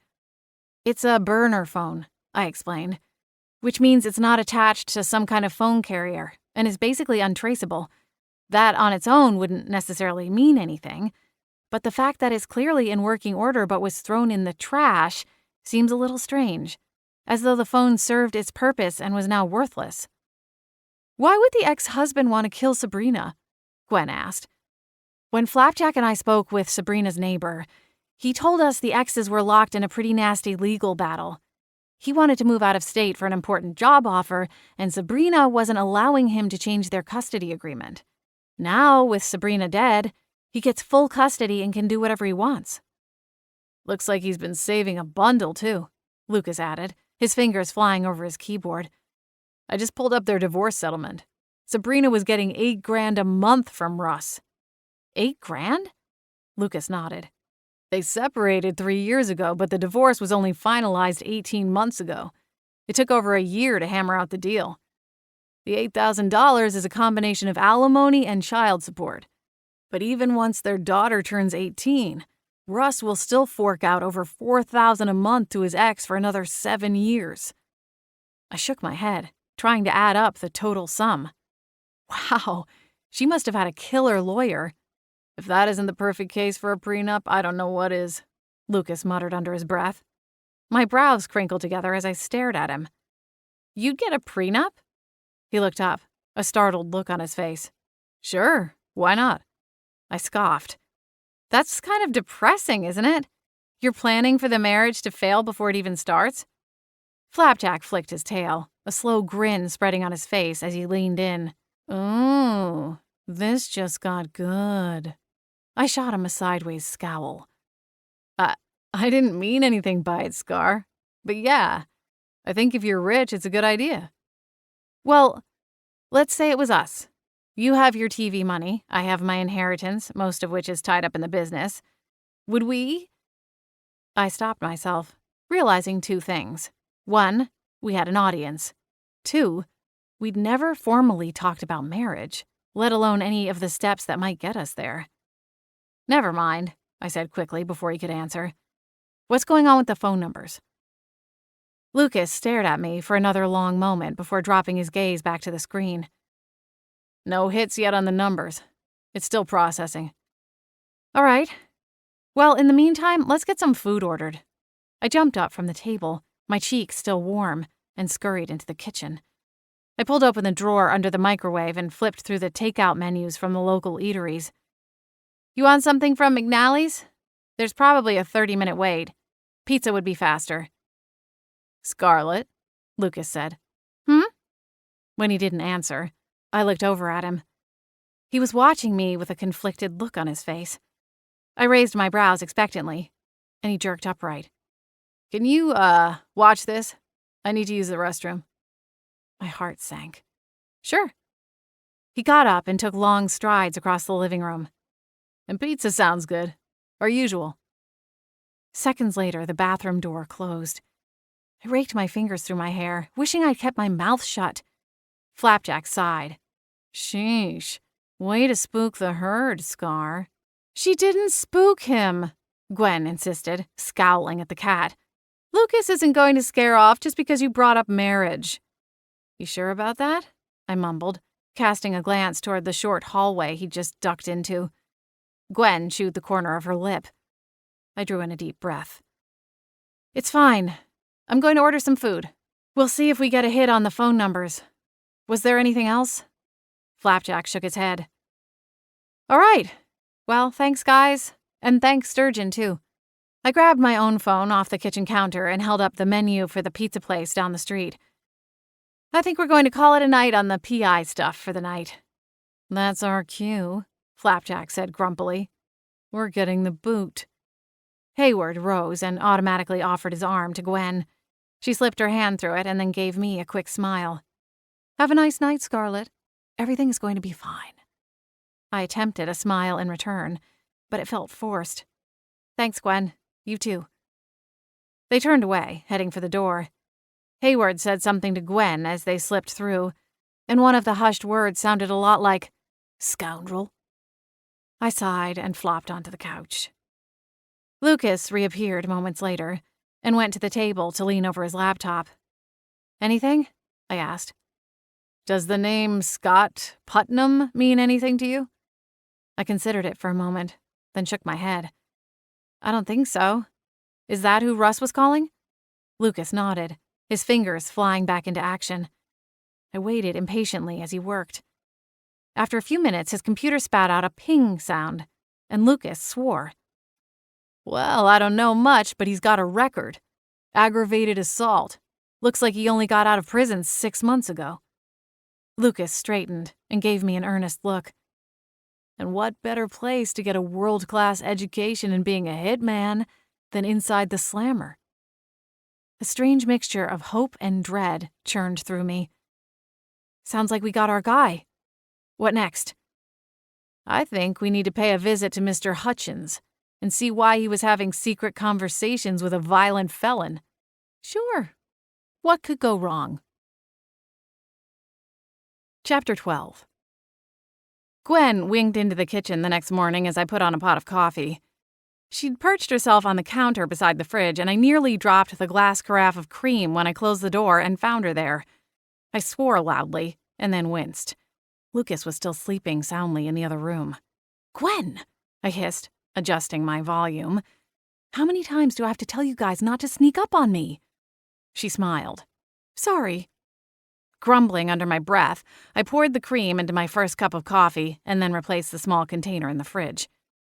"Why are you here so early? Isn't this prime time at the Lucky Lady?" The Lucky Lady salon was Gwen's favorite haunt. She floated around, slurping up all the gossip and small-town drama like it was sweet nectar. Personally, I couldn't understand the appeal. Whenever I'd gone in for a trim, it was a bunch of ladies complaining about their husband's fashion sense or inability to see items right in front of their faces when looking for food. Occasionally, there were younger women, though they mostly bemoaned the lack of decent shopping options and eligible men in Beechwood Harbor. "It's book club today," Gwen said. "They're all at Hannah Wessel's place drinking mimosas and watching Magic Mike for the dozenth time." I blinked. Gwen laughed at my puzzled expression. "They just tell their husbands it's a book club so they won't tag along or ask too many questions. Normally they catch up on The Bachelor, but it's the off-season, so Channing Tatum is worked back into the regular rotation. Not that I'm complaining. The man is basically a walking sculpture." I sat down at the kitchen table and started on my coffee. If I was going to keep up with Gwen, I'd need every last drop. "You still haven't answered my question. What are you doing here?" Gwen swooped across the kitchen and effortlessly floated into the chair across from mine. I wanted to come make sure you were okay. Why wouldn't I be? She shrugged. Last night, things with Lucas seemed a little tense. I frowned. You want to know if we talked about getting married? Gwen innocently batted her long lashes. Only if you want to talk about it. Well, I don't, I told her. Actually, I take that back. It's not that I don't want to talk about it, it's that there's nothing to talk about. Does it bother you that he wants a prenup? Gwen asked, undeterred. It's kind of Hollywood, don't you think? If by Hollywood you mean high maintenance and unnecessary, then yes, it's very Hollywood. Gwen cocked her head. Her eyes narrowed. You're grumpy this morning. Why is that? Gwen, it's 8 o'clock. I haven't had my coffee, and you're in here peppering me with questions about marriage. It's just a little too much right now. She straightened and placed her folded hands on the table. What are you doing now? I asked, eyeing her cautiously. I'm waiting until you finished your coffee. Oh, for the love of begonias. I set my coffee down. I don't care that Lucas wants a prenup. It's probably the smart decision, from a logical standpoint, that he protects himself legally. My parents will probably require me to have one anyway, so really it's saving me an argument with them, if and when it ever came down to it. But honestly, this whole conversation is ridiculous because Lucas and I are not engaged. Do you want to marry him? I sputtered at the simple question. I mean, maybe someday. If things were headed that way, we could... Scarlett, Gwen interrupted, tilting her head again. Yes or no? First thing that comes to mind, do you want to marry Lucas? I pressed my lips together. Gwen raised her eyebrows. Fine. Yes, I think. Gwen squealed. I shushed her before remembering Lucas wouldn't be able to hear her, then was struck with how truly insane my life was and started laughing. This is ridiculous, I told her. She bounced in her seat, rubbing her hands together. Think of the wedding plans. You've probably got the flowers all picked out in your head, but there's the dress and the church and the cake. I like those cakes where they have the little plastic people on top. Why don't people do those anymore? Gwen, slow down. I almost reminded her to take a deep breath, but caught myself in time. This is all just wild speculation. Lucas hasn't even hinted at marriage. I'm not sure he ever plans to marry. That dampened her celebration. She sank back into her chair, her smile fading. Well, what would you do then? I sipped my coffee. What do you mean? If he doesn't want to get married and you do. I exhaled. I'm not worried about that right now. We haven't been together that long, and he just started a new job, and I've got all this magic crap to figure out. It's okay if we wait. Would you leave Beechwood Harbor? Gwen asked, suddenly sober. The question was simple enough, but it somehow hit me upside the head from left field, and I hesitated. I don't know, Gwen. I honestly haven't thought about it. The bedroom door opened, and I snapped my mouth shut. Footsteps sounded, and then the bathroom door closed. That's Lucas, I whispered. I don't know why I thought she'd take the hint and clear out. Before I could make my meaning clearer, the door opened and Lucas shuffled into the living room. He wore a pair of flannel pajama bottoms, and nothing else. He ruffled his tousled hair and scrubbed his hand down his face before looking at me. Good morning, baby. Coffee smells good. Gwen's jaw nearly unhinged as she stared at him, the look in her eyes similar to the one Flapjack got near the fish section of the grocery store. I cleared my throat, and she snapped out of it. What, Scar? What were you saying? Silently, I tossed my head toward the front door. She frowned, but levitated from the chair and soared through the room. This conversation isn't over, she warned, before sliding out the front door. How'd you sleep? I asked Lucas, propping my feet up on the chair Gwen had vacated. I'm not gonna lie. I think the bed at my new place has spoiled me for all other beds, Lucas teased, going to the coffee maker. I smiled. We can't all have the full Marriott experience. He laughed. What are the odds I can talk you into making your buttermilk pancakes? I asked, shifting my attention back to Lucas. You always get them fluffier than I do. Lucas grinned and poured a cup of coffee for himself. That's because I'm patient and wait for the baking powder to activate before I start cooking them. You just throw a big glob in the pan and hope for the best. I scowled at his back, but kept my peace. Mostly because I wanted pancakes. Lucas chuckled. I can feel you glaring, by the way. I'll make you a deal, I said. You make the pancakes now, and I'll buy you lunch later. Lucas reached into the cupboard where I kept my mixing bowls and pulled the largest one down. I grinned and finished my coffee while he went to work on the batter. Who are you talking with? Lucas asked, glancing over his shoulder at me. I heard you out here chatting. My cheeks warmed. Just how much of my side of the conversation had he picked up on? Mentally, I replayed as much as I could remember. Yikes. Gwen. She stopped by for a few minutes. She's gone now. Come to think of it. I paused and craned my neck to peek over the back of the couch. Empty. No one's here. Where were Flapjack and Hayward? Were you talking about me? Lucas asked, casually whisking together the batter. My heart thumped a little faster. Ego much? I teased. He laughed and pulled a frying pan out of the cupboard, turned on the stove, and dropped a little butter in when it got hot. While he waited for it to melt, he poured me a second cup of coffee. Thank you. He reached up and tipped an invisible cap. Gratuities gladly accepted. I laughed. I'll just bet. My tip rides on whether or not my syrup is warm. Lucas chuckled and returned to the stove. Noted. He poured a cupful of batter into the pan, and it sizzled, sending the sweet aroma through the kitchen. I reached for my coffee mug and tried to keep my drooling to a minimum. Snippets of the conversation with Gwen floated back to me as I watched him work. There was no question I loved Lucas, and I certainly wouldn't object to waking up with him every morning. But a wedding? Was that what I wanted? As a florist, I spent a good majority of my time in the wedding world.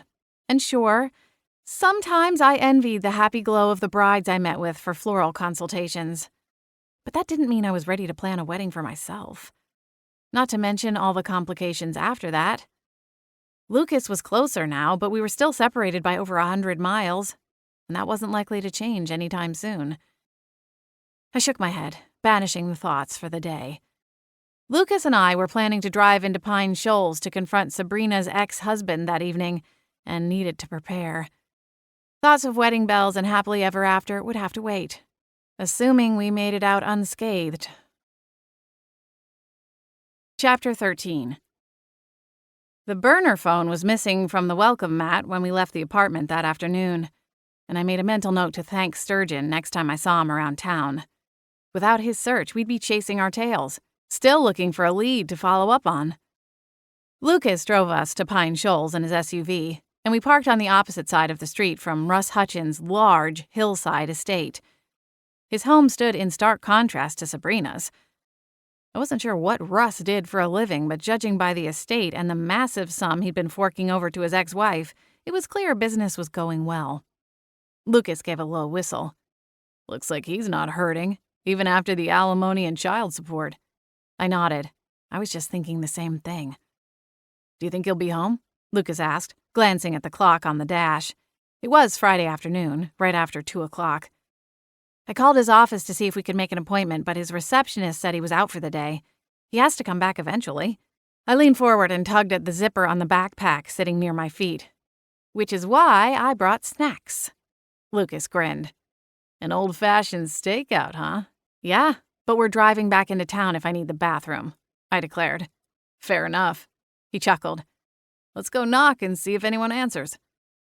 We climbed out of the car and went across the quiet street. The home was in a neighborhood, but there was a good deal of distance between the properties. Russ's home featured a long, tree-lined driveway, but it wasn't gated. Small mercies. Lucas took the lead, and we started up the sloped driveway.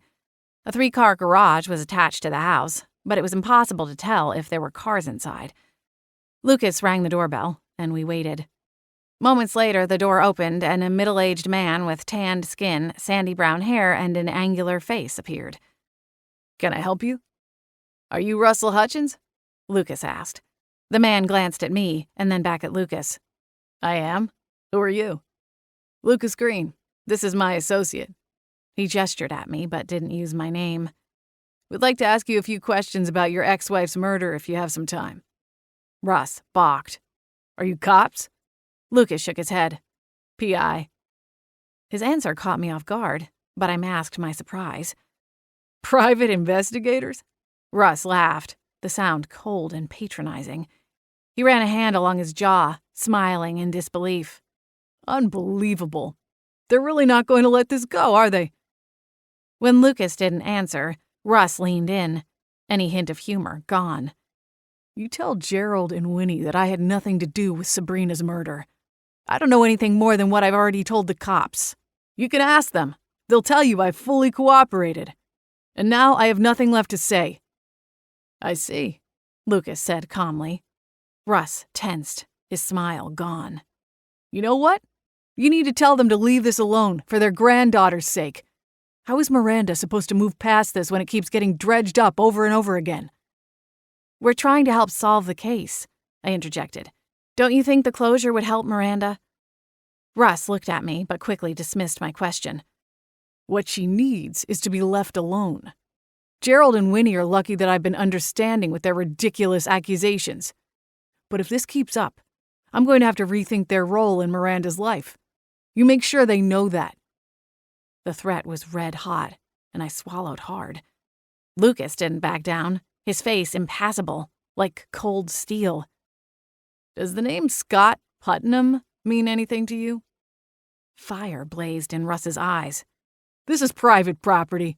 You need to leave before I call the real cops. He didn't wait for us to comply before slamming the door in our face. A decisive click followed. Well, that went well, I exhaled. Who are Gerald and Winnie? Sabrina's parents, I said, turning back to face the street. Lucas nodded as though he'd expected that answer. So they think Russ is good for it too. Sure sounds like it. With a final glance over his shoulder at the looming house, Lucas exhaled. Looks like we need to get a new angle to get info. We just burnt that lead. Should we try to talk to Scott Putnam? Go straight to the source? The idea alone made me nervous. Lucas pulled the full criminal record, and it appeared he'd served time for 2 counts of aggravated assault following a domestic dispute with his ex-girlfriend and her new boyfriend. Both the girlfriend and boyfriend ended up in the hospital, and Mr. Putnam went to prison for 3 years. If there was an angry bear I didn't want to poke, it was Scott. Lucas shook his head. Not yet. We headed back to the SUV. Quick thinking with the PI thing, I told him. It wasn't actually a lie, he said. I got my license a while back. I thought that might be what I wanted to do, back before I got into private security. Oh, good to know. The conversation with Gwen flashed back into my mind. There was still so much we didn't yet know about each other. How many other surprises were left to uncover? And shouldn't we unearth all of them before deciding on something as permanent as marriage? We stopped at the end of the driveway to wait for a passing school bus. Air brakes sounded, and the bus pulled to a stop in front of the Hutchins house. When it pulled away, a teenage girl with strawberry blonde hair stood opposite us. Is that Miranda? I whispered. As the girl neared, the question answered itself. There was no denying the girl was Sabrina's daughter. They had the same eyes and noses. Hi, Miranda said shyly as she approached. Hello, I replied. Are you Miranda Hutchins? The girl gave a tentative nod. Yes. Do I know you? I knew your mom, I told her. I'm so sorry for your loss. Oh. The girl's face fell as her gaze drifted to the sidewalk. Were you dropping off a casserole? No, I replied slowly. Miranda glanced up. That's usually why people come by. We have at least 6 lasagnas in the fridge, and the freezer is full of casseroles. I smiled sadly. I see. Miranda adjusted her backpack straps and considered Lucas. You a cop or something? He shook his head. No. You look like one. I smiled. Lucas runs a security company. Did my dad order a new system or something? Miranda asked. Some kind of feature for the new owners, I guess. Is the house for sale? I asked. Miranda nodded. The listing should be up next week. The real estate agent was here a few days ago taking pictures. The teen frowned. She made me take all my posters down. She said they were distracting, but I think she just doesn't like movies. I used to keep posters in my room, too, I told her. Where are you moving to? California, Miranda answered. My dad got a job offer down there a while ago. He just couldn't take it until now. That's right, I think Sabrina mentioned it. Miranda scoffed, That doesn't surprise me. She told anyone who would listen for more than a few minutes. But if I asked about it, she wouldn't answer any questions. That must have been frustrating, I replied.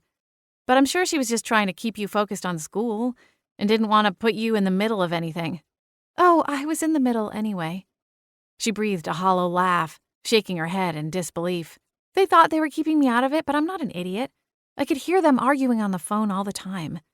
Half the reason I wanted my driver's license was so we didn't have to do the pickups and drop-offs anymore. Once I could drive, they wouldn't have to see each other anymore. I winced. It was that bad? She nodded glumly. I know it wasn't my fault they got divorced, but I was the reason they had to keep seeing each other. And every time they did, it was a bad day. I'm sorry, Miranda. That's awful. My own parents weren't the picture of marital bliss, but I couldn't remember them ever having full-on verbal battles, at least not in front of me.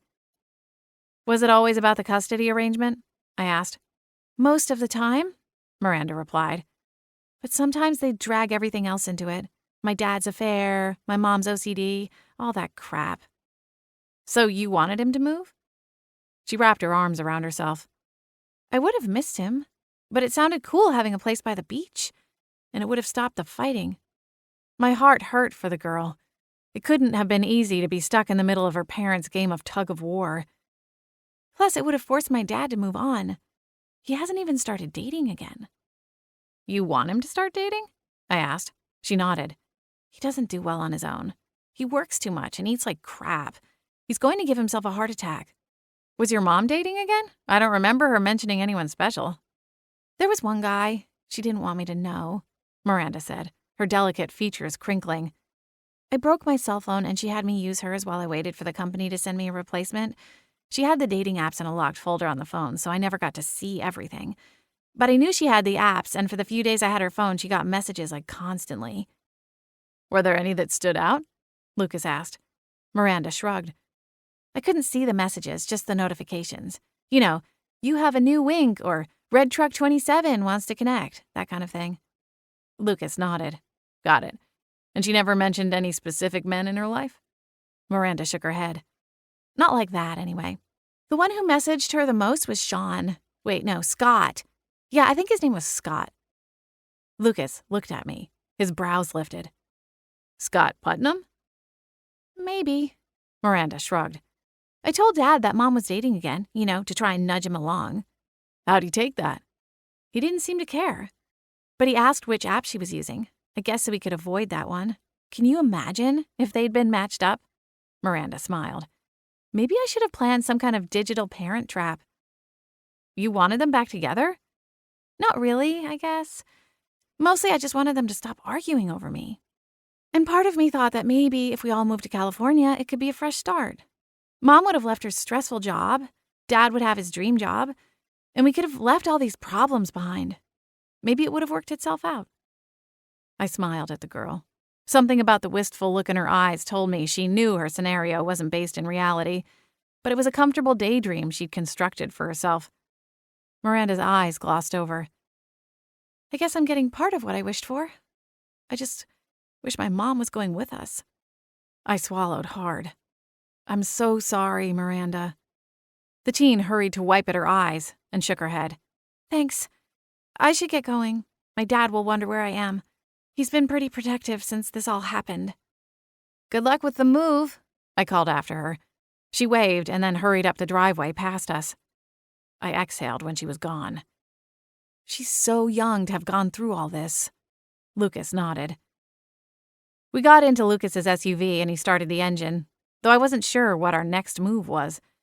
The dots were starting to line up, but they pointed in a direction we couldn't follow. Chapter 14. Chief Lincoln was happy to see us, at least right up until the point where we told him we'd been digging around in his murder investigation. So let me get this straight. You think Russell Hutchins hired a hitman fresh out of state pen to murder his ex-wife because he wanted to move to California? He said, alternating his skeptical glance between me and Lucas like a painstakingly slow tennis match. And you know this how, exactly? I drew in a breath and glanced at Lucas.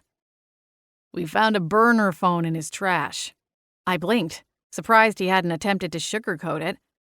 Chief Lincoln kept his poker face up, but he straightened in his chair and dropped his hands to the desk, linking his fingers together. "Uh-oh, Dad's mad," Flapjack whispered. I ignored the spectral stowaway. He'd been at the flower shop when we got back from the Hutchins house and had insisted on tagging along to see Chief Lincoln. "I'm not sure what you expect me to do with this knowledge," Chief Lincoln said. "If the phone was illegally obtained, I can't use it or any of its data to get a warrant, let alone as evidence in a future trial." "Do you have the victim's phone?" Lucas asked. "She was using dating apps to meet men. It seems like it would be pretty easy to pull the information on the men she was in communication with.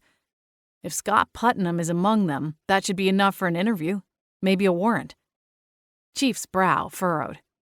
"Wait, I thought Putnam is your proposed perp." "Yes, he is, but we think he might have gotten to Sabrina through the dating app. Her ex knew she was a member because their daughter told him about it," I explained. "There were no signs of a break-in, right?" Lucas asked. "Nope," Chief said, shaking his head. "So it seems that whoever attacked her was welcome in her home. Someone like a new boyfriend." Lucas glanced at me and then added, "Do you have the victim's phone?" "I have the number Russ called on his burner. It's linked to an account in Putnam's name. If that number is on Sabrina's phone, that connects all the dots and brings this thing full circle." "We do have Ms. Hutchins' phone," Chief Lincoln replied cautiously. He hesitated and drew in a breath. "We can cross-reference her call logs with the number you have for Putnam. But as far as going through dating app info, I'll level with you and say we don't have the resources we need to chase down leads like that. This case doesn't even belong to our department. I'm acting as something of a backup for the Pine Shoals PD because they're even smaller than we are." "Well, then let us help," Lucas said. "He has his PI license," I hurried to add. "Doesn't that mean he can act as a consultant? Like you do with Nick Rivers?" Chief leaned back, mulling it over. "You have the tech to search your phone?" Lucas nodded. "I do." "All right. I'll give you an hour with the phone. Will that do?" I looked to Lucas. "I can make that work," he said. "If I turn anything up pertaining to Putnam, you'll be the first to know, Chief." "I'll do some digging into him as well," Chief said. "Come back in an hour. I'll have the phone brought over from the Pine Shoals station." Lucas and I hopped up to join him. "Thank you." "I don't know what possessed you two to get involved in this," Chief said, shaking his head. "Don't suppose he'd believe the devil made us do it?" Flapjack wondered. We said goodbye and left the station before he could change his mind. Chief Lincoln held to his word and was there when we circled back to the station an hour later. He'd had his deputies comb through all the call logs and recent calls listed on Sabrina's phone, but there was no record of Sabrina ever calling or texting with Scott Putnam. Lucas took a seat at one of the empty desks in the bullpen and started going through the phone. I watched nervously over his shoulder next to the chief. Lucas worked quickly, his fingers flying over Sabrina's screen. Every few seconds, he paused to jot down information on the legal pad he brought along.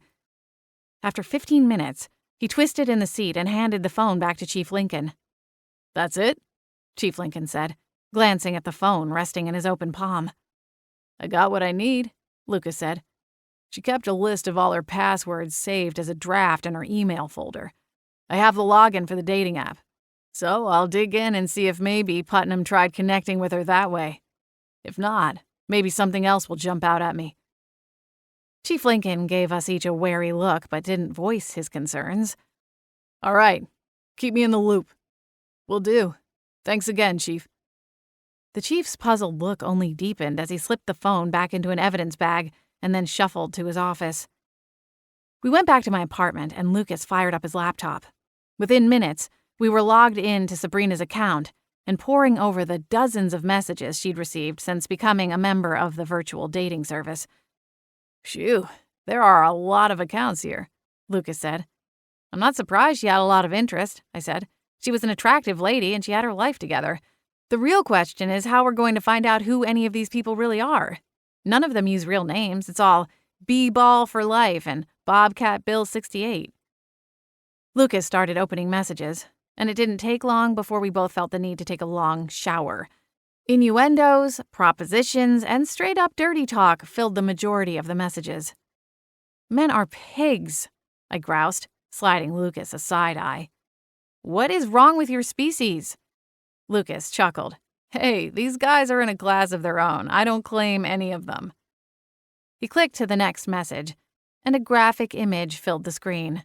Lucas swore and quickly clicked out of it. Gross, I shuddered. I'm gonna need some brain bleach to clean all that out. Tell me about it.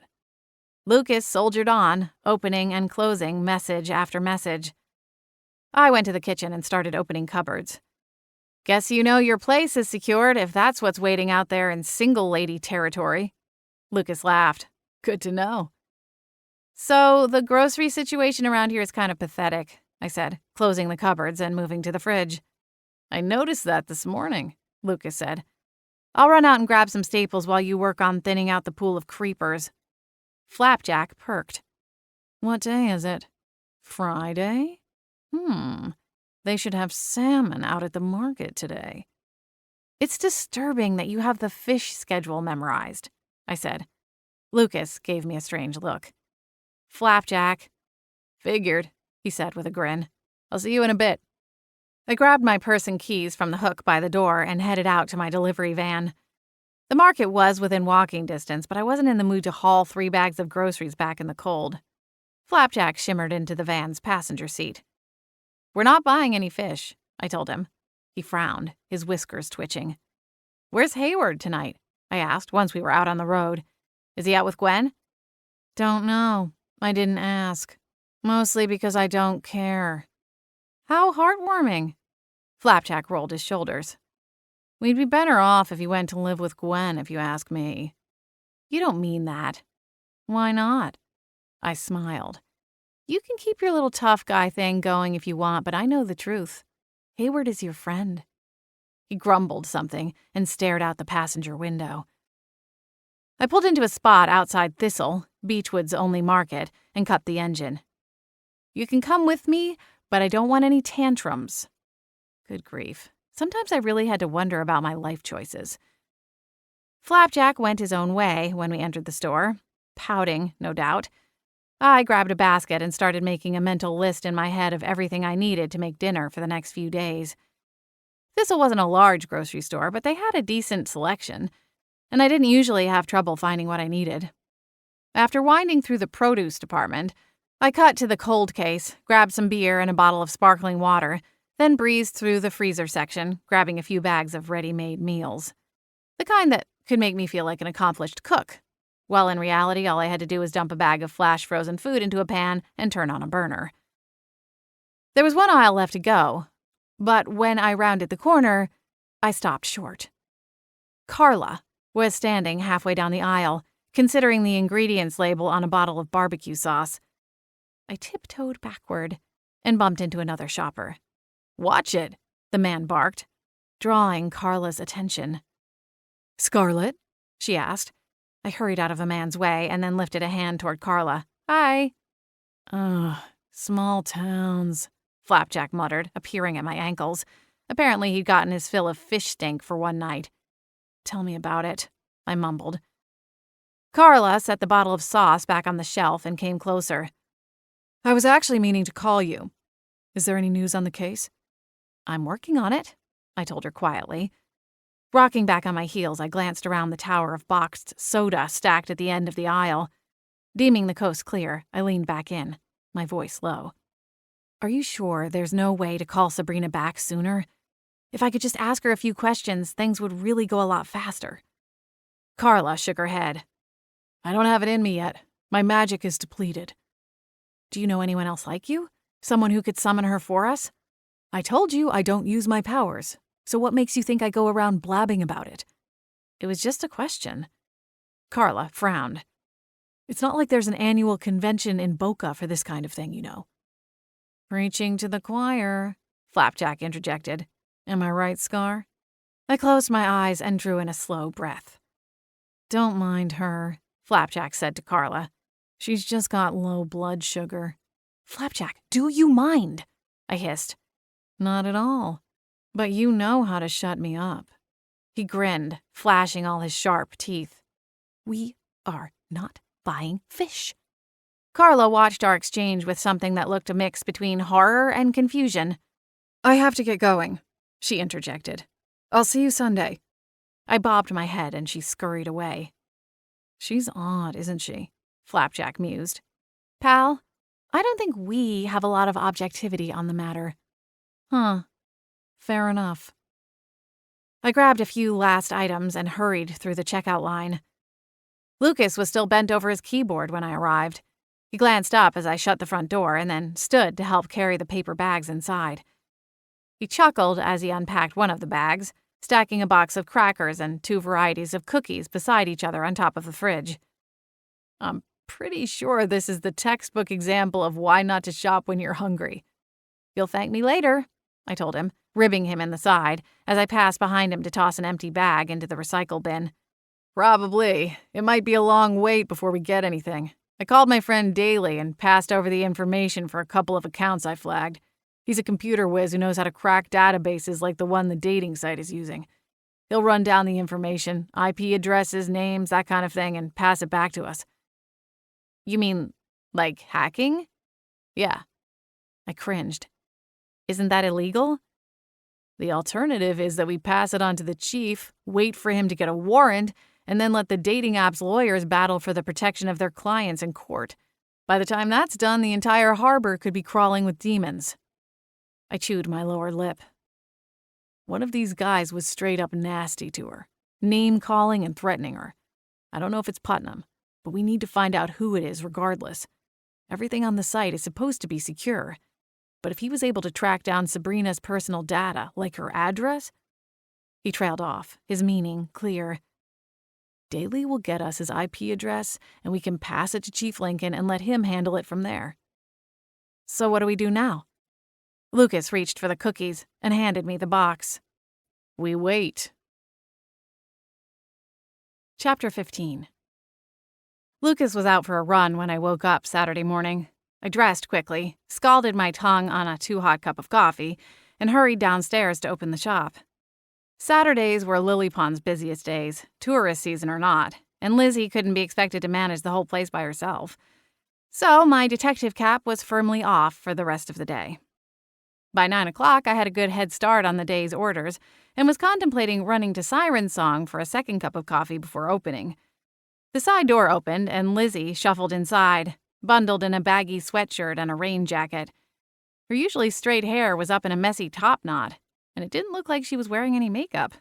"Morning, Scarlett," she said, her tone flat. "Hey, Lizzie. Everything okay?" "Mm-hmm. And the award goes to..." I leapt out of my skin at Flapjack's voice and whipped around to find him perched on the tall stool beside the workbench. I glowered at him but held my tongue. He grinned. "Morning, Scar." Gwen popped into view next, wearing a mile-wide smile. "Scarlett, I have great news." "Not now," I mouthed, jerking my head toward Lizzie. Gwen's smile wilted as she dropped whatever gossip she'd been about to spread. Lizzie hung her coat up and trudged to her workbench. She sagged onto the stool and leaned against the bench. "Scarlett, can I ask you something kind of personal?" I rounded my own workstation and went back to working on the bouquet I'd been putting together when she'd arrived. "Sure." "Well, you remember how Bryant asked me to that barbecue earlier this week?" "Yeah, I saw you two together. You looked like you were having a good time." "We did. He actually asked me to the movies. We were supposed to go last night, but then, like an hour before, he called and said he couldn't make it." I frowned at the rose in my hand. "Did he give you a reason why?" "No, and he didn't try to reschedule." Lizzie heaved a sigh. "I think he just lost interest or maybe found someone he likes better. But then he texted this morning, so now I'm confused all over again." "What did the text say?" "Hey, Lizzie, hope you have a good day." I looked up from the roses and studied Lizzie. To me, that seems like a good sign. The text, I mean. But it's weird that he didn't give you an explanation for the missed date. Or at least try to make plans for another night. She nodded, her face crestfallen. I don't know whether he's interested or not. The whole thing is so confusing. I don't want to play games, but he's really cool and we had a lot of fun, so I don't want to overreact and mess the whole thing up. Did you text back? I asked. Not yet, Lizzie replied, glancing at her phone. What do you think I should do, Scarlett? I'll tell you what she needs to do, Gwen started. She needs to put on a cute dress and maybe a little shiny lip gloss and then go over to the hardware store and show him what he's missing out on. I frowned at her. Yeah, that was so not the answer. Honestly, Lizzie, I think you should just be direct with him, I said, plucking up another rose. Otherwise, you're both stuck in this weird cycle. For all we know, he's over at Hank's wondering if you're interested in him. So just take the guesswork out. Let him know you're open to going on another date. Be direct? Gwen repeated. How's that working with you and Lucas and the whole ring-a-ding talk? I shot her a quick scowl and went back to arranging the bouquet of a dozen roses. Is that how you got Lucas? Lizzie asked. I laughed. Oh, our first meeting was very direct. He tackled me into the grass. Lizzie gasped. What? How have I never heard this story? Smiling, I placed the final rose and then crossed the studio to grab a skein of ribbon for the vase. On my way back to my station, I paused and leaned against the counter. Lucas was working for that show Mints on the Pillows when they were here in town renovating the Lilac House, and I was trespassing. It was dark. He didn't know who I was, so he tackled me and waved a taser in my face. Ah, young love, Flapjack quipped. Lizzie giggled. That's a story for the grandkids someday, huh? I shrugged and pushed off the counter. Maybe. Gwen floated to stand beside Flapjack. You've known her the longest. Has she always been this difficult? She was easier before Hayward came along. I think Sir Cranky Pants has worn off on her. I glared at both of them. What? Gwen asked. They were lucky the iron omelet pan was out of reach. Tell you what, I said, placing the ribbon on the bench. I was thinking of going out for coffee. I'll bring you back a mocha. My treat. Lizzie perked. Are you sure? Of course. I went into the small office and rooted through my purse to find a $10 bill. Can you put a ribbon on that vase and put it in the case? The card's on the front counter with the order slip. Lizzie nodded. On it. Thanks, Scarlett. No problem. I slipped my raincoat on and tucked the $10 in my pocket. Be back in a few. Gwen and Flapjack floated out after me. Now, can I tell you the news? Gwen asked. I sighed. All right, what's up? Well, you remember how we didn't find any ghosts in Pine Shoals? I nodded. Hayward thought it was weird, so we went back this morning, early. And it turns out there are ghosts there, but they have this weird thing of only coming out at night. Why? I don't know. They're strange, to say the least. But we found one who haunts Sabrina's neighborhood, and you're never going to guess what she told us. I stopped walking. She saw the murderer? No, but she said there was a strange van parked across the street from Sabrina's house almost every night for a week before the attack, and she has the license plate number. Gwen, this is huge. Why didn't you say something sooner? She shrugged. I tried, but Lizzie was there and you told me to keep quiet. Gwen, you should have told me it was about the case. I thought you were there to tell me something went amiss with Ms. Marshall's perm or that some celebrity had a baby. Why would you think that? Gwen asked. Never mind. I shook my head and dug in my jeans pocket for my phone. What's the plate number? I'll text it to Lucas and see if he can figure out who it's registered to. Gwen told me the number and I fired it off to Lucas with a quick explanation. Where is Hayward now? I asked. He's still in Pine Shoals, trying to see if there's anything else he can find out. I looked down at Flapjack. Why aren't you with him? For all their grievances against one another, it was rare they went more than a few hours apart. It's raining, Flapjack complained. What's your point? You're a ghost. Well, when you're dead, you can see if you enjoy the rain, the cat groused. I rolled my eyes to the drizzly sky. I'll go see if there's more news, Gwen said. Thank you, Gwen, I said, placing extra emphasis for Flapjack's benefit. He scoffed and stalked into the street, cutting through a passing truck before sliding into the coffee house. And you think I'm difficult, I muttered to Gwen. She laughed. Only when it comes to romance. Frowning, I stepped off the curb. See you later, Gwen. Flapjack was sitting on top of the espresso machine when I stepped inside the quaint coffee house. It took every bit of resolve not to scream at him to get down. Cassie was at the register and greeted me with a warm smile. Morning, Scarlett. Good morning, Cassie. I ordered 2 large mochas and had Cassie bag up 2 chocolate chip scones, with Flapjack's commentary the entire time. And by the time the drinks were placed on the counter, my phone was buzzing. I stepped off to the side and pulled it from my jacket pocket. It was Lucas. Hey, I answered. I'm at the coffee shop. You want me to order you something? Not right now. Listen, Scarlett. I got your text and ran the plate. My breath hitched. And? You're not going to believe who that plate belongs to. Russell Hutchins. Chapter 16. I left Lizzie in charge of closing and hurried upstairs a little after 3 o'clock to meet Lucas in my apartment. He was dressed in jeans, a long-sleeve shirt, and his black boots. Are you ready? He asked. Are you sure we shouldn't just call Chief Lincoln? He's not going to be happy if we keep this to ourselves. Maybe not. But even this new link is circumstantial. Having a van outside his ex's house looks bad, but it's not technically illegal. If Chief Lincoln brings him down to the station, a guy like Russ will just lawyer up and the whole thing goes nowhere.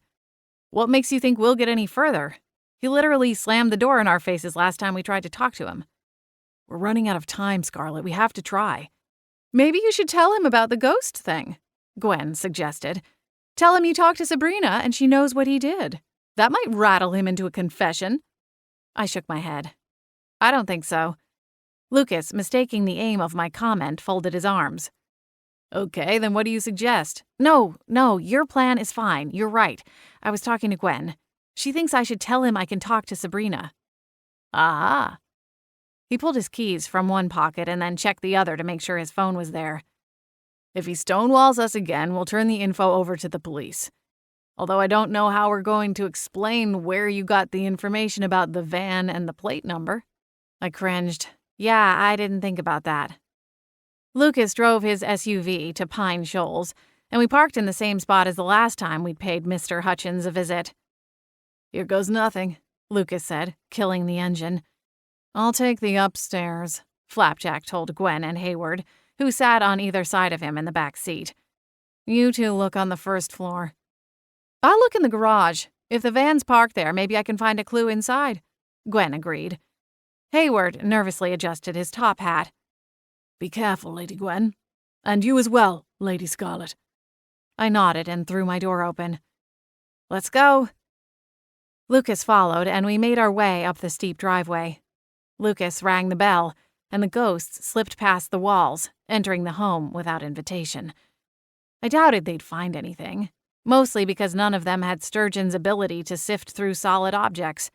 Anything they could find would have to be out in plain sight, and I doubted a man like Russell would be sloppy enough to leave definitive proof out in the open. Still, it kept them busy, and it certainly couldn't hurt things. The door opened, and Miranda appeared on the other side. Oh, hello again. Hello, Miranda. We are actually here to talk to your dad. Is he home? Sure. Let me go get him. What was your name again? Scarlett, I said. Okay. Do you want to come inside and wait? I glanced at Lucas, and he nodded. Sure. Thank you. She led us into a sitting room off the foyer, but neither of us took a seat. Miranda smiled and then ducked out to go find her father. My nerves cinched tighter with each passing moment, and when Russ finally stormed into the room, I felt like a jack-in-the-box about to burst out of my own skin. What the hell do you think you're doing? He growled, fire flashing in his eyes. I have half a mind to call the cops and have you both arrested for trespassing. But I don't want to scare my daughter. She's been through enough. Go ahead and call the police, Russell. We'd love to share with them some of the information we've dug up in the last few days about your involvement in Sabrina's murder. Russell swore. For the last time, I had nothing to do with her death. Prove it, Lucas said. Answer our questions. Russ hesitated. Lucas held his hands out. Listen. We can either deal with this here and now, or we can pass this information to the police and you can spend your whole day down at the station answering their questions. You'll have to call a lawyer and make a whole thing of it, or We can just have a quick conversation." Russell glanced over his shoulder and then moved further into the room, dropping his voice low. "You have 5 minutes, so start talking." "Here's what we know," Lucas began, his tone commanding. "You had a burner phone that you used to communicate with Scott Putnam, a violent felon. Those calls stopped once Sabrina was murdered. Then a van, registered to you, was spotted outside Sabrina's home for several nights right before the murder. Of all the people the cops have looked into, you have the strongest motive by far. You were bleeding money to pay alimony and child support. And even with that, Sabrina wouldn't agree to let you alter the custody agreement so you could accept a new job offer and move out of state. With her gone, all of those problems vanish, virtually overnight. So tell me, why should we believe you when you tell us you had nothing to do with this?" Russell ran a hand over his jaw. "Scott Putnam is a piece of human trash. The reason I was calling him was to tell him that if he didn't leave Sabrina alone, I'd personally see to it that he found his way back to a prison cell. I used a burner phone so he couldn't trace it and come here to my house. I called him one time after Sabrina died. I thought maybe he was the one who killed her. He didn't answer the phone, so I threw it out." "Did Sabrina ever meet him in person?" I asked. "No, he messaged her on some app. My daughter told me Sabrina was dating again. I didn't have an issue with that. It was her life, right? I asked Sabrina about it just to make sure she was being careful and to keep it away from Miranda going forward. That's when she told me about this Putnam guy.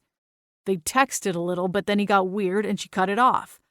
I asked her for his number and told her I'd take care of him. As far as I know, they never took it past exchanging phone numbers." "Did you tell the police? Afterward, I mean?" Russ shrugged. "Sure, I told them about Scott. They didn't seem interested, but said they'd look into it." "Why not tell us this yesterday?" Lucas asked. Russ eyed him. "Sabrina's parents don't need to know about it, that's why. That's who hired you, isn't it?" "No, actually." "Then who did?" "It doesn't matter," Lucas replied, his tone leaving no room for argument. "What about the van outside Sabrina's house?" "That was me," Russ admitted, a little reluctantly. "I wasn't stalking her or anything, but I pass her street on my way home from the office, and sometimes I stop by and think for a little while. Sabrina and I had our issues, but I loved her. Still do, I suppose. She's always going to be Miranda's mother, my first, well, everything. That's not something you can just shake off because you aren't together anymore." Russ paused, his gaze drifting past us to the large window at our backs. He sighed and shook his head slowly. "I still can't believe she's gone. Now all I've got is a truckload of regrets. All the nasty things I said, my affair, His voice broke off and he drew in his lower lip. After a moment he collected himself and nodded. "I screwed things up, and I can't help but think if I hadn't, none of this would have happened. She wouldn't have been home alone that night. I would have been there, where I was supposed to be." My heart clenched tightly, and I reached for Lucas's hand. Russ dragged his eyes back to us and he crossed his arms. "Does that clear everything up? I have a lot of work I need to get back to." "It does," Lucas said with a small nod. "Thank you for your time." "We're sorry for your loss," I added. Russ inclined his head and then led the way back to the front door. Lucas and I plodded back down the drive to his SUV in silence, each reeling from the candid conversation. We climbed back into the vehicle and buckled back into our seats, tension and disappointment clouding the air between us. Finally, Lucas exhaled slowly and glanced over at me. "Well, that was a bust." I tried to shove aside my building panic, but it filled my chest anyway. What do we do now? We're back to the beginning, and we have less than 24 hours. "Tomorrow night, this summoner can call Sabrina back, right?" I nodded, assuming she hasn't been eaten by a demon. Lucas swallowed hard. "Right. Well, maybe speaking with Sabrina will help us get a new lead. We don't know that this portal thing is going to open quickly, right? We might still have plenty of time. I really don't know. I didn't know demons were a thing until a few days ago. Lucas snorted. Guess we're both learning a lot this week. Guilt nipped at me. Right. We hadn't formally talked about the supernatural bomb I'd dropped on him prior to his visit. I should have told you about Holly and all the rest of it a lot sooner, I said. If it makes you feel better, I only learned about witches and werewolves and all that since moving to Beechwood Harbor. Really? Well, I knew there were forces and weird, unexplainable stuff. I mean, I see ghosts. Lucas chuckled. I guess that is one hell of a tip-off. Kind of hard to ignore. I smiled. I mean, I've met all kinds of spiritual practitioners in my travels. I was searching for answers about my gift, and I spoke with witch doctors and priestesses, all kinds of different religious gurus. But this is a new ballgame for me, too. What do you say to a no more secrets policy? Lucas asked. I smiled. Fair enough. Gwen, Hayward, and Flapjack trooped out of the Hutchins home, scattered a few minutes apart. None of them found anything incriminating, and I recapped the conversation we'd had with Russ. So, he's officially off the suspect list? Gwen asked. I nodded. Looks like it. So that leaves us where? Screwed, Flapjack answered. I frowned at him. Thanks for that. Hey, just speaking the truth. Scott Putnam still looks good for it, I said, thinking aloud. He obviously has a history of violence, and there's now a formal connection between him and Sabrina. The only issue is how he found out where she lived and why Sabrina would have let him into her house at night if he was someone she'd blocked from the app. Maybe he opened a new account and tried again, using a catfish approach. Flapjack perked. Catfish? I sighed. It means pretending to be someone else online. Lucas's phone rang. He glanced at the screen, and then sat up a little taller in his seat. Oh, hold on, this is my buddy Daly. He's been digging into the info on the dating app. Maybe he's got something on Putnam. He lifted the phone to his ear. Daly, 1 sec, I'm gonna put you on speaker so Scarlett can hear too. He lowered the phone, tapped the screen. Can you hear me? Copy that. Lucas grinned. Good. Please tell me you have something. I got an address for one of the accounts you flagged, Daly said. Which one? It's Red Truck 27. He was one of the guys sending her those terrible messages, calling her a slut and stuff. Really abusive crap. Sabrina blocked him from contacting her, but I was able to get his account information anyway. Is it Putnam? Lucas asked. I don't think so. Unless he lives right next door to your victim. What do you mean? Lucas asked. If I have this right, the guy sending the worst of the messages lives next door to the address listed in Sabrina's account settings. You got a name? Lucas asked. Barry Wentworth, I whispered. That's right, Daly confirmed. Lucas turned over the SUV's engine and peeled out. Chapter 17. This doesn't make any sense, I exclaimed, as Lucas sped through the streets of Pine Shoals, following the GPS on his dash as it spouted directions back to Sabrina's neighborhood. Why would Barry kill Sabrina? They were friends. He was taking her soup that night because she was sick. That's what he told you, Lucas replied. We don't know if that's true. I told you something was off with that guy, Flapjack interjected from the back seat. Like Daly said, he was sending Sabrina messages in the app, obviously using a different alias. He's the catfish, Hayward declared proudly. Stop talking about fish. You're just making me hungry, Flapjack grumbled. Lucas took the final turn, and we were on Sabrina's old street. I pointed at Barry's home. A for sale sign was stuck in the grass outside Sabrina's house. I flung my seatbelt off before Lucas even set the parking brake. To think I sat there in his living room and drank his coffee, all the while he lied to my face about being Sabrina's friend.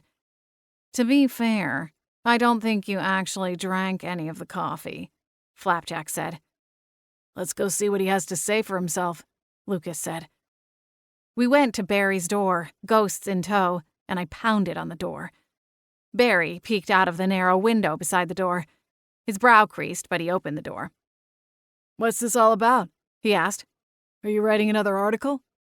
"Article?" Gwen asked. That was her cover, Flapjack explained quickly. "Aha! I believe you'd make a fantastic journalist, Lady Scarlet," Hayward chimed in. Ignoring the ghosts, I kept my eyes trained on Barry. "I just have one more question for you." Barry faltered, glancing nervously at Lucas. "I see. Well, now's not really a good time. I was in the middle of tidying up." Flapjack laughed and proceeded to slip inside, sliding past Barry's ankles. Gwen and Hayward followed, not taking as much care. Barry shivered as they passed through him. I suppose I could put on some coffee." Lucas glanced at me and I offered a small nod. "All right." We entered the cluttered home. Lucas's eyebrows raised when Barry turned his back to go into the kitchen. "This is cleaned up," he whispered. I glanced around and then shook my head. To me, it still looked like I'd walked onto the set of a Hoarders episode.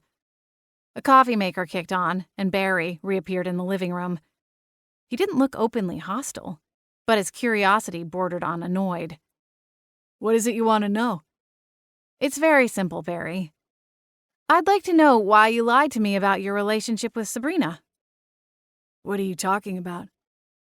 "You were a member of the same dating app and you were using that as a shield, hiding behind a fake name and photo to harass her." Barry flinched.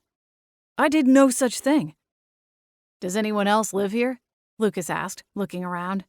"Or use your internet?" "No." Lucas continued. "The IP address being used to send the messages was coming from your house. How can you explain that if you weren't the one sending them and no one else had access to your connection?" "Sabrina was dating again," I said. "She was single. You're single. Maybe you had a crush but didn't know how to bring it up. So when you found out she was on a dating app, you joined too. What happened, Barry? What made you turn on her? Did she reject you?" Something sparked in Barry's eyes. "She never gave me a chance." "How did you know about the app?" I asked. "She was bringing men home every time her daughter was gone. It was a different one every time. They'd stumble in drunk and laughing. I mentioned it once and she told me she'd signed up for this service and that I should try it." "Why the fake account?" Lucas asked. Barry licked his lips. "I never planned on meeting anyone. It was stupid. I was curious. That's all. I found a photo online and made up a name. I messaged with a few women and I don't know, it spiraled out from there." "Did Sabrina message you?" Barry hesitated, a debate warring in his eyes. "Did she flirt with you the way she flirted with those other men?" I pressed. "We messaged every night. We could talk for hours. I was thinking about telling her the truth, coming clean.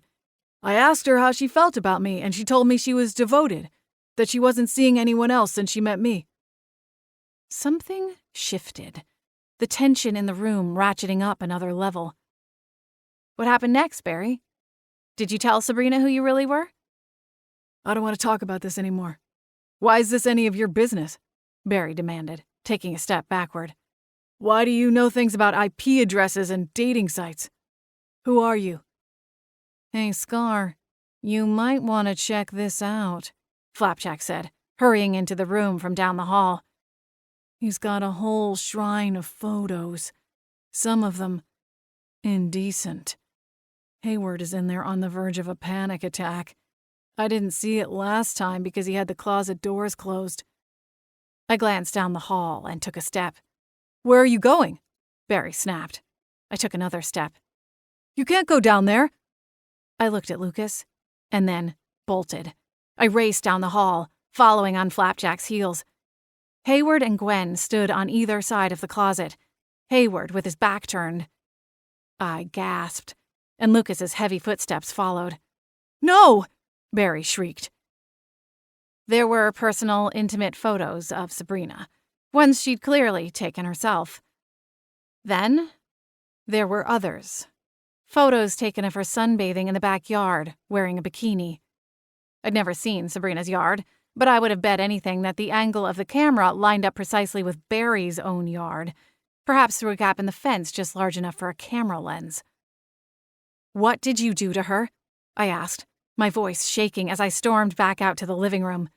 Lucas blocked the opening of the hallway, and Barry looked ready to self-combust, his face bright red. "I'll call the police," he bellowed. "No," I shook my head. "I don't think you will. Then you'd have to explain those pictures in your room. I think they'd be especially interested in the ones you took from your side of the fence." "You want to know what happened to Sabrina? She got what was coming to her, that's what. She showed up with some guy just after telling me she was only chatting with me, and that she thought I was something special. She was a liar and a slut." "So you killed her?" I asked, my voice just above a whisper as the pieces clicked together in my head. "You decided that if you couldn't have her, then no one else could either." Barry scuttled across the room, shoving a pile of garbage off the dining table and revealing a small handgun. He swung around, leveling it at me. "You need to shut up. You don't know what you're talking about. And if you try and tell the police any of this nonsense, I'll blow your head off." My hands shot into the air. "Barry, please, don't shoot." "Drop it," Lucas said. Flapjack launched himself into the air, and things moved so fast it was like a blur. Flapjack let out a terrible yowl and a string of violent hisses. Barry screamed. The gun flew from his hands and hit the floor with a loud bang. Lucas sprang into action when the gun went flying, tackling Barry to the ground. Barry screamed. "You broke my arm!" "You just pointed a gun at my girlfriend's head. You're lucky you have any bones left intact," Lucas growled.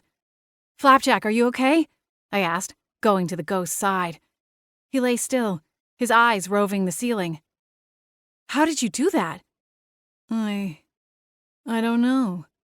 I just knew I had to do something, and I did." "You were amazing. You just saved my life." "Who is she talking to?" Barry asked, as Lucas hauled him to his feet. "None of your business," Lucas barked.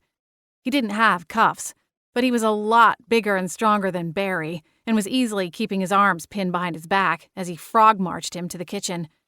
I heard duct tape being ripped off a roll. "Surprised Loverboy could find anything in this dump," Flapjack said, sputtering slightly. "What happened?" Hayward asked. "I just saved Scarlett's life while you were in there crying over seeing a blurry nudie pic," Flapjack grumbled. "I was not crying," Hayward argued. Gwen dropped beside the cat and stroked his fur. "Are you okay, Flapjack?" Yeah, I'm fine." He pushed to his feet and flicked his tail around a few times. "Cops are on their way," Lucas called from the other room. I rose to my feet and went to the kitchen. Lucas had Barry fastened to a chair with the tape. I glowered at him. "Are you even sorry for what you did?" Barry glared at me, refusing to answer. Moments later, a harsh knock sounded on the front door. "Pine Shoals PD, open up." I went to answer it, and 2 officers came inside, weapons drawn. I gestured at the kitchen, and they went ahead. "We'll be outside," Gwen said. I nodded. "Thank you." Chief Lincoln arrived to the scene 20 minutes later. Barry was sitting in the back of a squad car, screaming, even though no one sat in the front seat to hear his protests. Lucas and I stood on the sidewalk, having given our stories to the responding officers. "This place is going to be a nightmare to search," Chief Lincoln said, circling back out to us after he'd gone inside for a quick look. He exhaled and then started ordering the deputies into action before he took our official statements. As I wrapped up my own statement, a deputy approached Chief Lincoln and held up 2 plastic bags. "The hem of this t-shirt is ripped up, thinking maybe she grabbed a hold during the fight. Might be able to pull her DNA from it." I swallowed hard, and Chief Lincoln waved the deputy off. "I don't understand what makes people do terrible things like this." "I don't either," he replied.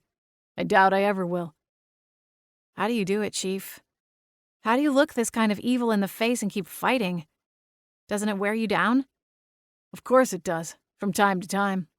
But it's worth it, overall." He considered me. "You going to tell me what got you tangled up in this investigation in the first place?" I smiled. "Just doing my part, I guess." He didn't believe me, nor did I expect him to. Well, next time, how about giving me a call before you go charging into a suspect's house, I laughed. Fair enough. It's a deal. Chapter 18. Carla already had the summoning circle laid out when I arrived at the funeral home on Sunday evening. Gwen, Hayward, and Flapjack were all in tow, and Carla eyed them when we trooped into the viewing room. Flapjack was still gloating over his heroic moment, replaying it like a sports highlight. Lucas had some questions about the whole thing, but I honestly didn't know what to tell him. Flapjack had never had the ability to interact with the physical world, but in that moment, sheer desperation had channeled his energy into a force strong enough to knock the gun from Barry's hands. I saw the paper this morning, Carla said quietly. Looks like we have something to offer Sabrina. I nodded. Barry's not getting out of jail anytime soon. He gave the police a full confession in hopes of getting a cushier prison assignment. I just hope news of his arrest is enough to help Sabrina let go of this plane. Carla inclined her head. Only one way to find out. She slipped the necklace over her head and placed it in the circle, speaking the same incantations as the first time. I wasn't sure how it all worked, and honestly I didn't want to. But it was clear the necklace was the key that opened the window to the other side. The lights glowed, forming the circle. Gwen and Hayward gasped and recoiled to the wall, going as far as they could without slipping through into the adjoining room. Relax, you two, Flapjack said. Glancing at me, he added, I told you we should have left them at home. I shushed him and nudged my chin at Carla. Her eyes were closed, and she spoke Sabrina's name and the date of her crossing. Some kind of otherworld ID system, apparently. The lights pulsed, and Sabrina's faded form came to stand in the center of the circle. Ghosts didn't age the way humans did, but there was something strained in her eyes that made it appear as if she'd aged 10 years since the first time Carla summoned her forth. Guilt pricked at me as I approached her. Hello, Sabrina. Please, tell me you've come to set me free, she said, her voice strained. I can't do this much longer. I'm so sorry, Sabrina. Listen, we don't have long, but I wanted to let you know that we've solved your murder. The man who did this to you is in jail now, and he won't be getting out again.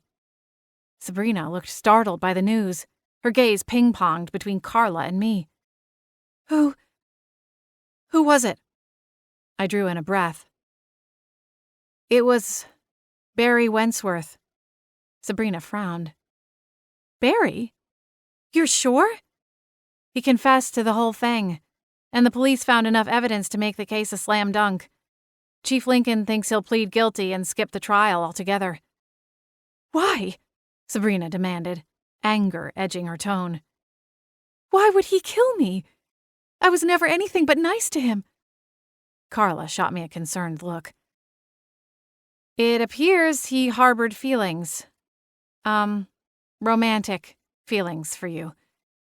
And when it became clear that you didn't share those feelings, he decided either he was going to have you or no one would. Sabrina's expression relaxed, recognition dawning in her haunted eyes. My date? That's what this is about? Barry said he saw you with a man, I confirmed.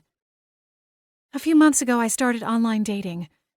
I hadn't dated since college, when I met Russell. I was being cautious. But the night before, Miranda was staying with her father, and I had the house to myself. I went out on the 4th date with this man I'd been seeing, and when it was over, I invited him home. He was the first man since the divorce. She paused her story and gave an irritated toss of her head. That's what this was about? He had a crush? Her pain was palpable, surging through me as she connected all the pieces together. I'm sorry, Sabrina. It's senseless and horrible. She chewed her lower lip. I still can't remember that night. It's likely for the best, I told her. You don't need to. What matters now is that the man responsible will be put away for the rest of his life. And when his time comes, he won't find the same peace that's waiting for you. The thought seemed to comfort her slightly. She nodded and wrapped her arms around herself. I can leave this place now? I don't like it here. I'm all alone and all I do is think. Carla looked at me expectantly and then glanced at her watch. I held up a finger. There is one more thing, I interjected, aware we were running out of time. Lucas's number was already queued up on my phone. I pulled it from my back pocket and with a single tap, called him. I let it ring twice before hanging up. What's going on? Carla asked, her eyes narrowing. Is someone here? I drew in a breath. Sabrina's daughter. Carla's eyes snapped wide again. She looked at the ghost penned in the circle. My daughter? Sabrina asked, her voice cracking. Is it okay? I asked Carla. She didn't look overjoyed, but she dropped her chin, giving a single nod. I stepped into the hall and waved Lucas and Miranda inside the viewing room. They'd been waiting outside the front doors of the funeral home until I gave the signal by calling Lucas's phone and hanging up. Are you sure you're ready? I asked Miranda. The teen nodded, wisdom beyond her years reflecting in her eyes. Lucas inclined his head. She's ready. Okay. Remember, we don't have a lot of time. I stepped aside and ushered them into the room. Sabrina sobbed at the sight of her daughter. Miranda!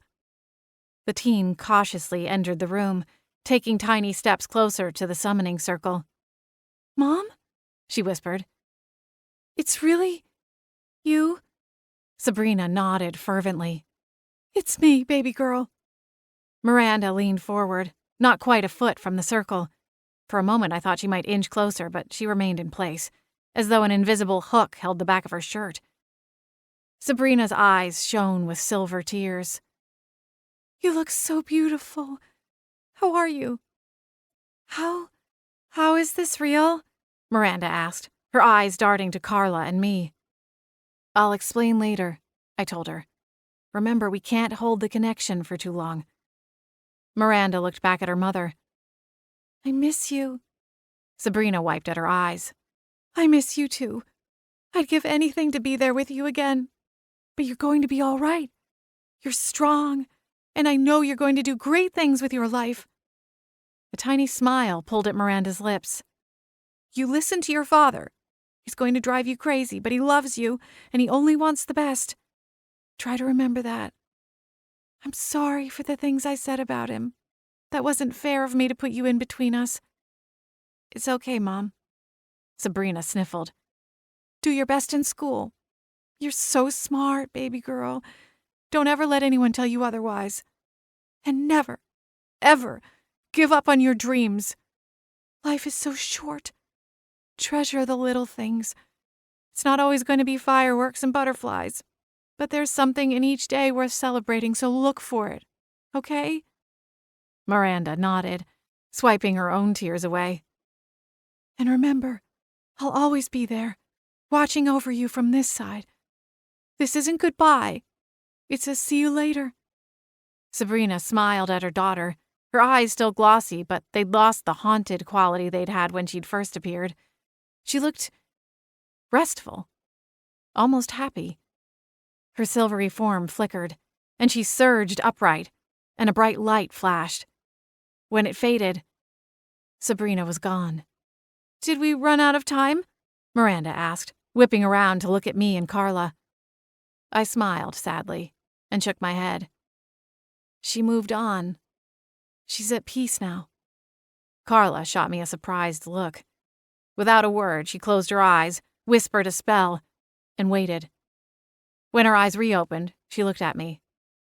How did you know? I've seen it before. This time felt different. A sob slipped from Miranda's lips, and she crumpled. I rushed to her side and gathered the girl in my arms, holding her as she cried. For all my time working with ghosts and those they'd left behind, I still wasn't good at knowing the right words to say.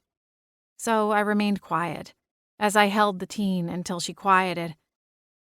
Thank you, she whispered, when she pulled out of my arms. She sniffled and wiped her eyes, smearing her mascara and too-thick eyeliner. I'm glad I got to see her again. Really, it means a lot. Even as more unshed tears glistened in her eyes, I could feel her release some of the pain she'd been carrying. She'd never fully get over losing her mother. No one ever did. But she had some semblance of closure, and got the rare opportunity to hear her mother's parting words of wisdom, something many must yearn for. You're welcome, Miranda. If you ever need someone to talk to, please call me. You have my number. She nodded and gave me a quick hug before thanking Carla. Lucas placed a hand on Miranda's shoulder and escorted her outside. He'd take her home and then meet me back at the shop. When the front door of the home fell closed, I exhaled slowly and pivoted back to Carla. Thank you for helping me. I'm glad it all worked out. She sniffed and started gathering the items from the circle, starting with the necklace. I'm also glad you learned your lesson before you could do too much damage. Imagine what would have happened if you'd sent more than one ghost on before they were ready. Believe me, the thought has kept me awake more than once this weekend, I said sourly. Carla placed the last item into her canvas satchel and tucked it under one arm. She considered me for a long moment. What? I asked defensively. I swear I'm not going to do it again. You don't have to worry about me. No, she said. It's not that. I was just wondering how you do it. Do what? This, she replied, gesturing around the room. Dealing with ghosts, taking on their pain and problems, it must be exhausting. It has its moments, I agreed. But I figure I was given this gift by whatever power or force in the universe, and I should use it for good. I used to, Carla said quietly. When I first realized what I could do, it became my obsession, my whole world. I opened my home to anyone wanting to speak with their dead relatives. Once word got out, there were people who'd travel from all over the country, then the world, to meet with me. The demand was relentless, and eventually I was forced into being a prisoner in my own home, afraid that the moment I poked my head out, someone would be begging for help. What happened? I asked. I ran away in the middle of the night. I packed up my car in the dead of night, put a note on my front door, and drove away. I lost everything. My job, my friends. Most of my family members think I'm insane. Pain flickered across Carla's face. It was horrible. I kept driving until I hit the coast, found Beechwood Harbor, and decided this was as good a place as any to start over. What led you to working here? Of all the places, this seems risky. I mean, if you're trying to avoid the dead altogether, a funeral home seems like an odd choice. Carla's lips formed a wistful smile. I suppose it is. It happened somewhat by accident. There was an opening for a receptionist, and I took it. I had enough money to last a lifetime, thanks to the years spent hosting seances, but I needed a reason to get out of the house every day. I was afraid of turning back into a hermit, I guess. Maybe there's a reason you chose this place, I suggested. You're still drawn to the work of helping those mourning a loss. But now you do it without overextending yourself and your power. Carla considered it and then shrugged. Maybe. The owner always said I had a knack for the bereaved. That's why she promoted me to manager and now leaves the place in my hands while she's off enjoying her retirement. Well, for what it's worth, I've seen you in action and I'd have to agree. Carla inclined her head. Thank you. I sighed. I'm envious of your ability to draw boundaries in a way. I do my best to keep my involvement contained to a single evening, but somehow it always seems to get away from me and turn into an all-encompassing disaster.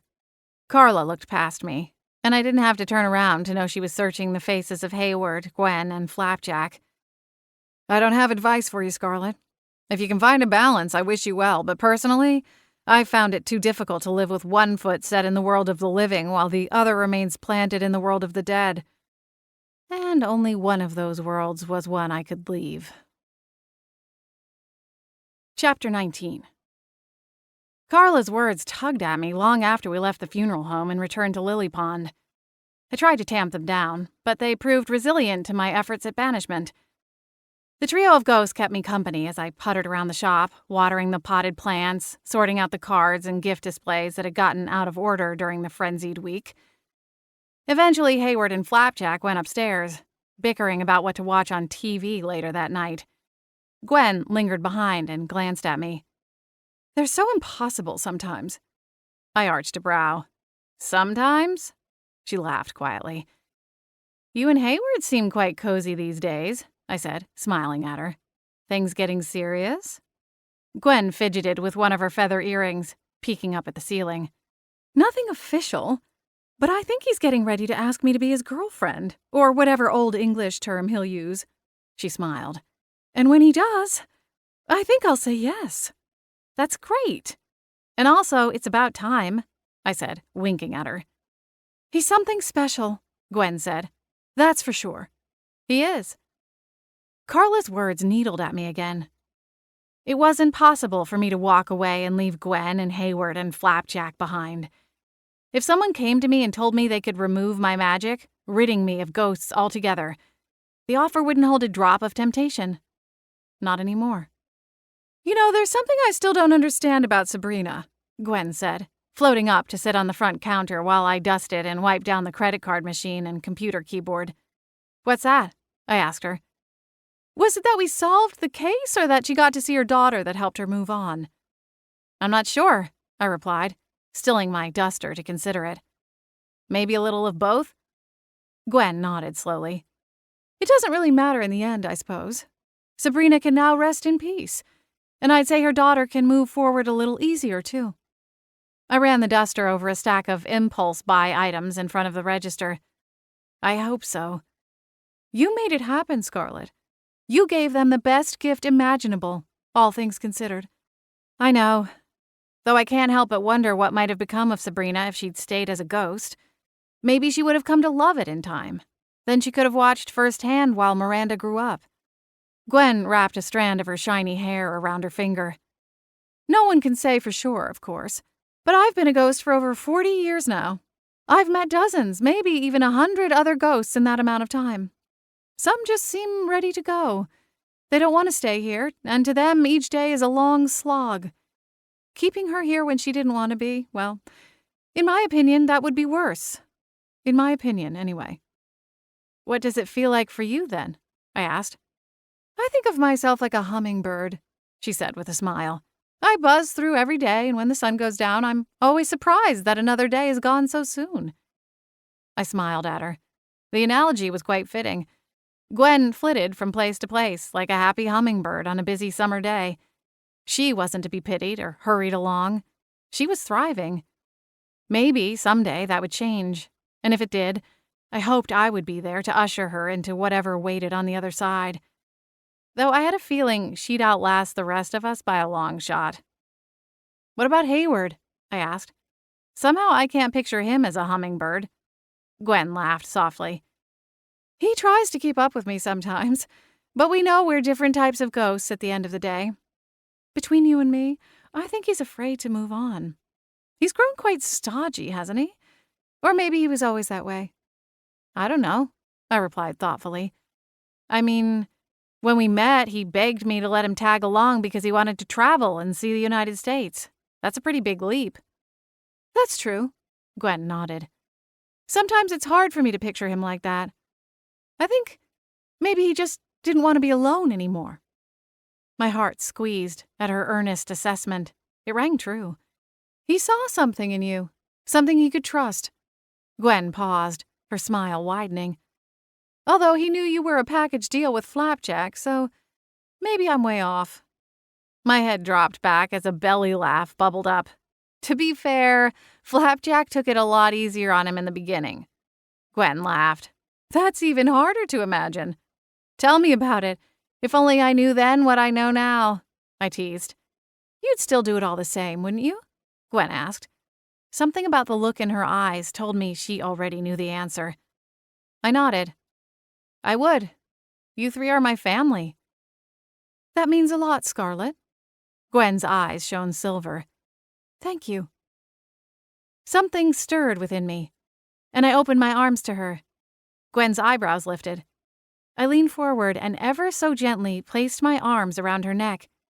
She gasped, and then embraced me back, tighter than I would have anticipated based on her slight frame. How is this happening? She breathed. I didn't answer. I didn't know how it all worked, and now, more than ever, I was convinced I never would. But I'd reached the place where the answers no longer mattered. All that mattered was what was there, in front of me. And that was love. Logic or explanations were secondary. Things settled back into a steady groove. Business was slower than during the peaks of tourist season, but I enjoyed the less frantic pace, especially as it afforded me the ability to take most Saturdays off, to either drive to Seattle or host Lucas when he drove into town. His new job was going well, and he'd even started looking at houses a little ways outside the city limits. Seattle was still too far for my taste, but we were making the long distance work as best we could. I still held my weekly ghost meetings, but each time the familiar faces gathered in the shop, I couldn't help but hear Carla's parting words echo through my head. We hadn't seen each other since the night Sabrina crossed over. I'd sent Lizzie to do the deliveries to the funeral home the last few times. I didn't have ill feelings toward Carla, but thinking about the encounter only reminded me that I had a decision to make. I couldn't live forever torn between two worlds. My new powers opened the door into the spirit world even wider, and it was up to me whether I wanted to step through it or not. By October, I'd made up my mind and asked Gwen to call a special meeting. On a chilly Thursday night, everyone assembled in the flower shop at 7 o'clock. Gwen had asked multiple times for a hint as to what the meeting would entail, but I knew that telling her would essentially be putting a bullhorn up to my lips and broadcasting it to the whole ghost community, and negate the purpose of holding a formal meeting in the first place. When the last stragglers floated in, I took my place behind the counter and cleared my throat loudly. A dozen pair of eyes shifted my way, and a hush fell over the small crowd. I know you're all anxious to find out why I've called you here tonight, so I'll cut to the chase. I glanced at Gwen out of the corner of my eye. Hayward stood beside her. Flapjack hadn't been able to resist his own curiosity and perched on a high shelf beside an arrangement of collector teacups, observing from afar. Many of you have heard what happened with Sabrina and Loretta earlier this summer. I'm sure there are many rumors and partial truths attached to the story by now, so I'll set the record straight. I did play a part in ushering both women over to the other side. I paused as a swell of excited whispers rippled through the crowd. However, it's not something I plan to do again. It's dangerous, and I'm not comfortable risking it, regardless of how ready the ghost might feel. If I've learned anything from the experience, it's that there is a natural order, or cycle, to this whole thing, and it's not my place to interfere with it. Just because I can doesn't mean I should. And as was the case with Sabrina, my involvement ended in disaster. How do you do it, Scarlet? Perry, one of the elderly gents in the crowd, asked. I'm not entirely sure how my powers work, and that's why I've called you here today, I replied. As much as I've loved getting to know each of you, I think it's time we draw this group to a close. The whispers turned frantic. Let me clarify, I continued, holding up my hands to try and quiet the speculation. I think the support group should continue. I'm not closing it down. More like removing myself from the equation. But why? Alyssa, a younger ghost in the front, asked. I think my role in this cycle has come to an end. Most of the time I just listen anyway. I'm not really doing anything. I don't know what it's like to be in your shoes, to be a ghost. You all help each other more than I ever could because you understand one another on a level I can't. So you're just going to get rid of us, is that it? We're an inconvenience now? Another voice in the back shouted. No, that's not it at all. You're free to use this space as long as you'd like, every Tuesday, just like before. But in my place, I think a new leader should take the reins. I glanced sideways. Gwen, would you come forward? Gwen touched her chest, clearly startled, but she swooped toward me and turned to face the crowd. Me, Scarlet? I nodded. Gwen, you're the most compassionate and perceptive person I know. You see people as they truly are, and you have a heart of gold. Without you, this group wouldn't even exist. You might have brought people here to see me, but the real heart and soul of this group is you. But what about you? She asked softly. Are you leaving? No, I replied. "I'll be around." But for some time now, my life has been divided, split right down the middle, trying to navigate through two worlds that would never truly meet.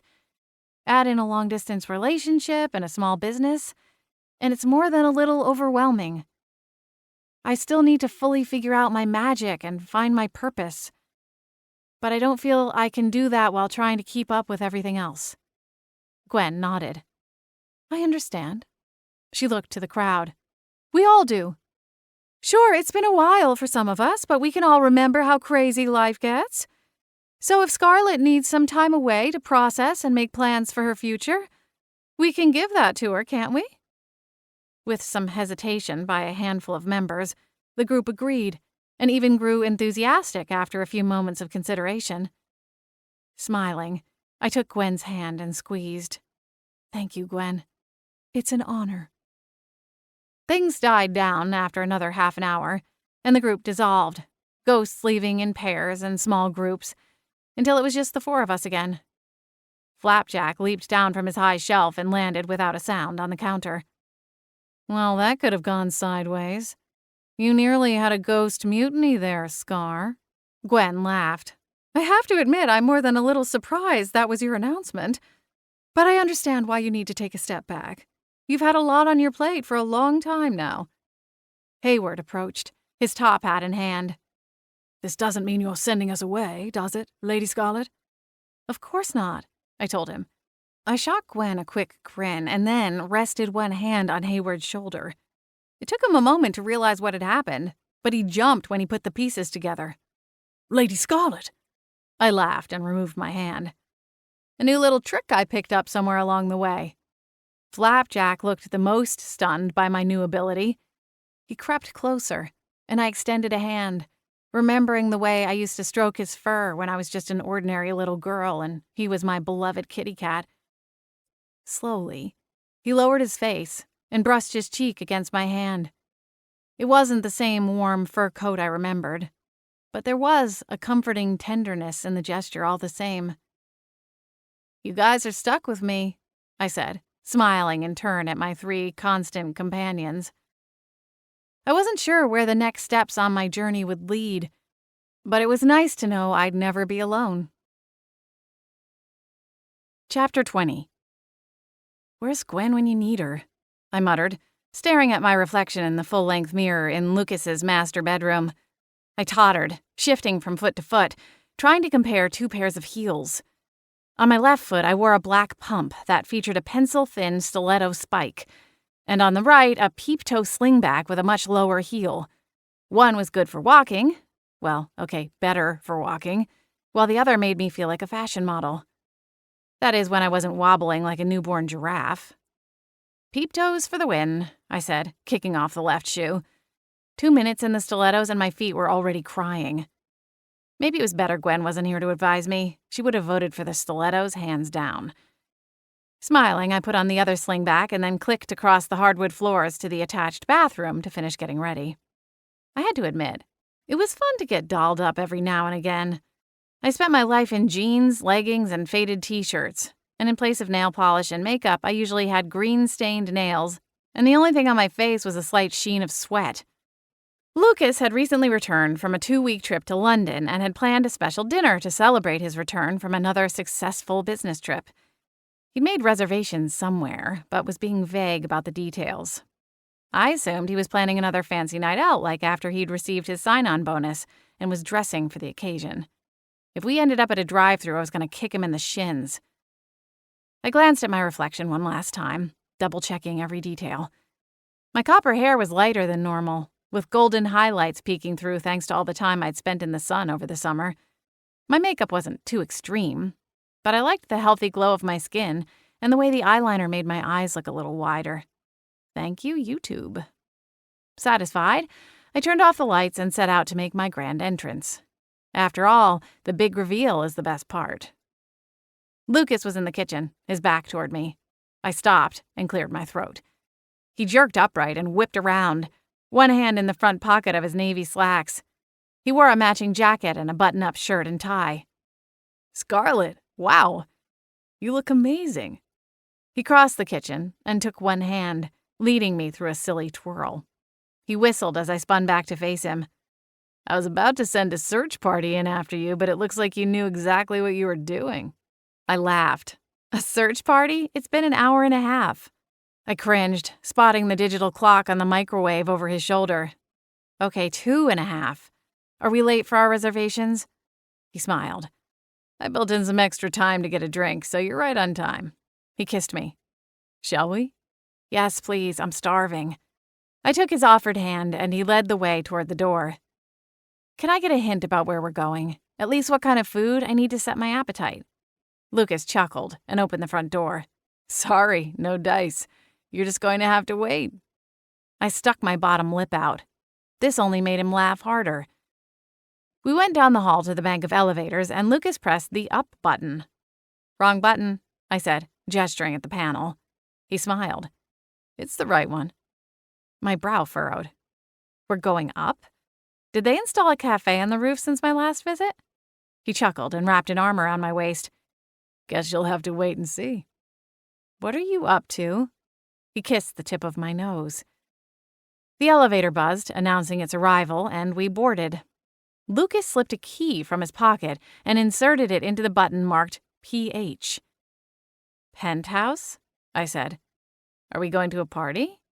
Lucas refused to answer, only offering a mischievous wiggle of his brows. I sighed, and he chuckled. A soft ding announced our arrival, and the doors slid open. Lucas guided me off the elevator and 2 doors down the hall. He used the same key to open the door and ushered me inside. The luxury penthouse was alight with what had to be 1,000 candles, all surrounding a table set for 2 in the empty living room that was all the more breathtaking with the 2-story wall of glass windows.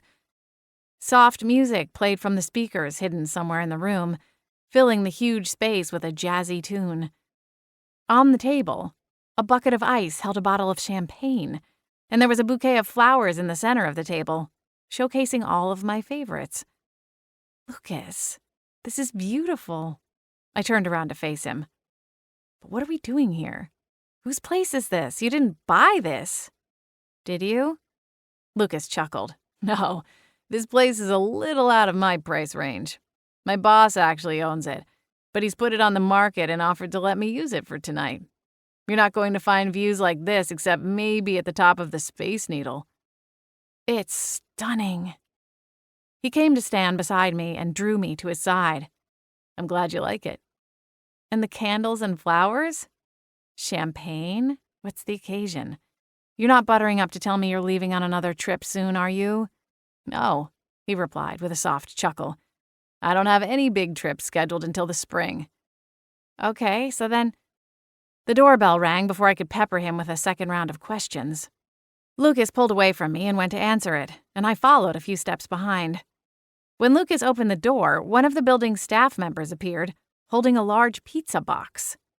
Here you are, sir. Lucas stepped away to thank the young man and slip him a handful of bills. The staffer gave me a quick nod and then ducked out of sight.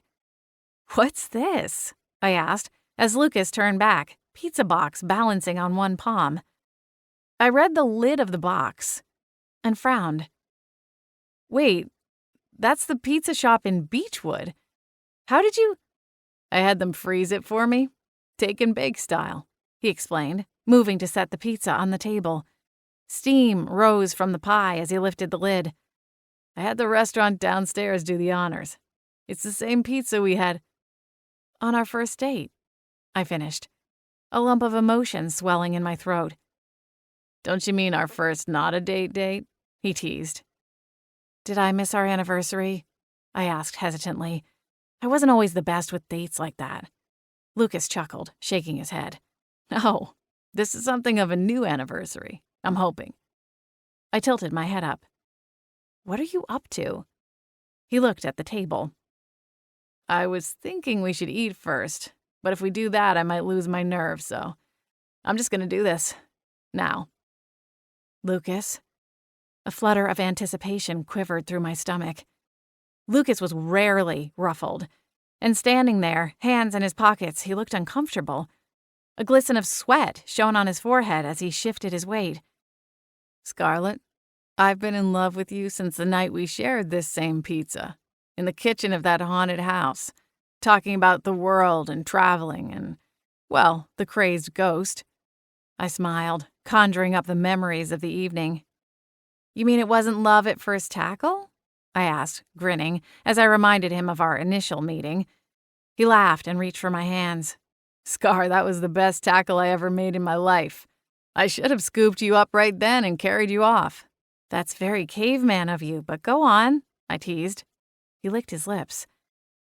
I think about our future all the time. More so now that I'm here in Seattle. I finally feel like I have a home base. It's like all the dots are connecting, especially now that I'm out looking at houses. But every time I go on a showing, I'm seeing more and more that there's still one thing missing. My breath caught in the back of my throat, and I held it tight. Lucas smiled at me, his eyes glossy. I can't imagine a forever without you in it. I don't know what adventures lay ahead in the future, but I know there's no one else I want at my side for whatever may come. So, what do you say we make this thing official? I drew in a quick breath as he dropped to one knee. Lucas fished a small box from his pocket and popped it open, revealing a stunning Art Deco ring with a cushion-cut emerald flanked by natural diamonds in a yellow gold band. Scarlett Sanderson, will you marry me? His question spiked a dozen of my own. Where would we live? What about my job? His job? What would my parents say? If I moved to Seattle, what would happen to the ghosts? I looked up from the ring and locked eyes with Lucas. All of the questions disappeared, leaving only an answer in their place. Yes. Lucas stood, gathering me in his arms for an earth-shaking kiss. As we parted, a burst of cheering and applause erupted over my shoulder. I jolted in Lucas's arms and twirled around to find Hayward, Flapjack, and Gwen standing behind me. What are you guys doing here? Aha! I take it our special guests have arrived, Lucas said. I looked back at him. You knew they were coming? Who do you think invited them? He replied, a gleam of mischief in his eyes.